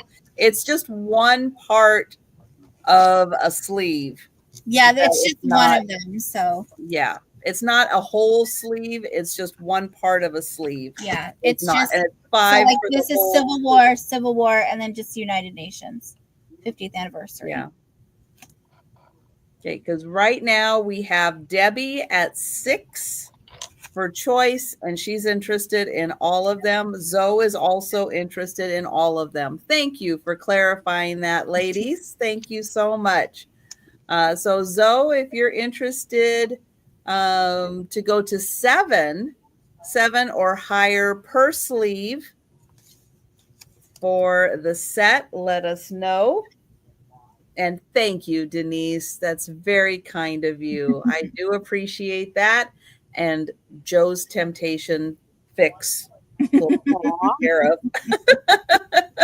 You're such a good friend, Denise. I love you. Denise is awesome. It's because she's magical. Magical. She's magical. And we have Zoe in for 7.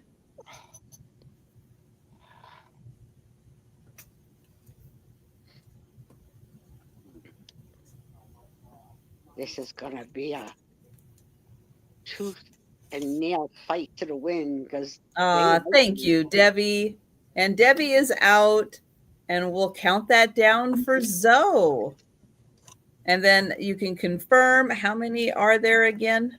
Total sleeves? 7. 7, 1, 7. 2, All 3, right. 4, 5, 6, 7.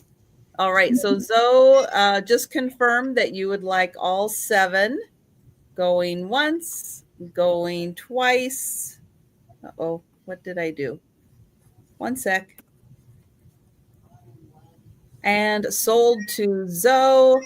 And so I think we have Zoe at $7 for 7 sleeves. If that's right, give me a thumbs up, Zoe. I see you said super.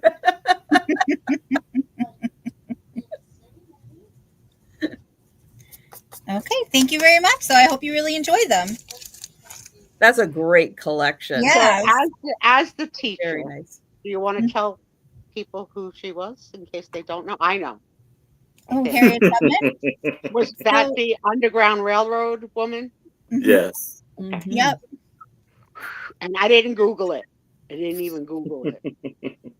And they just came out, what was it, 2 years ago or so, with a new movie that is fabulous. It is really, really good. So if you get a chance, Google the new movie. Joe, that's my I next think it was, So you want to know? called Thank you. Harriet? I think it was Harriet. Yeah, Yeah, it was. Yeah. yeah, And you Harriet. want to know Yes. the little bit of a dumb Outstanding. way that I am part of that? Do you know about the jockeys with the lantern statues? Yep. Because if they turned it one way, it meant the bad guys were there, and if they turned it the other, it was safe to come.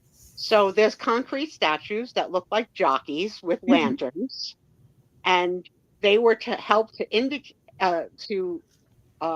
indicate to those that were traveling across the state lines to get to safety if that was a safe house for them or not. And I proudly have one on my front lawn. Oh, cool. Yep, I love her. Love him. Now, which way do you have it turned? Welcome, welcome, welcome. Okay. So I have a little golden book. It is Peter Cottontail. It is a newer edition, 2014, of Peter Cottontail. It is in beautiful condition. Oh, I didn't know about the quilts. That's cool. Joe, not now. Oh, Not yeah. Hi, Joey. Hi, unless you Joey. want the Peter Cottontail book. Do you? Look at that. Peter Cottontail through the different holiday seasons. Oh, Did you catch that? Good for all seasons, this book is, not just for Easter. And in case you missed it, let's go back and find.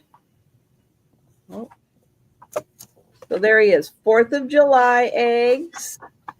He's making Halloween and Christmas eggs, Valentine's eggs, and of course, Easter eggs. Oh, and St. Patrick's. So $3. Did you like that book? Was that a good one? Thank you. aw. Thank you. Joe Is wants that you to read more- him that one before bed. He's All so right. cute. So once again, we're passing on the little golden books. Right. It's a tragedy because they're so good. They're so good. But I, unfortunately, have exhausted my kid out of the library. All right. So I have a music sheet antique for $3. When I Lose You, by Irvin Berlin. Irving Berlin, very famous. And the lady, I guess she sings in it too. Isabel Pecola. And this was copywritten in 1912.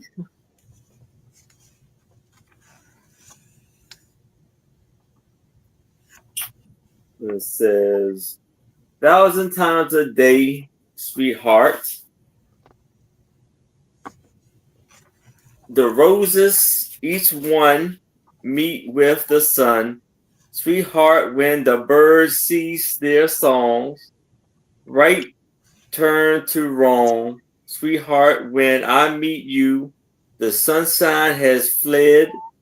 The I lost you. A day turns to years. Roses were dead. Sweetheart, when I lose you, world seems in tears. Sweetheart, when I lose you. And so it says, try this on the piano, dreams, just dreams.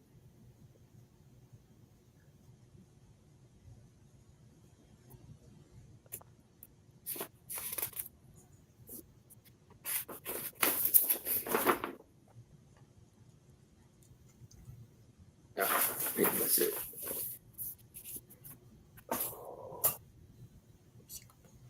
All right. Anyone interested in the sheet music, let us know. But it looks like we are passing on that. All right. Hello. Just me and Mark. He's enjoying smelling the book as well. Oh, careful. All right, so I have this next one. This one is a starting bid of 10. And this one, it does come in a sleeve. The sleeve has kind of seen some better days. A little wear on them, but the book is actually in really nice condition. So this is Life's Picture History of World War II. So this is from, it says copyright 1950. And the book is composed of the finest work, not the least, but the finest work produced by photographers and painters during World War II. And much of it was published in Life, under the general direction of wartime managing editor John Shaw Billings. So we have, so these are the table of contents. It's the Conquest of Europe, the Siege of Britain, the Axis strained, the Arsenal of Democracy, Japanese conquest, the Axis contained, the Axis reversed, the Axis broken. They probably shouldn't have reversed it. Invasion, the home front, victory in Europe, victory in the Pacific. Then they have the epilogue and some appendages and stuff. So here's a nice, it is a very big book. This one is about 15 inches by about 10 and a half. So this is a nice coffee table book. So we have this one, and this is, the Conquest of Europe. I see Finland. Finland? Or whatever country Denise told me it was. It's the low-hanging fruit. I don't know. Okay, so most of the pictures are obviously because of the time, in black and white, but still, you know what? I'm going to do this and bring this closer so it's a little easier for me. Some really good ones there. But this is all, and then each one, it tells you underneath what it was. Like, look at that one where it's just exploding right in the middle of the air. It was blasting a path for the Blitz. A German self-propelled howitzer fried point blank at French-held railway station in Hangist?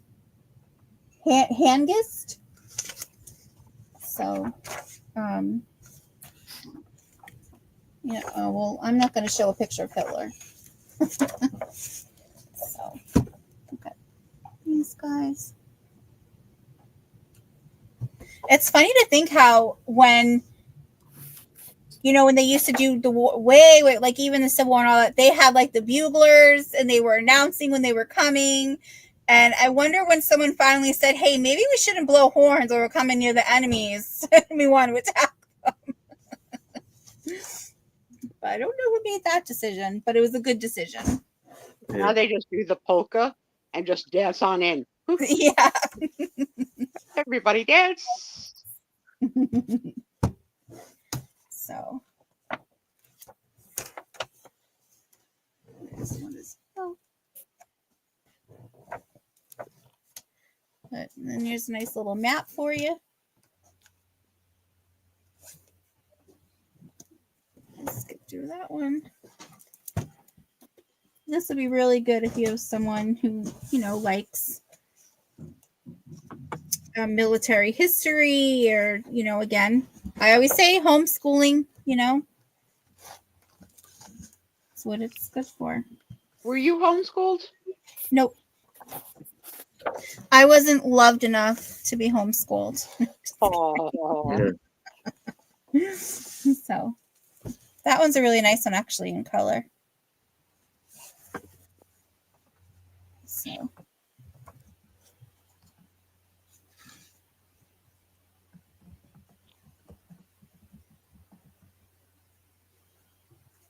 Oh, so that's neat. It looks like all of this stuff that's like stacked there, they use that for the barracks.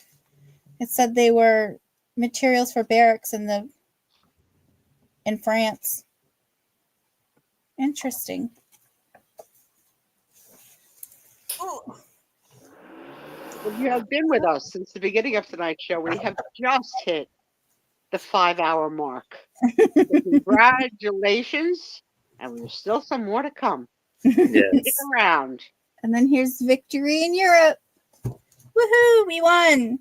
I mean, spoiler alert, but Right. Spoiler alert. So that one's really neat, seeing all the paratroopers there. So, and then here's some. We just Beetlejuiced you in, Karen. Hey, Karen. We were Hey, talking Karen. about something about you, something about eggs. I don't know. Something. Something. Doesn't say what this one is. It almost looks, I know it's not, but it kind of looks like Saturn, right? You got the planet and the rings, but I know it's not. I'm sure that was an explosion. Ooh. That's a little, some of these pictures are kind of scary. Don't let your little ones look at this. But, and then back here, it tells you where all the pictures are from and stuff. So very nice, thorough book. And that's $10 for the book. But it looks like we are passing. Yep. I think what we'll do, even though we're running a little late tonight, I think we'll still go ahead and do a speed round just in case someone wants to, if they miss the sale, they can watch the speed round. And then we'll do the races. And then we have races, and then we have a short little Sue Spiezio section tonight because it's late. All right, so I have where am I on my sheet? Oh, I'm right here. All right. So this is actually a really nice mat and frame. And the picture, which I think goes, it goes this way, how it's in here. Yeah.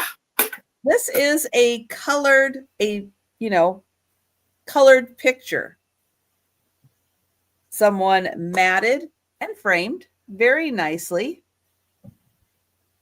They used a glitter pens for the green because it does have a nice sparkle to it.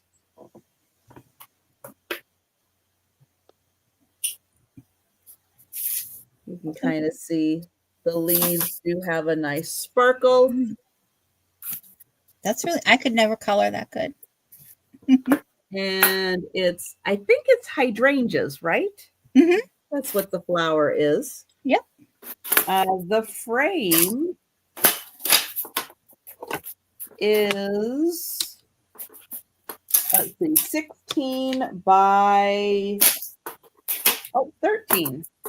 16 by 13 is the frame. And again, it has nice matting on it.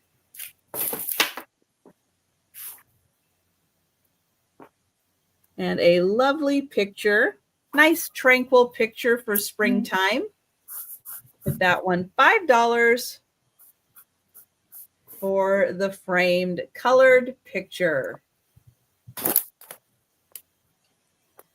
All right, so that was the last item of the sale. And we are going to do, does it match? Ooh. That is a good question, Denise. Well, you two will just have to FaceTime later. I don't know. Did you get yours yet, Denise? Did you get it already? I would have to go back and look and see. I would have to go back and look. Let's see. While they're doing the speed round, let me see if I can find that. All right, Aaron, you are up first for your items. All right. And Denise is going to take it. Thanks, Denise. I think it's similar enough in the color schemes that they would go together. So thank you. Thank you. All right. So here we have this lithograph, and it's called The Awakening. And I assume this was in March 1st, 1985. I mean, 1868. And this is going to be for $8. Let's type in dogs. And here we have this beautiful frame, wooden frame. It's in a wood and it's been laminated. And of this beautiful lady in a wedding dress. And there was a note here that's saying that it was given to her by her uncle who was in Vietnam. This is for $8. Let's type in bride. Now we had a choice of these pictures of these soldiers back in the day. So this is $5 choice. So there's Native American Brigade. It's New Orleans, Louisiana, 1841. Let's type in Native American if you want that one. We have Lexington Light Infantry, and this is in Kentucky, 1789. Let's type in Lexington if you want that one. Then we have Charleston Light Dragoon, Charleston, South Carolina, 1855. And it's all for $5. If let's type in Charleston if you like that one for $5. Then we have Norfolk Troop of Horses, Norfolk, Virginia, 1795. Let's type in Norfolk if you like that for $5.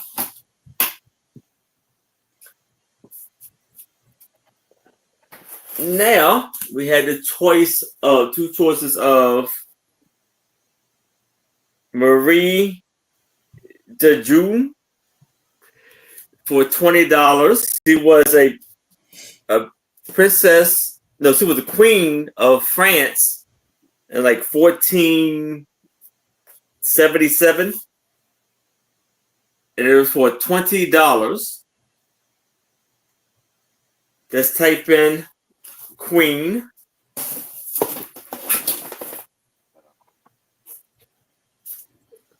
Then we have Anne D. Brittany, and it was for $20. Just type in, and I think she was the Duchess of somewhere in Naples for $20. Just type in Duchess. There we had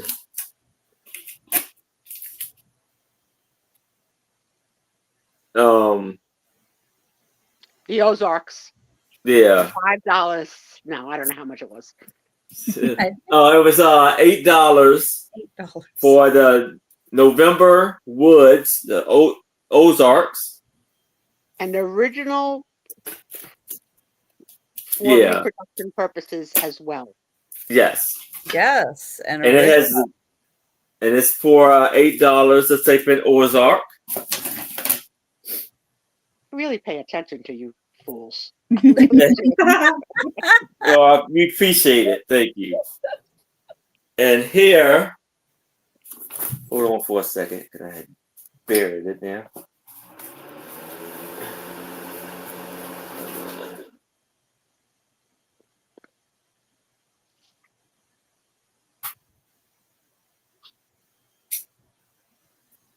Okay.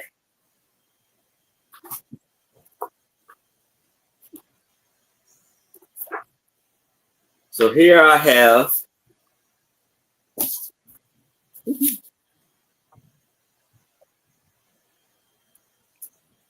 Hi.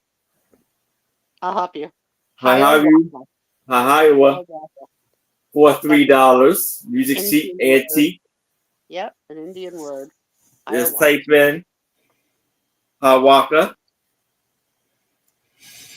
There we have this music sheet, and they said you went to college for $3. It's antique. Let's type in college. Where did he really go? And we have Billy, antique music sheet for $3. Let's type in Billy. There we have Shadows in the Dark. No, In the Shadows for $3 for this is an antique music sheet. Let's type in Shadows. Then we have Zendale for $3, an antique music sheet. Let's type in Zenda. Here we have a Spring of Rosemary for $3. Let's type antique music sheet. Let's type in Rosemary. Last but not least, we have When I Lose You, an antique music sheet for $3. Let's type in Lose. When I Lost You. All right. And that's it. All right. If you are watching the replay or you think about any of these items after the sale, you can send Erin an email directly, or you can leave a comment down below. All right. Going to Al. Okay. So I just showed you the World War II book. That was 10. Then I have the How to Draw Pastels. That was 7. We have Treasury of Gardening. That was 10. And then we had the kind of cross-stitch crafty magazines here. And they were $6 each. And then I had the Classic Faces, the Life magazine, and that's 7. I have How to Paint Roses and Other Flowers. That one's 7 as well. So, yep, 7. And I have the unlikely friendships, which turn into unlikely loves. And these were 5 each. And that's sold. Oh, you really have to be there, huh? Then we have our Joy of Signing. That one was 7. Playing with Your Food. That one was 8. Like he's winking at you. That has the greatest pumpkin faces in it. That's awesome. And then we have the John Fitzgerald Kennedy, As We Remember Him book. That was 10. And lastly, we have the Transparent Watercolor Workshop. And that one was 7. All right. That And if you are watching on the replay or you think about it after the sale, you can send Al an email or you can leave a comment down below. All right. I have the 3 Washington State vacation destinations. These are the little like giant postcards advertising. 2 of them are summer, 1 is winter. Those are $7. Number 5. I have the stamps. There are at least 50 stamps. They are vintage. They're from all over the world. This is bag B, and that's $5. This one is bag C, and that's also $5. Most of them are canceled, but occasionally one or so is not canceled, and that is bag D. Again, that's over 50 stamps in each bag. This Aladdin set, I think this was a promotional set that came out for the movie. You get this very unique picture that comes with a stand. This unopened pack of postcards that has a 3D kind of moving effect. You get stationery and a special pen and coasters. That set is $20. Number 7. 200 Years of Sports. This book looks brand new, but it came out in 1979. It goes back to sports to 1776 and forward. It is $10. Number 9. The Peter Rabbit pop-up book. This is in beautiful condition, and it has great pop-ups in it. And it is $10. Number 10, and that is the Beatrix Potter, Beatrix Potter, Peter Rabbit. There we go. There's all the right words. This is an art book, The Masters. This is Hall's. It has his art in here, plus descriptions of his art. And it is in English. This is $4. Number 11. The Rosie Revere's engineering book. This is great for girls or boys who are interested in engineering. It's a little activity book. This is $7. Number 13. And then I have the little golden book, Peter Cottontail. This is $3. Number 14. All right. And if you think about one of these books after the sale or one of these items after the sale, you can email me or you can leave a comment down below. All right. Races time. Let's get the races up here. Someone give me a number for shuffling. Oh, Boo Boo is going to take Peter Rabbit. Thank you. I'm so glad that somebody bought the rabbit. Yes. Boo Thank Boo, the you, Boo rabbit, Boo. goes through all the holidays. It's great. Yes. Yes, he does do all the holidays. All the holidays. All right, let me pull up the first race. And the first race is the member appreciation race. So that is to appreciate all of the members that are on my channel. And I see number 3 in there for shuffling. Let me pull it up on the screen. And then I will shuffle the racers 3 times. 1. Good luck, everybody. 2. 3.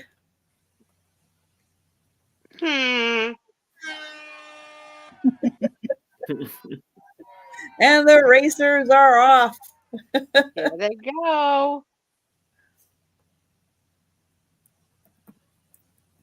Yeah, so next week on Thursday evening is the next members appreciation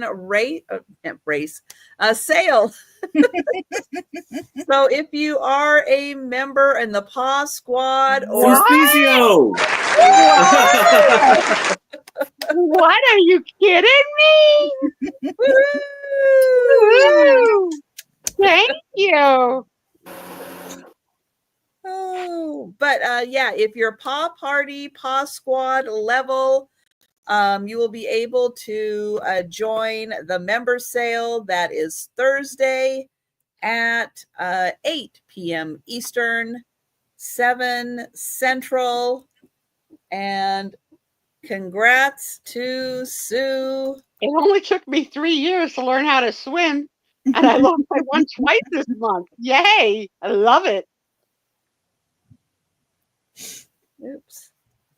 Congratulations. Thank you. And thank you, Faye, for going over to my stairs on the carpet and coughing up a hairball. That was very nice of you. She can't do it on the floor. She can't do it. What if you took all the carpeting out of your place? I mean, what would you Then do she then? would probably do. I have 2 area rugs. Mm-hmm. She'd probably do it on that. Or my bed. Oh, yeah. That's not good. Yeah. That would not be good. Well, thank you, Faye. I will get that cleaned up right after the sale. All right, next race. Give me numbers for shuffling. This is not on the dining room chairs. Oh, boo-boo. Ooh. Okay, I'll take the stairs over the chairs. Yeah. Next race is for comments left on a video. I mean, it's really the good news when you know they've done it and you know where it is. It's the bad news when you find one later. No, that's bad. If you have to get up in the middle of the night and go use the restroom and anything you find it in your bare feet, that's bad. That's a bad one. Okay, did I see 2? Is that what I saw? 2? Yes. 2 for shuffling. All right, here we go. 1, shuffle. 2 shuffles. Now, this is everybody who left a comment on a video last week. Look at all those entries. Yay.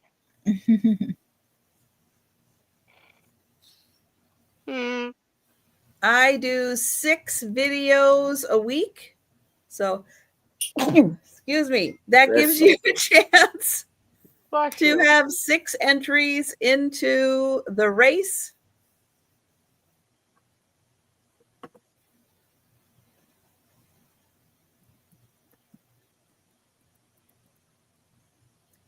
And it's Boo Boo. Yes. Woo! Woo! Congratulations, Voo Voo.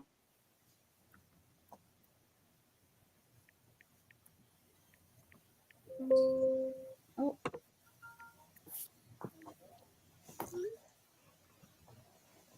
There we go. All right. That's awesome. She's the one who told me twice, and there you go. All right. Next race is for people leaving comments on live sales. So far, 2 Susans have won. If Susan Lynn is here, there's a strong possibility that it's the Sue Sweep night for a naming of the show.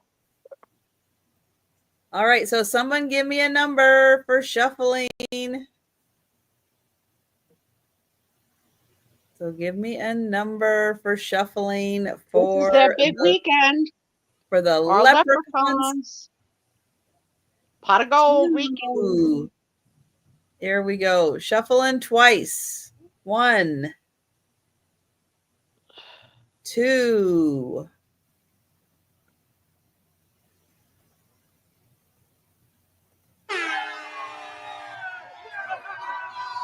And the rowdy leprechauns are off.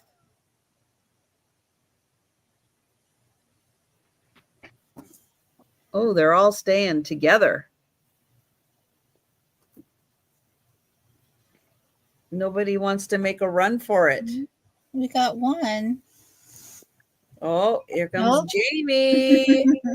Oh, and another Jamie. But it's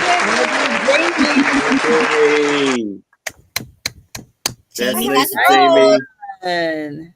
I haven't seen you in a while, Jamie. Come on back. I miss you. Yeah, those leprechauns, they are a rowdy bunch. All right. Next up, shorts. Hey, I have fresh shorts.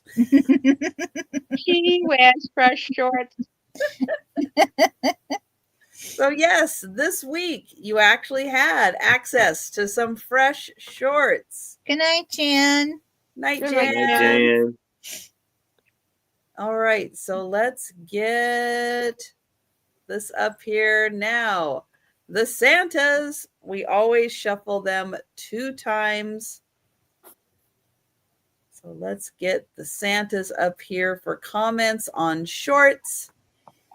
And so just moments ago, Nicole just sent me a picture of sleeping Rosie sucking her thumb in her crib and her potato sack. You know how they put the kids in a potato sack to go to sleep? So cute. Brooke is probably still talking. All right, there were lots and lots of comments on the shorts. Thank you, everyone, for leaving all your comments. I appreciate it.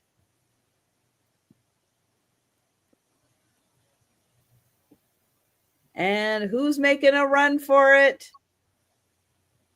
Ooh, out of the blue. I know there's so many, I can't even read it. Let me see who that is. Donna RN. Donna RN. Woo! Good job.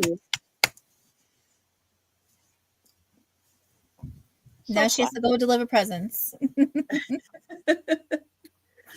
All right, and the last race is counting the number of packages. So for those who watch the videos, each video, I tell you how many packages are going out that day, count the number of packages, enter it on the post screen.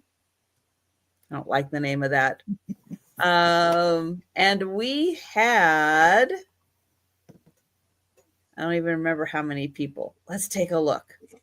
We had 5 people.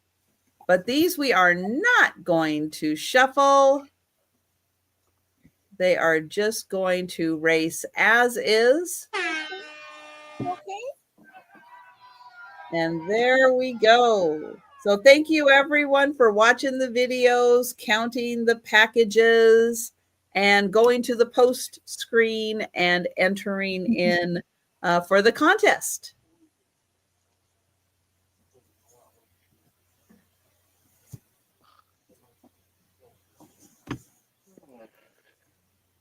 Oh, is it going to be Melanie? Yes, there we go.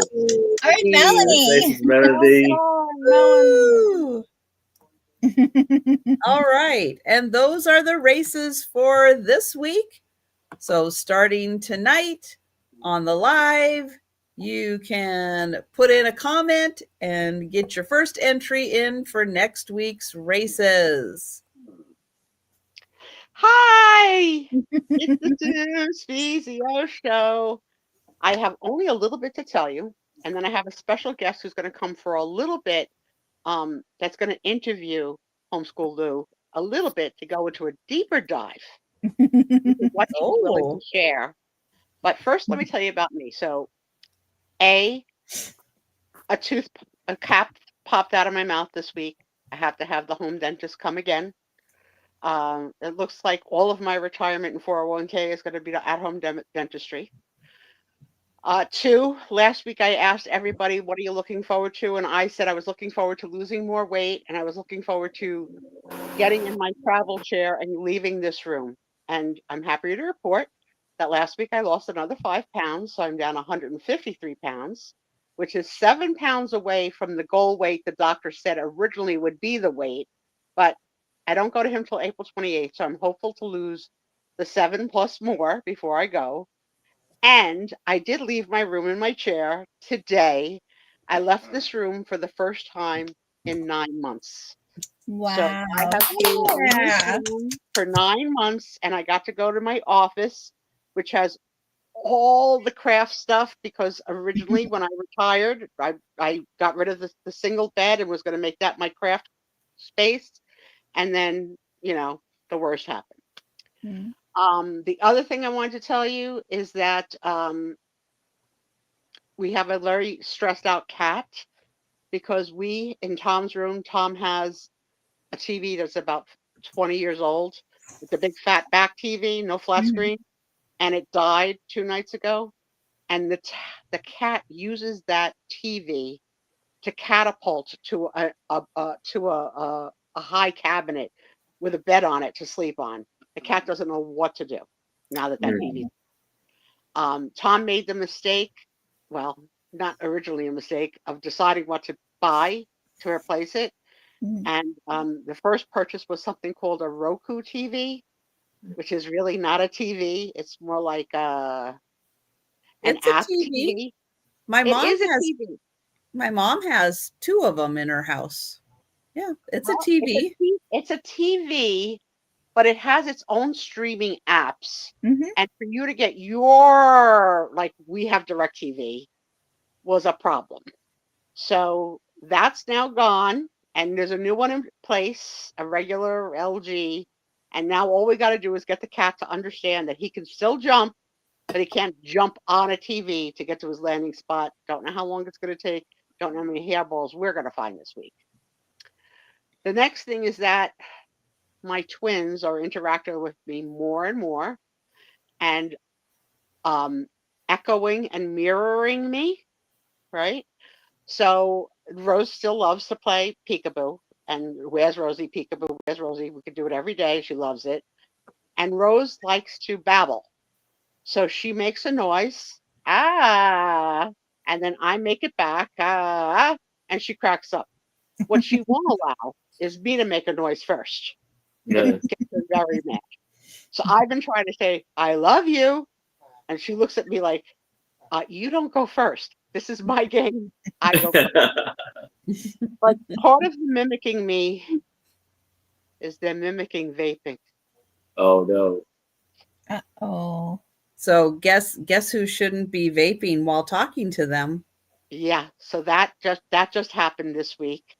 So yeah, they're blowing smoke from their little plastic cups, and yeah, Nicole called me out on it. She goes, "Mom, the babies are vaping."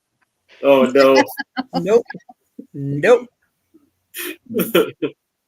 Didn't know they were quite that smart, but they are. Whether they know they're vaping, I don't know, but I got to cut that out on the screen. And what else did I want to tell you? Oh, the last thing I want to tell you before I bring our special guest in to do a quick interview of Al, Lou, homeschool, picker, whatever. I've been thinking a lot about our island that we're all going to wind up on one day. Oh, uh-huh. And I thought it really hard about like what I could not live without on this island. And there were 3 things that came to mind that I really would not want to live without. Now, I'm not sure how I'm going to get them. And I want you guys to think about what things you couldn't live without. But I would not be able to live without DoorDash. I would not be able to live without Dunkin' Donuts. And my third thing also starts with the letter D. I would not be able to live without Doug. So those are my 3 things that I need to have to be happy on my island. And I want you to think about what you would need to be happy on your island while I take a second to get our guest. So hold, please.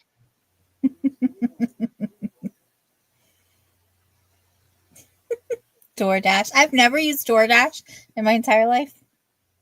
Well, I guess it's been around. I've been around longer than it, so I've never used DoorDash or Uber Eats or anything like that. Okay.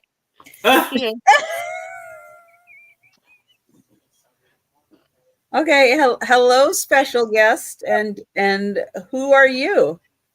So I'm Angie. Angie's Oddities. Okay.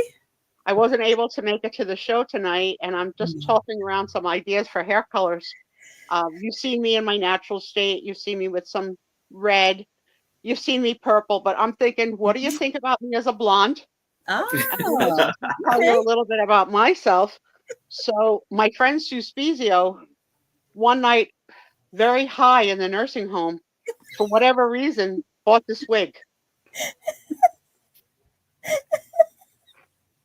You bought that wig. I told you that I had some oxycodone purchases on Whatnot that I had no memory of, but I'm sure I bought this wig and I don't know why. What is the purpose? But I forgot about it because I've been home for 3 months. I completely forgot about it. I did tell you guys 3 months ago when I came home that I remembered buying a wig. And today when I got to go in the office and unpack packages, here it was. And I said, oh, this has got to go to the show. So a little bit about Angie. I'm from a state called Wisconsin, which is known for its cheese. I'm married to Steve. I like Renaissance fairs, and I have about a dozen cats. Don't ask me for sure. I'm not really sure. I know that they all eat. They all go to the vet, and I love everyone equally. Well, I love Steve more. I want to throw a compliment out to Homeschool Lou for filling in tonight. It is much appreciated because those 2 don't know what to do alone anymore. And Sue is just like still on pain meds. She's not really herself yet. She's not really putting out, proper information and stuff. She's spreading rumors about Gene Hackman. It's not right. It's not right. I really, really love animals, and I love. You may not know this, but I am a sign language interpreter in the English language, but I want to learn Spanish so I can make more money. But when I talk, I clap a lot. So I clap as if it's an exclamation point. So therefore, these are my announcements. Here's my cat. I don't know why I clap so much. It's because my hands need to be occupied. Sometimes I sign when I'm not supposed to. I don't mean to curse. So if you know sign language, I'm not cursing. I'm a churchgoer. I don't really use foul language. That's not me. That's Sue Spiezio, who, has to restrain herself from the show. And let me tell you, Sue Spiezio's in the green room. she just lets it all out. She just like a whole parade of cursing. It just comes out. So this weekend I'm away from my regular programming on Friday night with my great host Trisha, my lovely handsome co-host Aaron, and that nut Sue Spiezio, because I am doing good work. I'm working for money this weekend, sign language interpreting at a retreat for people with problems. This is the universal sign language for air apostrophes. You can feel free. You can feel free to use it because it's universal across all nations. So that brat Sue Spiezio is so nosy. She wants to know what these people are saying in their crisis meetings about like getting better. That's just Sue. Let me just tell you now. That's just rude. It's none of your business. Not your business. And I can't do it. I won't do it, and I can't do it, and I won't do it. Anyway, let me get my thought. Mondays I have Monday Market. Thursdays I have Crafty Thursday. Friday I'm with Trisha. Sometimes I'm with two old guys. Sometimes I'm with Aaron. Sometimes I just don't do anything because I need a rest. I hurt my hand doing sign language. I got a needle. I went to the hospital. I had morphine. I felt better. It's a lot. You forgot Tuesdays treasure with Karen chasing chickens. Oh yeah. I made a new friend. Her name is Karen. She has eggs. She's from Karen Chase Videos. She lives in one state. She moved to another. Not in a tiny house. She has chickens. She's not selling them to us, but she shows them to us every show to make our mouths water. Mean Karen. But I can't say that because I'm Angie. Sue Spiezio would say mean Karen. But you know who the hero of the week was? Becky with her orange grove. Because Becky said oranges to Sue Spiezio. So now, and sometimes Angie does sales. She just did one with Becky and Randy. Yeah. Everyone is a lovely co-host with me. Okay, everyone. Now, without further ado. Yeah, see, Becky says, Angie, don't forget you're on my channel too. That's right. I forgot. That's right. That's Thursday, like 3 or 4 times. Yes. I got to, you know what? I got to keep a calendar as Angie. I can't remember this stuff. I tell Steve, I make Steve do all the cooking. I tricked Denise into selling me some cuckoo pan to make some cuckoo dessert from a cuckoo book I bought from Trisha. Still waiting on the dessert. I don't know what he's waiting for. Steve wears suspenders now like that Tom Lynch. We can talk about it. But Steve was Aaron, when you start wearing suspenders, let us know. All right. I don't know. So you'll have to, put in the comments whether or not you'd like to see me, Angie's Oddities, as a blonde. Whether or not this wig ever needs to come back to another show. I think we need a once a month appearance. Oh. I don't know. When next time Angie's out, maybe. I don't know. But as Angie channeling the wisdom of Sue Spiezio, because let's face it, Angie gets nervous. Okay. I'm going to ask my friend, Al Lou, homeschooler, a few questions that we might all want to know. So my first question is, you mentioned earlier in the show that you're an original Texan that is now in Massachusetts. What made that happen and why? If you can always say pass, but trust me, Trisha says pass all the time. My daddy's from Texas. My mother's from up here.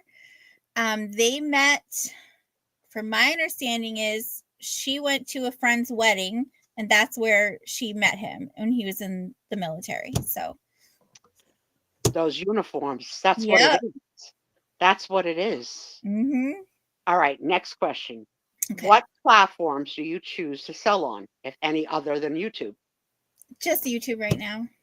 And sometimes I post stuff in like my local Facebook, but a local Facebook group. Okay. The name Al's Full Shelf. Mm-hmm.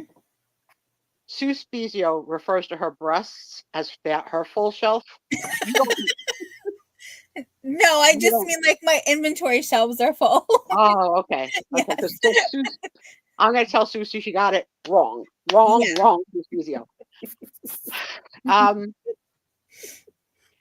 But speaking of a full shelf, Sue Spiezio is able to hold at least 2 cans of soda, a pack of cigarettes when she smoked, and possible other items in her bra. Do you Yeah. ever? Like butter. Like butter.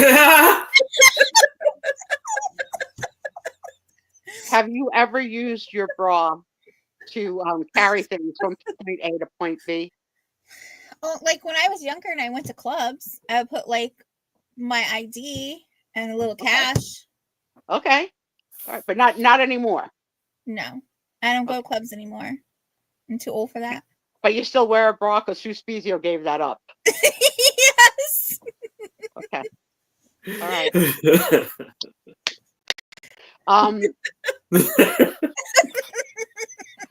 Who was the first YouTube show you were a guest on? Who gave you the first opportunity?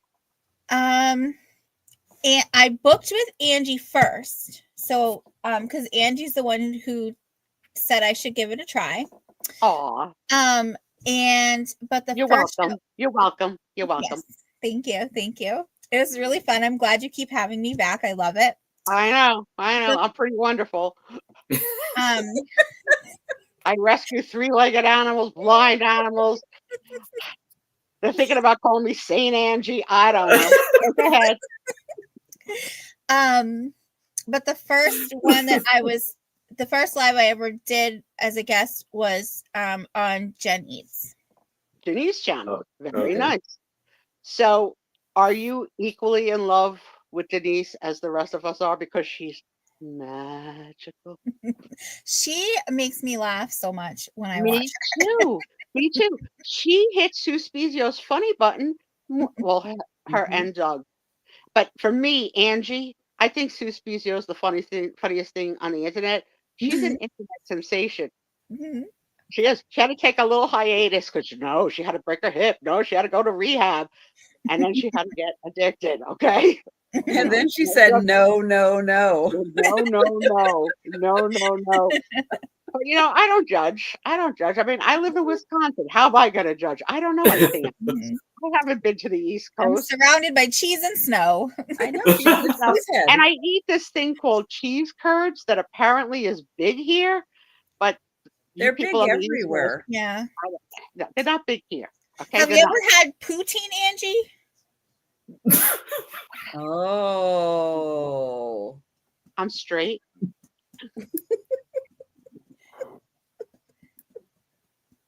That was a bad joke. Yeah. That was a really bad joke. Yeah, cheese curds. Bad joke. When you don't know what it is, it's okay. Yeah. No, I believe Angie would love poutine. Sue Spiezio, who doesn't like French fries. Yeah, Sue Spiezio doesn't like it very much. Would not like poutine. But Tom Lynch, Sue Spiezio's husband, currently, currently is there something in the works we don't know about? 29 years in, I saw him buy a new pair of sneakers. He may be on the run soon. Oh my gosh. Do you know if Sue Spiezio likes tater tots? Because you could make the poutine with tater tots. I don't hate. Well, she doesn't hate a tater tot, but she doesn't really have much occasion to eat a tater tot. But you pick up some cheese curds and some gravy, and you'll have an occasion. Here's my problem with Sue Spiezio. She flirts with my husband Steve. Oh yeah, that's not very Christian. She sings to him. Sue Spiezio is a flirt. She doesn't know respect the boundaries of marriage and faith and commitment, and she flirts with all the men on all the channels.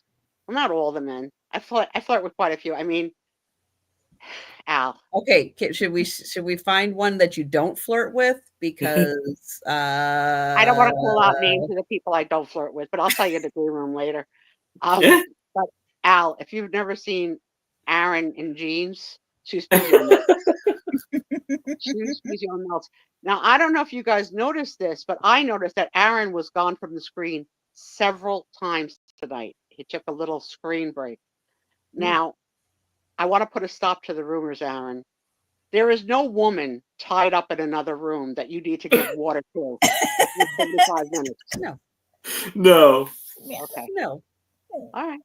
But you don't know that there's not a woman in the dining room that he's enjoying a meal with, that he gets up, goes, has a few bites, comes back. He just pops up and pops out tonight. He went out. He was off. Now, I'm thinking, I don't want to wish it on you, kidney stone, because you never go this often. No. You never. I mean, I count because I have OCD. OCD. So I count the time everybody comes back and forth. You know, if you mute, if Trisha mutes to blow her nose. I mean, I'm a counter. That's what I do. It's what Sue Spiezio does. Angie doesn't notice, you know, but Sue Spiezio does, and she's like a telepath with me. So we're hearing the same things in our head. So I don't want to dig any deeper. That would, you know, is there anything about you that you would like us, the world, to know without Angie, aka Sue Spiezio, being too intrusive? I mean, you can ask the question, and if I don't want to answer it, I'll just say no thanks. Okay. I do. You know I do. Ask it.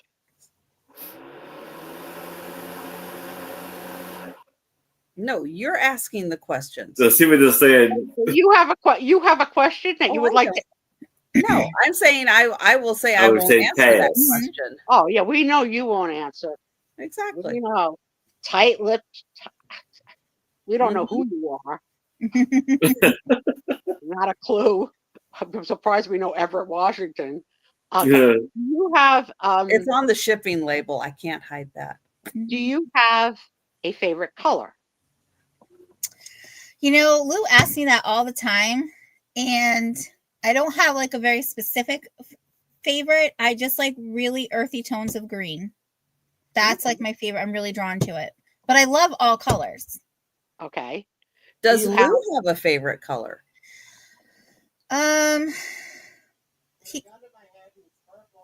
He said, put a gun to my head and it's purple.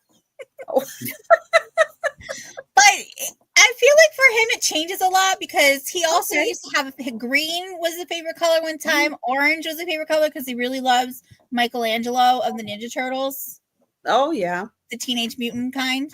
Yeah. So yeah, so I think he just he likes to give all the colors a chance to be favorite, I think.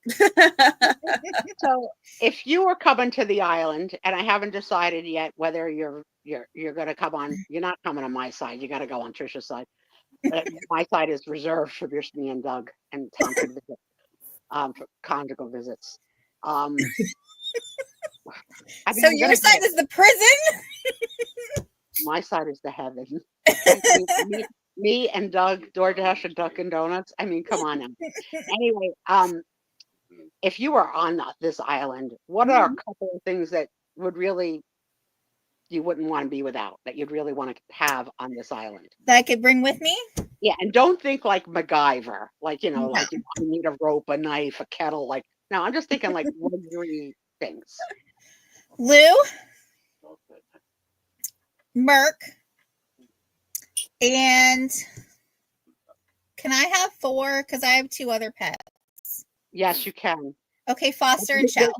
But you can't see them all every day. You have to rotate. Oh. Because some of them have to go to Denise's, because Denise's dogs just can't handle other pets, and we like to see them freak out. And so we're not going to have a lot of entertainment, so we just have to have pet freak out nights. Merc doesn't really like strangers. So you have a Merc and a Mark. Do you just really like those 3 letters? No, Merc is his name. It's M-U-R-K. But didn't you call Merc Mark before? No, it just sounds like Mark. Even when I do like talk to text, it always comes up Mark, and I'm like, you dumb phone. I said Merc. But Okay. It's okay. Did anyone else think she said Mark? I did. Yes, because I think Melanie put in. She was saying, "Oh, hi, Mark." So, but it does sound like it. But is he named Merc for any particular reason? Is that like, like say if you don't curse, like you would say, "Oh, Merc." Like, is there like, what does Merc mean? I don't really know. So Merc was actually a Christmas present for Lawrence in 2017. He'd wanted a puppy for a really, really long time.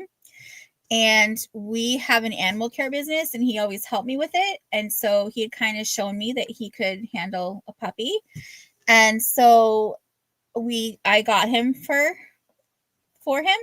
And are Lawrence and Lou the same person? Yeah. Yeah. Just like Merc and Mark are the same dog. Yes. But my rule, so we'd had guinea pigs for a long time, and Lawrence liked to name them after cartoon characters. But I told him, because he asked me, he said, what's his name? And I said, well, you get to name him. But my stipulation was no cartoon characters. You can't name. I'm like, you just think of a name. So he liked the name Mermy. But I said that kind of sounds like mermaid, which sounds kind of feminine, and you have a boy dog, and I don't want you getting upset. So he changed it to Merc. Okay. Now, I have my first dog. Well, Sue Spiezio has her first dog. And I didn't know. Yeah, Angie doesn't have dogs. No, Angie doesn't have not dogs. interested in having She's not dogs. super cool like me. Yeah, and Dexter Sue Spiezio has a cat named Dexter, but I've never... Dexter's private parts do not show. Cats keep them, I think, internally. I don't know where they are. I've never seen them. Yeah, but Tony, they like having private parts. Tony's is exposed. Oh yes, and I didn't know, or Sue Spiezio didn't know, that dog penises come with hair, and that is like, wow, why? So being a animal professional, as you say, you have dabbled. Do all dogs have hairy genitals or just mine? I mean, dogs have hair all over. I didn't know that. See, I don't think horses do. In fact, I saw a horse once very excited to see Tom, and I didn't see not one hair. And there was a lot of exposure. See, I think you look at things that I don't look at. So that's, there you go. The general that's a good way to put it. The majority of the general population doesn't look at. No. Except maybe like veterinarians and those interning to be a veterinarian. Okay, so picture this scene, because this is what happened. No. You tell me, I'm sitting in an air-conditioned car in Amish country. No. And my husband comes, Sue Spiezio's husband comes to a horse and buggy where the horse is just like hanging out waiting for his passenger. And Tom makes very socialized contact with the horse's head. Good boy, good boy, good boy. And from the car, I see the horse react. I've never been around animals. Like, I live in New Jersey, okay? We don't have that. We have a racetrack, and I just see them run around in a circle. That's my exposure. So when I saw that happen, I didn't quite understand it.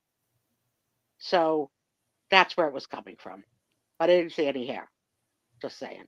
But I also don't have really good vision. Oh, man. So, all right. Last question.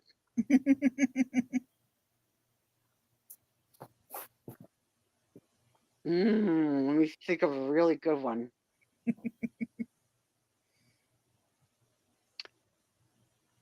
Oh, this is, you may not want to answer this.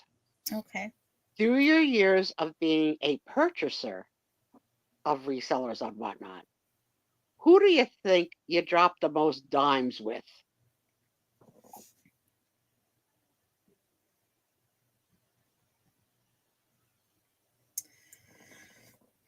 I'm gonna guess probably Becky, because I watch quite a few and I buy from quite a few, but I'm gonna say probably Becky. Becky brings the stuff. Becky also sells on the Whatnot platform, and she posts her videos of what's sold on Whatnot on YouTube, and she's very successful there. Mhm. So kudos to Becky, or I should say, the lovely co-hostess of the Aaron Proctor 6 p.m. Saturday night Eastern Time show, along with Otto-Trisha. So that concludes my interview. And I now offer it to the crowd because it's 1 a.m. We have done 6 hours. Last chance. Questions for either Angie or Sue Spiezio.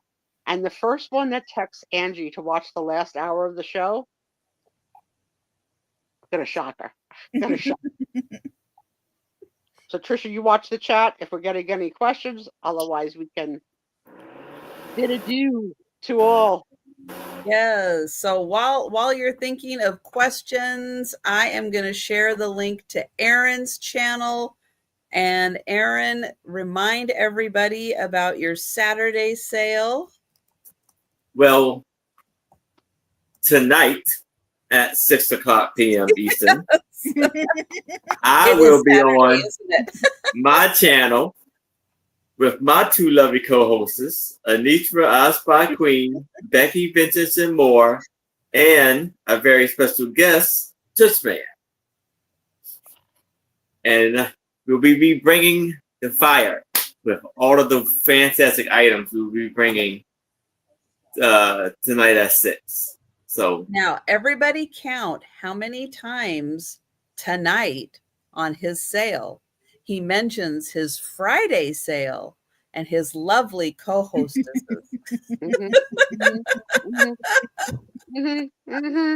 Just saying. And I am going to get the link to Al's channel, and please take a second and make sure you are subscribed to Al, and let everybody know about any upcoming sales you have. So this weekend, one day this weekend, I will go live and do a little thrift haul with a monthly drawing.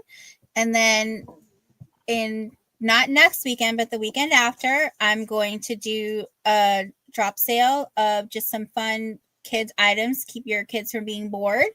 Perfect. And then I will be on the 31st. I will be on Angie's Monday Market. And with her at 6:30 Eastern. And thank you for coming tonight. Thank you for having me. I was very excited to be invited. We really appreciate you. Question: did anybody watch the eclipse last night? I did not. No. No. Who said they saw it was Sarah Lee. Saw all phases of it. Yeah. It's cool. Too cold for me at night. I stay inside where it's warm. That's smart. Hey, and I will be back tonight at 10 p.m. Eastern, 9 Central with Denise's Magical Emporium and Picasso Cat. But thank you so much, Al and Sue and Aaron, for being here. Appreciate it. Everybody have an absolutely wonderful weekend.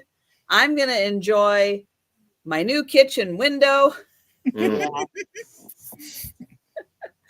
Oh, my goodness. I'll see you around chats, and I'll see you here next Friday.